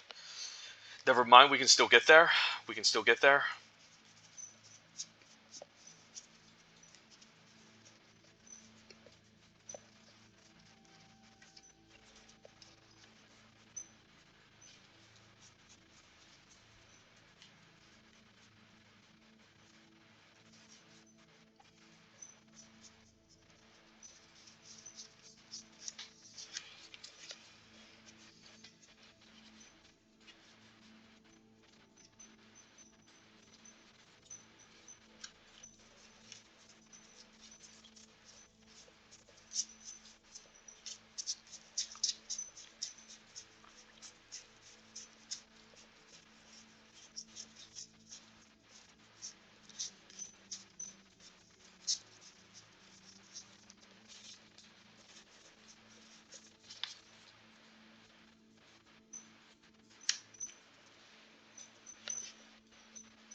It's pretty interesting to note that most of our wait time didn't exceed 2 minutes while doing this draft, but for some reason the final boss has to take its time.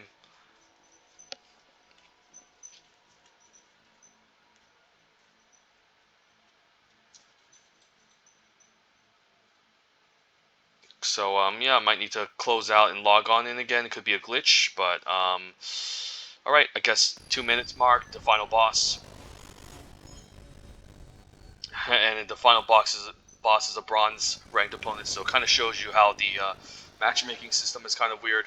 This is not a great hand. I'm on the draw though. I can drop a Marauding Bone Slasher on turn 3, but that doesn't seem great, so I think I'll mull.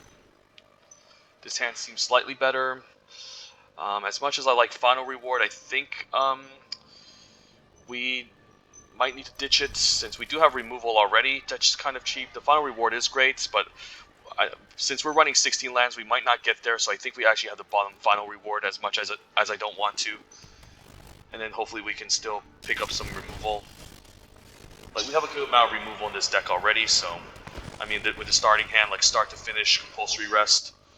So no need to really go all in with it. Okay, so might just cycle Swamp end of turn since also compulsory rest this, but doesn't seem like it's worth it. Spellweaver Elite is quite good. I mean, Spellweaver Eternal. Just gonna cycle the land. So a blue-red control deck. Oketra's Monument is quite good, but it only works with creature spells. I don't have any creature spells, so I think I just play start here and pass. Opponent can start pinging me down here, so he can just start dishing out some damage. Might double block the 2/1, but I do want sack fodder to deal with this, but eventually I can get sack fodder with the Oketra's Monument, so I might just double block this and blow myself out. I mean, if he just attacks with this, I'm kind of scared. Okay, Cartouche, though, that's definitely a must kill now. I'll randomly take 4. Can rest, but might just do the more mana efficient finish instead. Might do finish because the thing is, I might want to cast Oketra's Monument with Disposable Mummy eventually, or Mummy with Compulsory Rest. But I'm probably going to end up casting the Oketra's Monument first. I could also Compulsory Rest here and then use the Fanbearer end of turn to tap something down as a mana sink. I guess next turn we can Oketra's Monument and then play Disposable Mummy, so sure, I guess I'm fine taking this out with the finished. It's just going to be too scary if we let this sit around all day. And then we still have a removal spell with Compulsory Rest. I guess it doesn't go by ranking, but by the number of wins you have. So the opponent could just be a bronze player with that's obviously knows how to play Magic. So, but the damage on this thing is adding up, which is quite annoying too. Nefcroft Entangler, okay. It can also exert itself, which is also annoying. Yeah, I'll play the Oketra's Monument, and then make a 2, and then play the 2/3. Gotta keep in mind that damage is adding up with this thing, so not sure which one to exile. Maybe the non-creature spell. So we'll see go. I could double block this and then hopefully draw into some more creatures, because it's not like the 2/3 attacks past is 0/4 anyways, and I don't want to take too much damage. But he could just blow me out. What does this do? Whenever you cast a creature spell, you may discard a card if you do draw a card. Don't know if it's worth it. I think I need to cycle this desert. We're not going anywhere with this hand. Okay, Oketra's Avenger is quite good.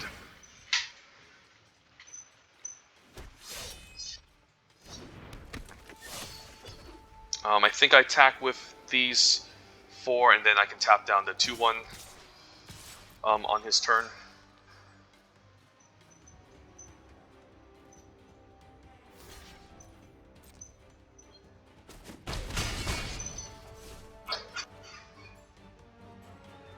Opponent is missing his land drops, so I guess that's the reason why he decided to play it, because it can not only help him ramp out his red creatures, but it can help him hit his land drops, which is quite important.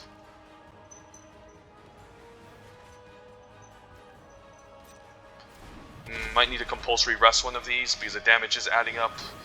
Burning Fist Minotaur is a problem.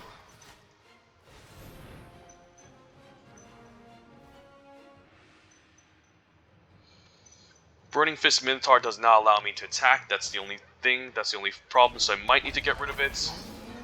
But at the same time, I can't even attack past these walls, so it's still not great. I guess I can use Forsake the Worldly to exile the wall, which I think I will.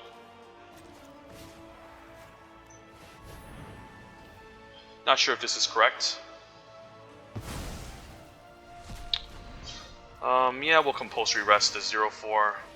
and then I can attack with both of these and exert the 3-1, and I can still chump the 2-1 next turn.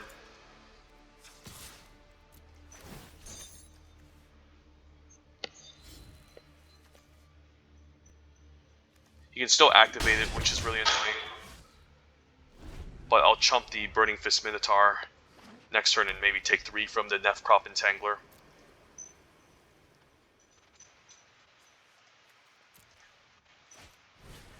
Oh, Cartouche, that's annoying. I mean, I'll take it, but I'll definitely chump the 2-1 now.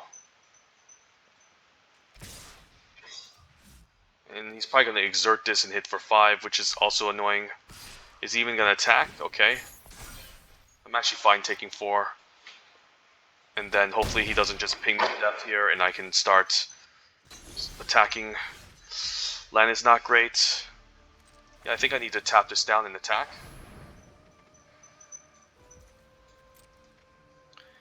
And then my plan is to just keep chump blocking with 1-1s on this 2-1. Vizier is broken. Okay, yep, that's gonna eat up my token. You can also flicker this. This is until end of turn, right? Oh, I guess it can only exit. Oh wow, that's really good. Yeah, the Vizier can hit tokens, which is quite sick. Yeah, this isn't great. We'll say go. So I'm definitely forced to chump here. And surprised he didn't activate the wall. Does this stop activability? It doesn't. I guess it's a tap. I guess it stops the activate ability by removing the activated ability into like a tap ability, which is interesting to note. So if I get the Oketra's Monument, I'm gonna win anyway. So I might as well chump this.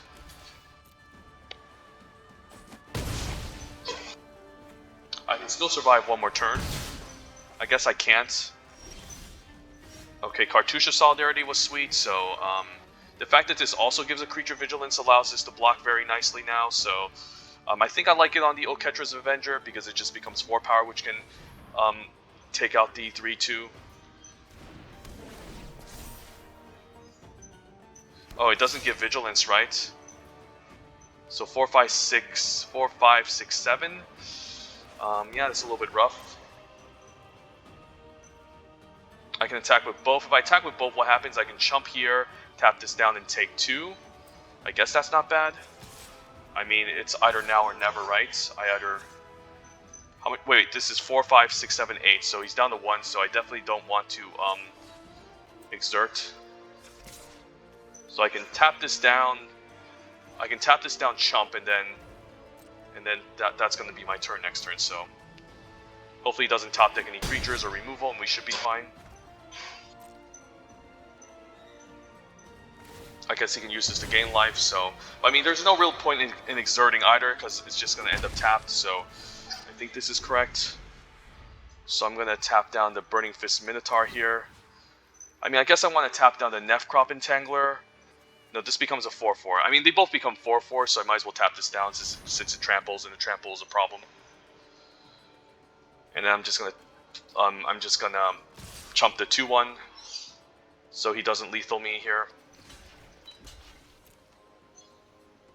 And then hopefully we can swing back for lethal with a single Oketra's Avenger. And wow, we got it. Sweet. Alright, alright. Alright, we got it. 7-0. I mean, is that enough for a Kaldheim quick draft? I might need to make a second video if I can't finish the next one within an hour.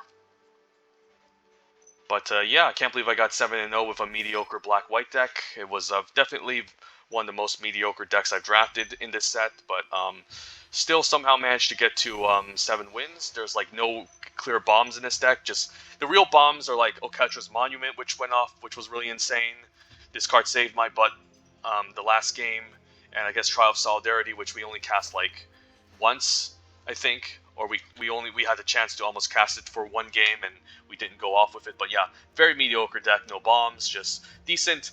Above average quality uncommons. I guess you can call these mythic uncommons, the Monument and the Trial of Solidarity, and some good commons. But overall, really surprised I even managed to get to 7 wins with this. So yeah, I'll add this to my deck list and claim our prize. And then we'll crack some packs. Yeah, we might not have enough time to do a Kaldheim. Drakehaven is a bomb. Definitely will play this in a cycling deck, enforce blue-black cycling, or at least a blue cycling deck. Yeah, I mean, you play this, cycle a card, play 1 mana, crap out 2/2s all day, and this is great. If this wasn't his pack, probably take Struggle to Survive as a great removal spell, and red is a great color. Even if you don't play the survive portion, it's just great instant speed, and then basically you'll just have enough lands and magic anyways. And even if you have 3 lands on the battlefield, 3 damage, deal 3 isn't the worst. Lord of the Curses is quite good if you want to do black-white zombies, but sometimes it just doesn't come together. So I would probably still take Cartouche a strength over it, so it'll probably be Drakehaven, Struggle, Cartouche, and then Lord of the Accursed, and then Oasis Ritualist if you want to do the green multicolor control deck could be great.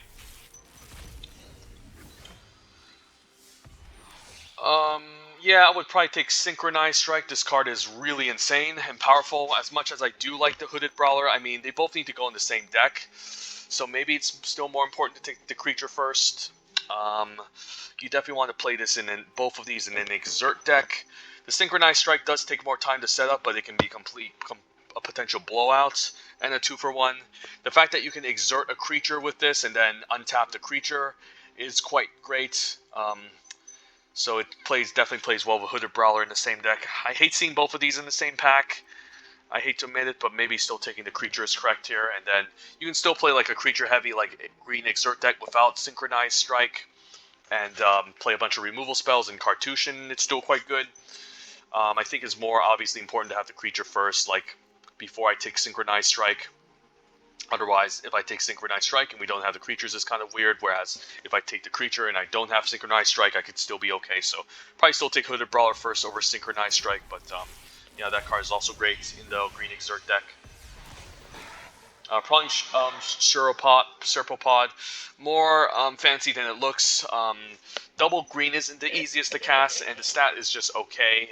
It could trade down, and it's kind of an anti-blue card, I guess. But even then, counterspell. There's some counterspelling in this set, but it's not like super relevant. I think I'm better off just taking River Hoopu and drafting some sort of green multicolor nonsense value deck, like the first deck we did. So.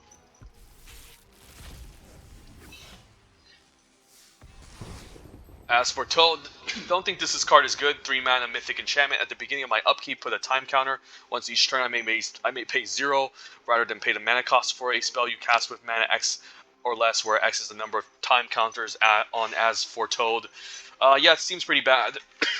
Not only because, yeah, eventually you're just going to get too many counters and you can't cast any of the creature spells for 0 mana in your hand, so count me out. Probably take Cryptic Serpent here. This is going to be at its best in blue-red spells, but you can still play this in blue-black or some sort of blue-green deck with a decent amount of instances and sorceries like Beneath the Sands.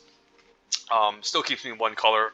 But there's also the Kenra Charioteer if I want to force red, green, Exert, and the Naya colors are definitely very strong. I find this card actually better in a red-green mid-range deck because you're most likely going to play large creatures with high power and high toughness. Still quite good. I will still play this obviously in red-green Exert, but I would still probably maybe lean towards Cryptic Serpent to stay more open. Even though blue is the worst color, it still keeps me open. But yeah, very interesting pack. Yeah, we'll take an Earthshaker Kenra. This card's fantastic. 2 mana, 2/1 haste. And then it can just cause a creature unable to block, and then eventually you just, if this trades off, you can internalize this for 6 mana. It comes in as a 4/4. That's, you know, almost unblockable. So this card is a bomb and a great myth rare to open. Other cards, good cards, Cryptic Serpent again, Aven Wind Guide, Aven of Enduring Hope. Probably take Earthshaker Kenra into Cryptic Serpent, into maybe Aven Wind Guide, into maybe the white card. I would only take Aven Wind Guide over Aven of Enduring Hope because Aven of Enduring Hope is okay. It's a decent curve topper, but and even though white blue isn't well supported, there's a chance we do end up in white blue, and we do get past all the in-bomb stuff. But I don't think it's really well supported in this set, honestly. But it can come together, of course, like anything can. Yeah, maybe I wouldn't mind Vizier Deferment. We saw in the last match how powerful it could be. Can exile tokens, can untap an Exert creature, basically, and you can also blow up double blocks or ambush other creatures. Otherwise, I mean, Cartouche of Knowledge is also great. Like, cartouches are just great in general, especially with Trials. So, I mean, they're actually both close. I do have a slight preference towards white in this set, so maybe take Vizier, but Cartouche is also great. And then other decent white commons, Talcrop Elite, Cartouche of Zeo, but yeah, we managed to get 2 7-win drafts down, And then the thing is, do I do a quick draft Kaldheim? I might have to make a second video on it. Maybe I'll just do it on my second video here, and then hopefully fire off Forgotten Realms draft. I mean, I can still do it quick, hopefully. Yeah, let's do a quick Kaldheim. I still have like maybe 50 minutes left, so we'll try to fire off this as quick as possible and pack one, pick one. We're back to Kaldheim. I remember this set being a debate between white aggro or snow. Usually I'm a big fan of both, so we can go white aggro with Usher of the Fallen or take Bergstrider as the best blue common. I think I rate this higher than Behold the Multiverse now. In the beginning of the set, I value Behold the Multiverse more over the Bergstrider, but now I've kind of grown to love Bergstrider because it's also a creature that can just come in. Yeah, given that we don't have enough time for these videos, I might just be leaning towards a white aggro route, and Usher the Fallen is just great. Yeah, if it just goes uncontested, you can just keep boasting and generate 1/1s off of this. And it's not too hard to draft a white aggressive deck in the set. Definitely want to pair it with red for the most part. And you don't need to focus too much on drafting Snow. I think the Snow deck is, again, slightly better and much more fun, but we don't have enough time, so I'll probably just take Usher here and speculate. Okay, have we taken the, the 4-mana 4/4 Snow creature, we'd probably be looking at Narfi. I can still take Narfi now. I mean, it's not like the white-black cards here are too amazing. Draugur's Helmet's still good, but I'm not a big fan of black in general in the set. And you mostly want to pair black with red, and this card's an aggressive card. There's also Story Seeker, which is a fine 2-drop, but the uncommon seems a lot more fun. So I'll speculate, maybe we do end up in Snow, maybe we do end up in Aggro. Also, Run Amok was an overperformer in this set.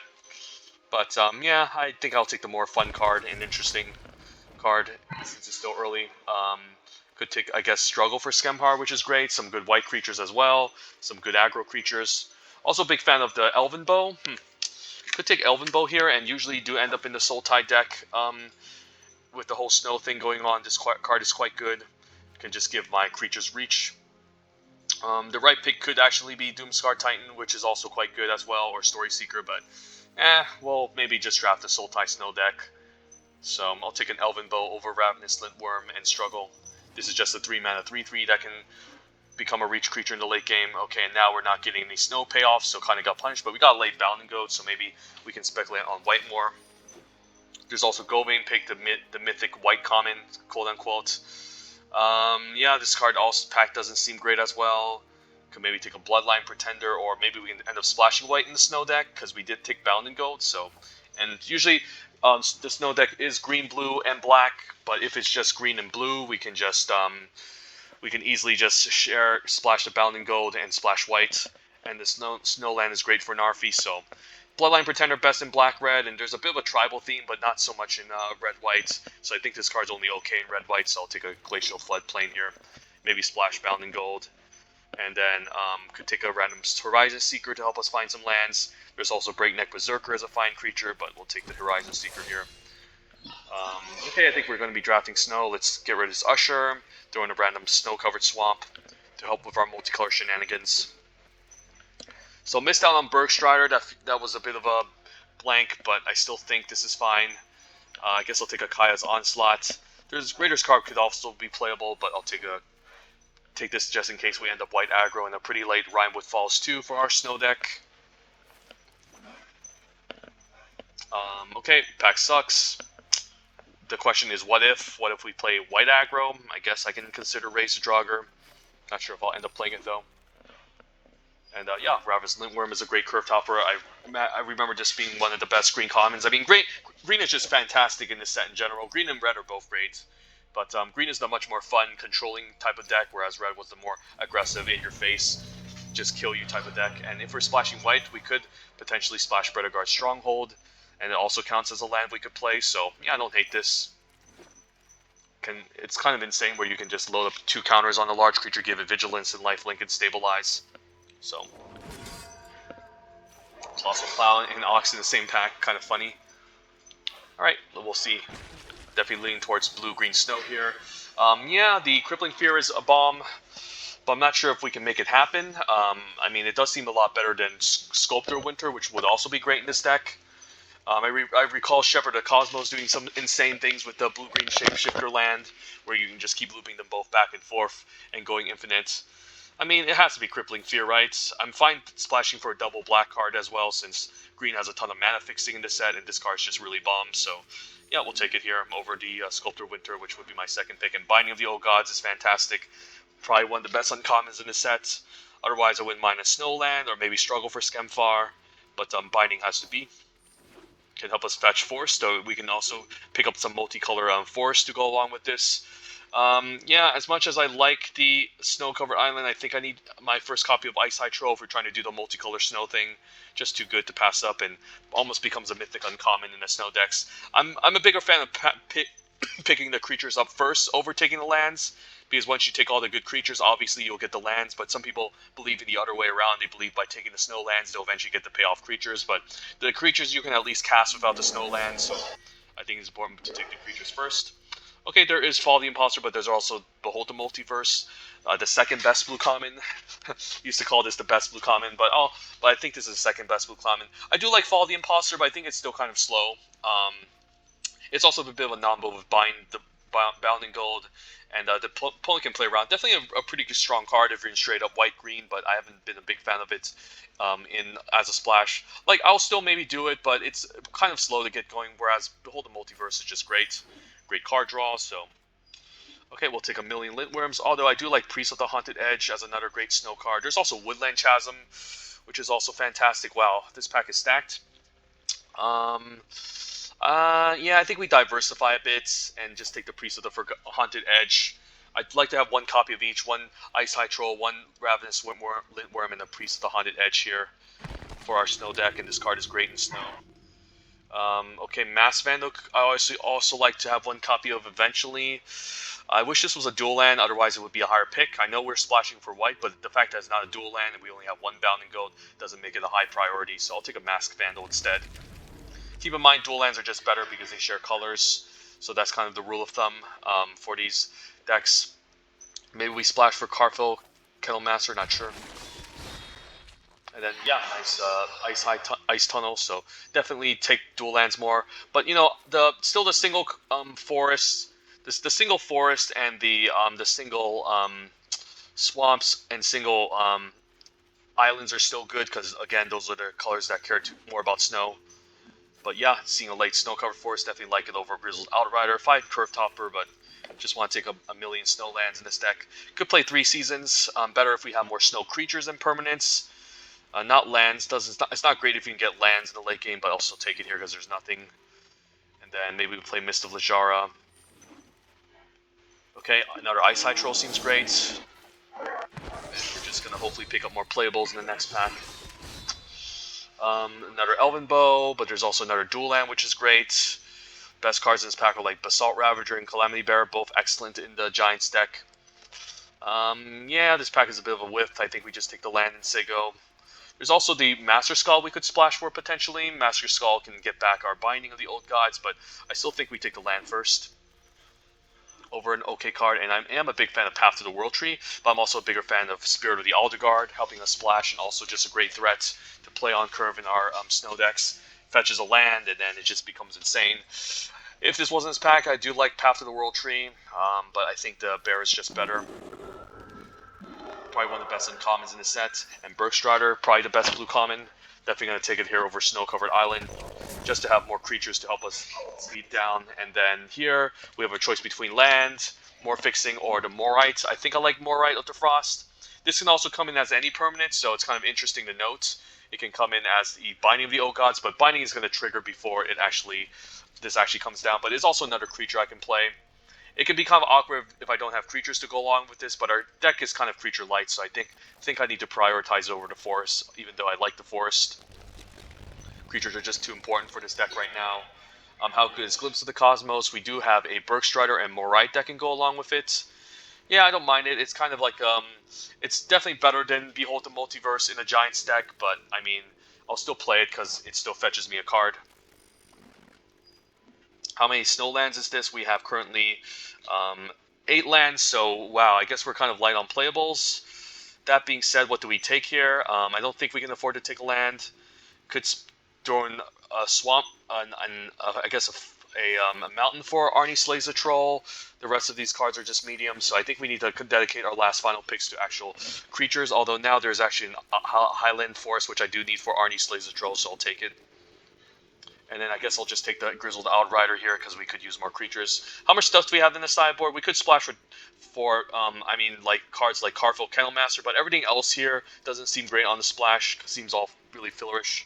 So 26 minus 9, we're at 17 cards, so we definitely need to pick up some creatures here. Otherwise, this deck is not going to happen. And in Path to the World Tree, I'm happy playing this because we might do 5 colors. Excellent card. And I'll take a random Undersea Invader if we need a random 6-drop again. And then maybe Broken Wings we could main deck as well. Okay. Alright, 5-color Snow. Not bad. And we have 40 minutes to do a draft. If not, I'll probably just end the video early. So just 3 more cards. Could always just throw in a random Mist of Lijara. Throw in a random Carfield Kennelmaster. As another 5-drop. Could always throw in Dread Rider. Dread Rider could be a thing. We don't have too much creatures in our deck to exile, and it's a bit of a nombo with the Narfi, so I don't think it's going to happen. So I might actually play just a random Draugr Thought Thief or Undersea Invader. Undersea Invader is pretty bad, actually. The Draugr Thought Thief also isn't very amazing. Looking at this deck, I guess Elven Bow is kind of like a 3-drop. This is removal. This is value. This is more of a value creature as well. Our 2s are not that bad, actually, so I don't actually hate this. The question is, what do we need in this deck? Maybe we just throw in another Carfield Kennelmaster and call it. I mean, I like the fact that this just comes in and gives some of our creatures indestructible. Bit of a weird deck. Weird card, plays better in an aggressive deck where you do have a lower curve, but I don't really like the Undersea Invader. The fact that it comes in tap again isn't great. I mean, it could be a fine clunky curve topper to have since I have a bunch of 5s. I don't like it, but might just be might be a necessary evil. Looking at the mana base though, I mean, it will require a little bit more islands, but I can definitely make the mana base work because I've basically done this set a million times. So you know what? Let's actually try out the Undersea Invader. I don't really want to again exile anything from my graveyard because we don't have a ton of creatures, so 14 creatures seems great. So what's the mana base? We definitely want to favor green, so at least 9 or green, so at least 9 green sources in the deck. So 1, 2, 3, 4, 5, 6. And then what can we cut? Maybe cut some single. Maybe we can afford to cut a mountain for our 1 Arnie Slays the Troll. But I do want the ability to at least have 1 copy of a mountain in this deck if we're trying to run, like, I don't know, a Path to the World Tree. I guess we can cut a swamp. Go low on the swamps and then just throw in another forest here. So 3, 4, 5, 6, 7, 8, and then could cut an island and then take 9. So 9 green sources seems great.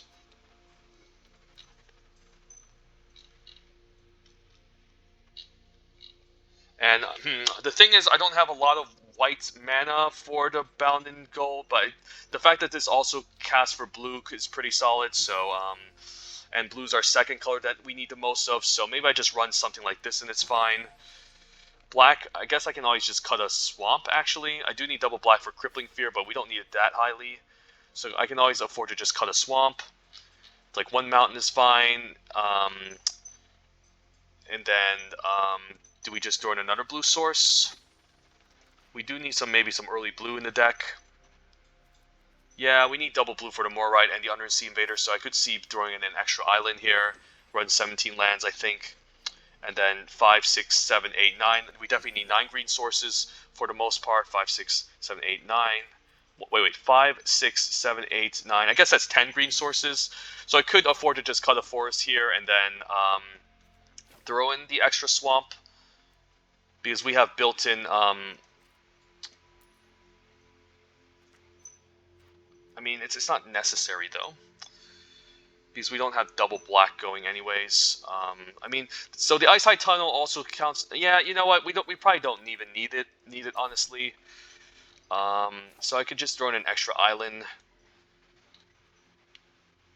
4, 5, 6, 7, 8, 9. I could go 10 green sources if I'm crazy. But I mean, we do also need a decent amount of blue. So how many blue sources? 3, 4, 5, 6, 7. 7 blue sources seems okay with something like this. And we do have green that splashes for blue, so we gotta keep in mind that our green fixing in the main deck can find blue as well. But blue and green are definitely the colors that we want the most of. 3, 4, 5, 6, 7. So 7 blue sources. I mean, we don't need blue that early.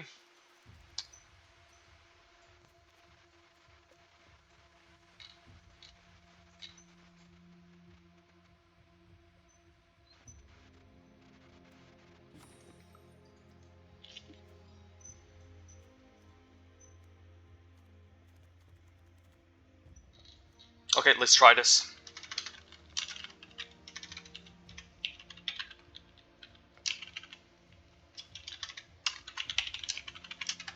And our color, I don't know what we want here. Yeah, I think we need to hit. I mean, this also, I guess we also need black for the binding of the old gods. So, I mean, we could make the case for cutting an island and then adding in the extra swamp in the deck. Or just adding another forest, maybe.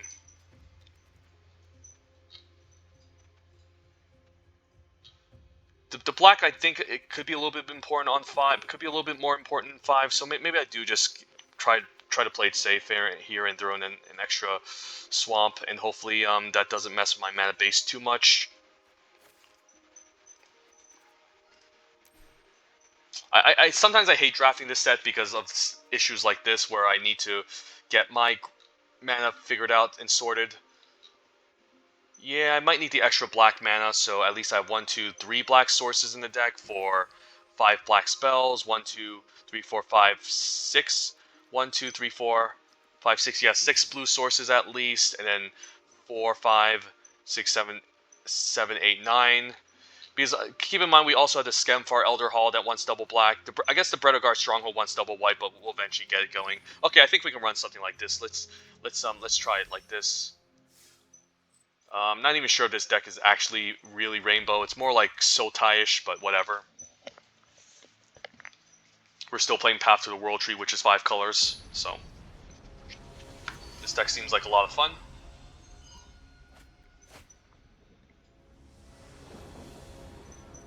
Okay, opening hand, Glimpse is fine, Horizon Seeker on 3 with Morite and the Frost. Okay, so we can use this to find double blue for the Morite. The Morite comes in with 2 counters, so it's actually pretty good with the Horizon Seeker.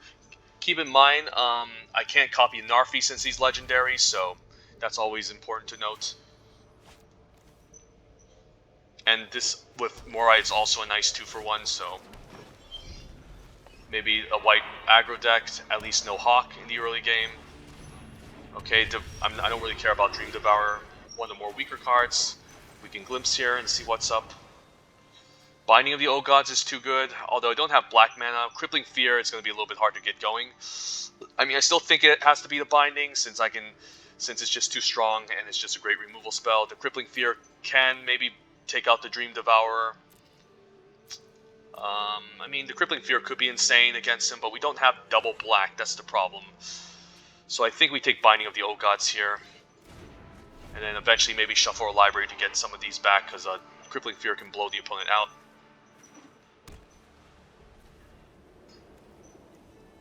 He could Foretell and then hit me for 2. I don't really care about that.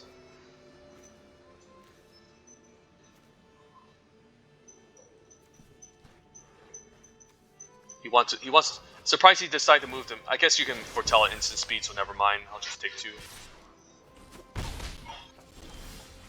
Alright, and then we can play the Horizon Seeker, finally get our black mana, next turn Boast, and then get the Priest out there. The fact that this can search for Snow Swamp is also great. I'm hoping he doesn't kill this, because that will set me back a bit. Bloodsky Berserker, that's fine. Could be a decent target for me to kill with the Binding of the Old Gods.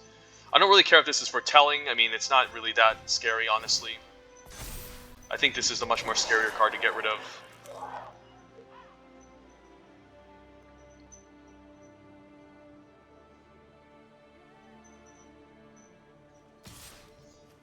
No reason to block this because he can just foretell at instant speed.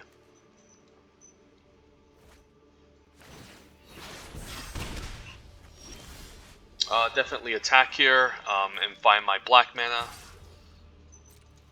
Fine with the trade. This does force me to boast, but yeah, so what? We definitely want black mana over white mana, so we'll get a swamp. I guess a snow-covered swamp is better.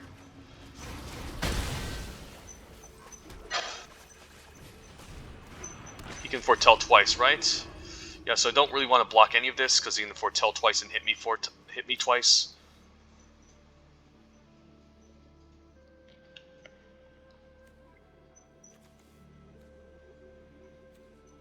I mean, I can always sack this next turn if I get another snow land and take out the Dream Devourer later. So, you know, as much as I don't like blocking this, I think I need to take 5 here.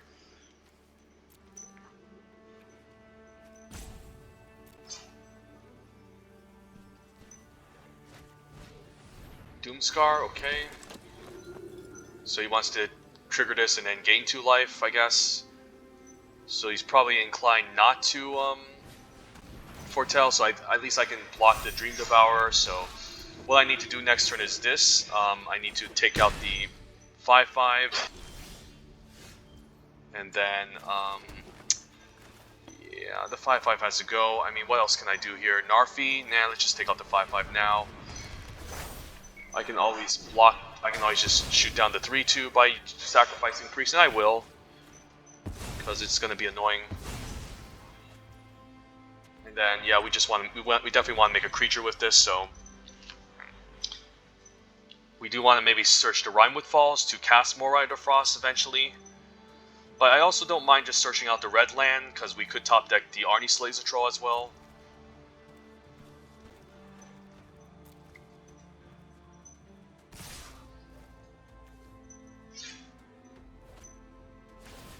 The Mist can take out the 2/2. You can't foretell and cast in the same turn, thank God.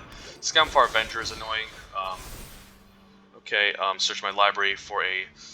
I think it has to be Rimewood Falls. As much as I like the Highland Forest, I need to eventually cast some more Rite of Frost. So we'll do this. So what now? I could play Elven Bow, and then Mist on the 3/1. Or I can cast Narfi. I think casting Elven Bow is better, so I can at least keep up mana for the Mist. Just at least incentivize them not to attack with the 2/2, and then we can say go. I can also just trade for this as well, because since it doesn't draw a card if he does it.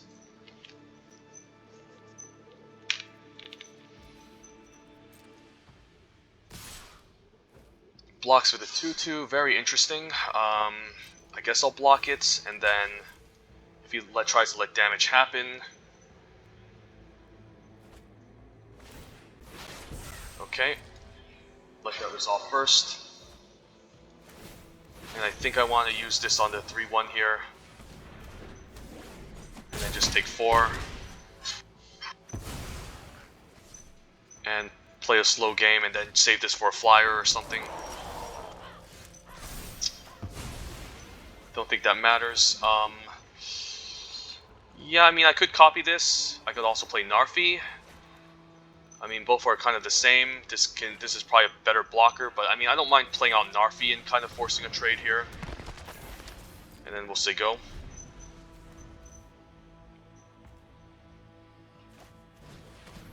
Okay, Dogger Pursue's a problem. Yeah, I guess I can exile that with Mass Vandal, thank God. Yeah, I can at least get rid of this at least, so I don't die. So yeah, let's just do this now.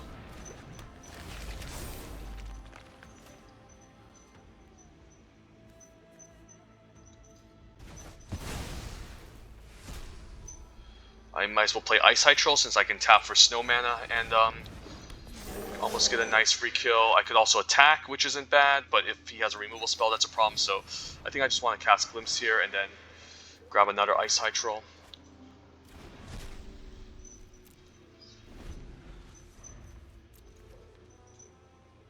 And now the Morite on the Ice Hydro is really game breaking because I can just it's just going to be a large indestructible creature.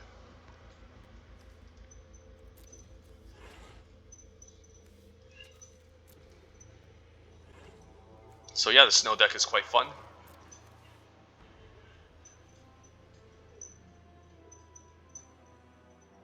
I'm fine blocking with Narfi, obviously, because he just comes back.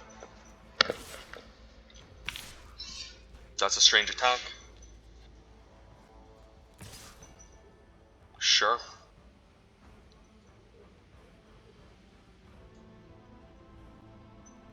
So I don't necessarily want to block this because he can make a 2-2. So I think the block is going to be like this. Yeah, it's going to be something like this, I guess. I'm fine if he pumps and saves his Death Knell Berserker. I guess he wants to draw a card with the Skemfar, so maybe I... Yeah, okay, so I knew this was coming in a sense, so I'm actually happy that that he used ability, so then he doesn't get to draw a card. And then we can just, again, bring back Narfi end of turn. We can even flash in Narfi at instant speed. So...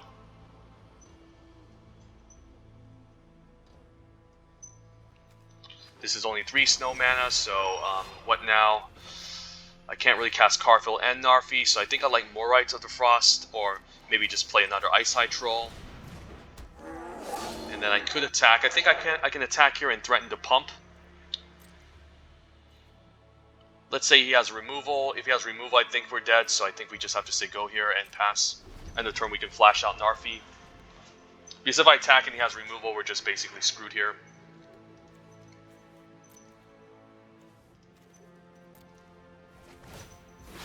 That's fine.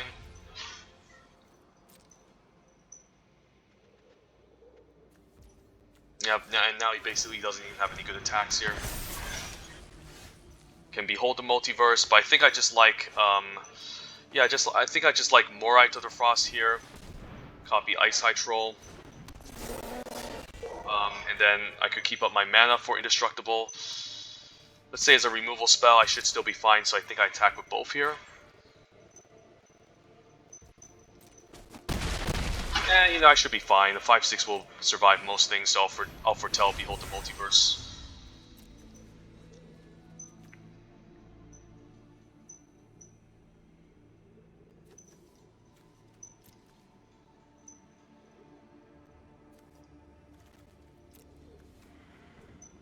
So it's basically green-white aggro double spell.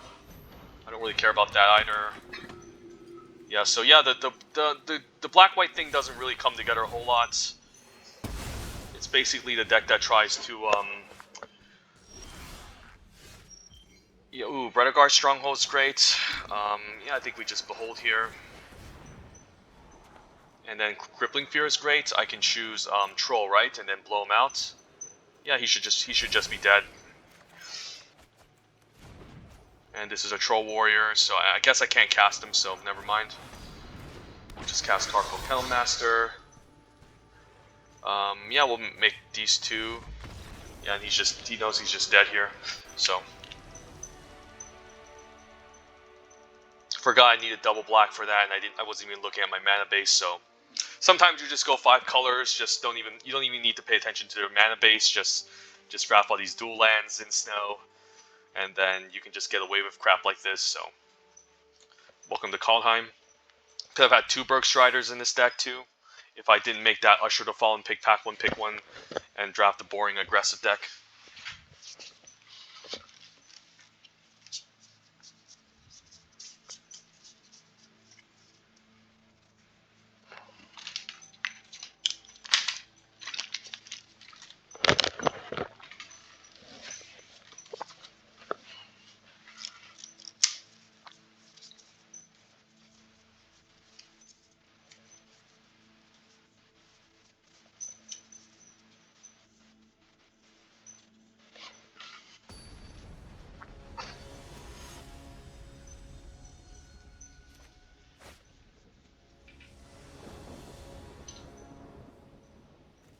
Alright, opening hand, we have blue mana, Ice High Troll on 3, we can Behold, yeah, we'll try it.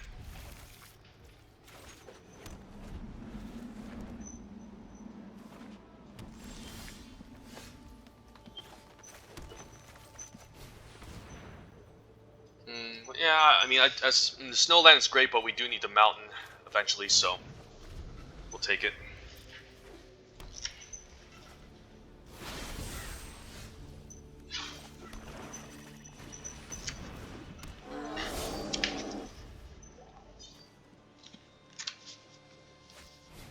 Suros Packmate, the mythic common of the set.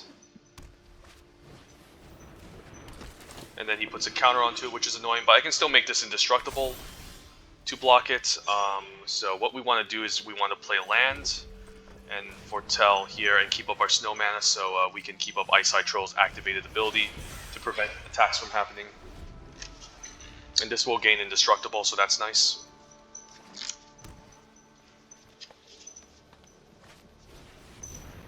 Sure.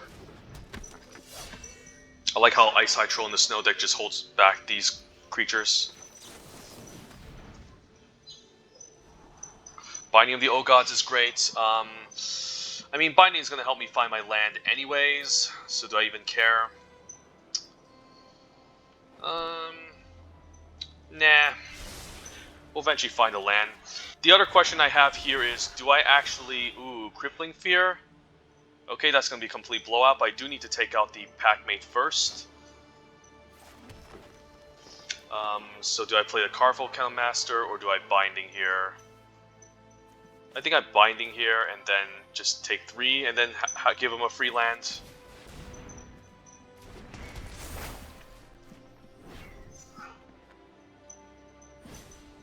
Oh wow, Snakeskin Veil, Jesus. Yeah, that's bad. Oh crap. Alright, this Packmate's gonna become a problem. So hopefully I can play a Lintworm and fight this eventually, but yeah, I guess I'm forced to block this now. Yeah, this is bad. And he also gets to search a land.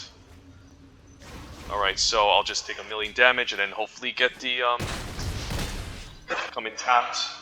Yeah, it does come in tapped, okay. So all my lands come in tapped now. We have red mana, I think we need double blue, so we'll take the Rimewood Falls. Don't want to cast Crippling Fear this turn, play land. Could just play my 5 mana 4/4 and hopefully block the 3/2. I think I'll do that.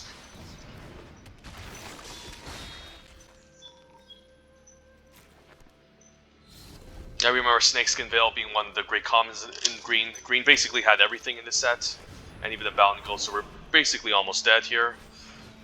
Wow, in Mammoth Grove, GG's. Yeah, you got it. Jesus, wow. Didn't expect such a beating, but yeah.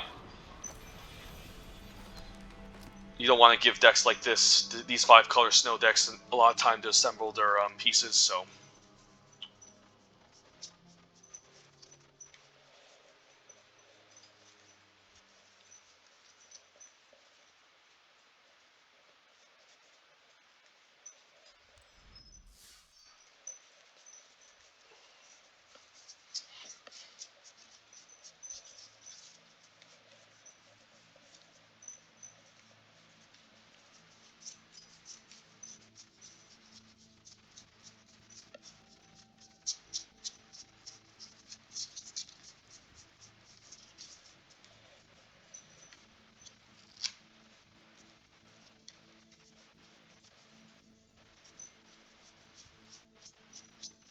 So I probably won't have enough time to finish this video, so probably need to make a part 2 video on this, or just play this on my free time or something. But I'm hoping I can get through this quickly.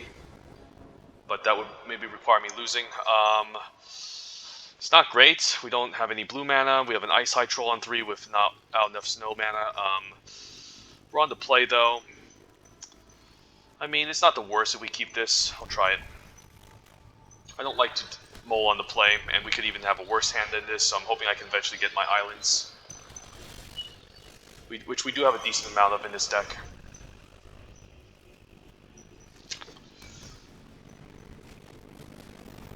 I can block this. If he attacks, I'm not going to block, because that does imply he has a trick or something to finish off the Ice High Troll, and the Ice High Troll is going to play defense very well in this deck. But if he makes me discard, I think I'm actually happy discarding the Pilfering Hawk.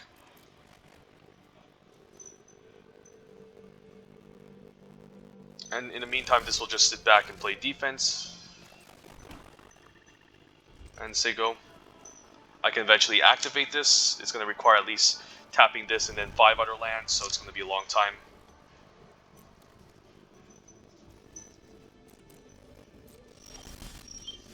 Okay, this is great.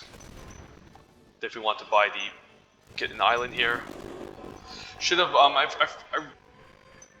yeah, it goes into my hand, so either way, it's still fine. So we have black mana already. I think I need some white mana, so we need blue and white mana, so the Glacial Floodplain seems great here. And then next turn we can start attacking, hopefully.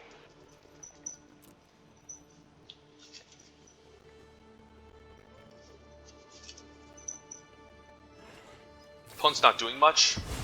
Sure.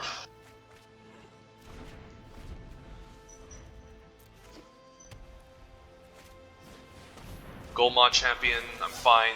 I'm fine if he double blocks too, because I can blow him out with the mist here. So I'll definitely attack here, because it's just a lot of damage. He can double block the spirit, but I'll just blow him out with the mist here again. Definitely want to kill the Berserker first, the Goldmon champion first, so I'll hit done and then I'll just flash this in on the 2-3 just in case. I can also activate this. Yeah, I'll activate this to get in for an extra damage.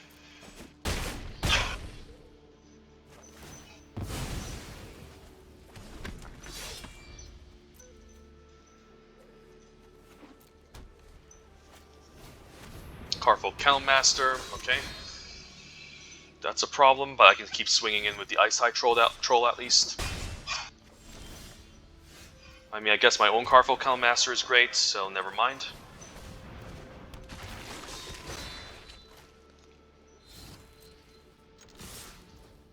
He doesn't have any good blocks, and now pump again. Even though I can keep up the Indestructible, just dealing the extra point of damage is really relevant. Don't think I'm blocking if he decides to attack. Next turn we can still activate this land, maybe take out the 1/1 token. I guess I can also just use this on the 4/4 to shrink it down, so he doesn't get a good block. I could also just attack with the 2/3 and develop the board instead, or I can just offer to trade and play a 5/5, which is also not the worst. Because if I use this on the 4/4, he's definitely not going to block. So, you know what, I think I'm fine trading everything off at this point. I just want to reduce his board presence and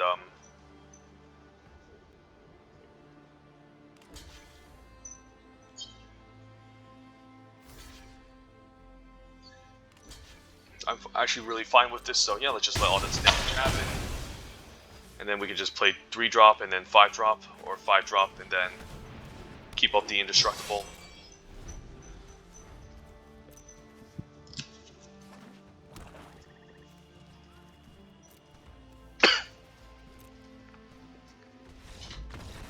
Alright, sweet.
Okay, I mean, we can cast the Pilfering Hawk and start looting.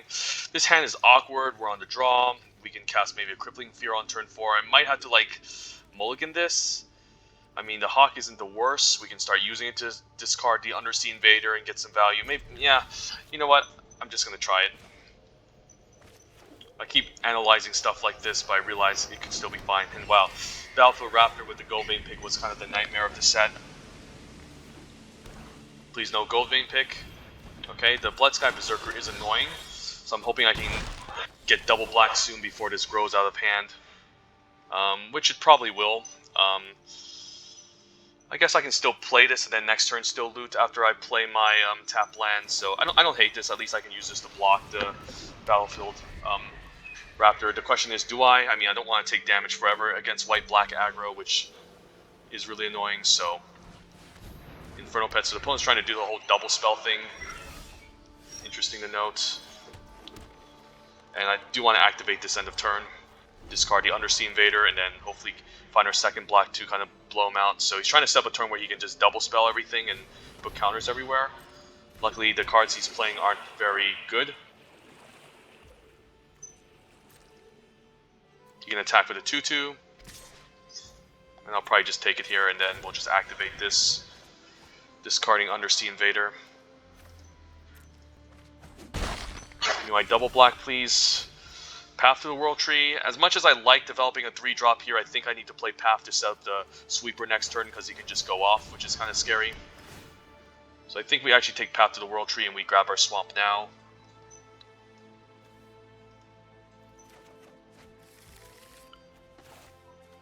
And then just say go, and the turn we can still activate Pilfering Hawk. I could just discard the Horizon Seeker at this point, since it just takes too much mana to get this whole boast thing. The Raider's Carve is also kind of annoying, because it can also just get him lands off the top as well. He can double spell this one turn, and then after this turn I can just Pilfering Hawk and just blow him out. I definitely want to name, I actually don't want to name Bird, and I'm fine with my Pilfering Hawk dying. So maybe that's fine chumping here, and then you casting Crippling Fear end of turn. Maybe that's okay. So let's just let him move to attacks. Yeah, no land, please. So yeah, if I'm going to cast Crippling Fear, I don't really want to name. I could name Bird, but this is also a bird. So I'm actually maybe fine chumping because I am planning to sweep the board end of turn. So we'll just activate this now, gain some value, and then I don't really need Horizon Seeker. I don't think at this point in the game. It's kind of lackluster, so. And hopefully he just plays some creatures and I can sweep the board. Opponent plays around my stuff. Okay. I could wait one more turn and play Grizzled Outrider maybe. He could also be holding on to Feed the Serpent, which can be pretty annoying. So how greedy do I want to get? I mean, I could get greedy for one more turn and take it from here. Worst case scenario, he feeds the Serpent, he attacks me for 4, and then he just plays another creature. You know what? I'll play the Grizzled Outrider. I'll get greedy here. And he doesn't have Feed the Serpent, otherwise I think he would have done it. So I'm hoping by doing this, he just tries to spread counters and go wide, and I can just Crippling Fear and destroy him. Bound in Gold, okay, that's annoying. So he's probably holding on to a bunch of removal spells. Yep, that sucks. Okay, maybe I give it one more turn and cast a Ravenous Lintworm. Still doesn't get land, okay.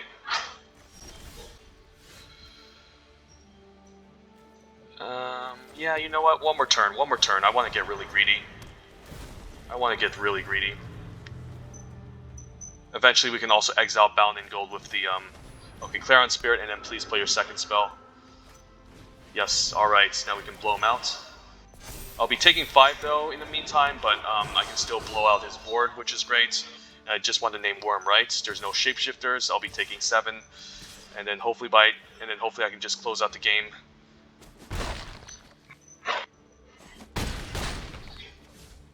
I mean, I don't really want to attack with a 6/6/2 because this can attack. So yeah, we'll just cast the Crippling Fear now. Name Worm. And yeah, we just got. Getting greedy here isn't the worst. And yeah, I think I attack for 6. As much as I like to, maybe. I mean, the Mist will lock this down, and then it's only going to deal 1. And then he needs a 3-power creature on the board anyway, so I think this is fine. Drog Recruiter, okay. Yeah, I think I need to maybe use this on the on the Raider's card to prevent 4. It can start getting him lands, but I still think I need to use it on this because I don't want to take 4 here. Does he get his finally land? Well, he finally gets his land, okay. And then we'll play land, and then I can play 4-drop and 3-drop. Can search for any snow land, so that's great. And then I already have white, double black. Doesn't really matter at this point, does it? I guess. Yeah, it doesn't really matter at this point. I'll still just take the Highland Forest, maybe.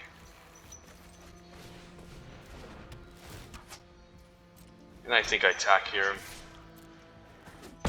This takes 4 mana to boast, so it's not the easiest to get going.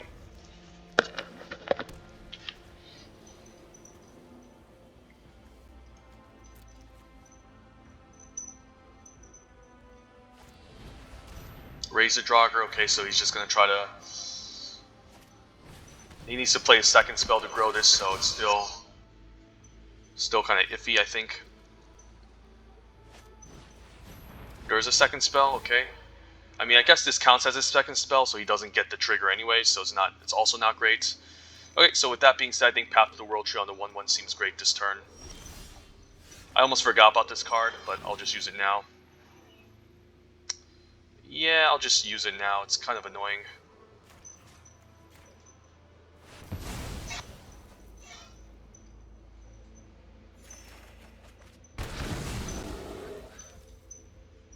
He can crew and chump, but is also just not very good. But yeah, there's no way he's beating this. Alright, yeah, I don't think I have enough time to finish recording this, so I'm going to probably make a part 2 video. And then take it from there, and then maybe do some Amonkhet Remastered with that that part 2 video for this Kaldheim. So thank you guys for watching, and then stay tuned for the second video, and hope you guys enjoy my content. Have a good one.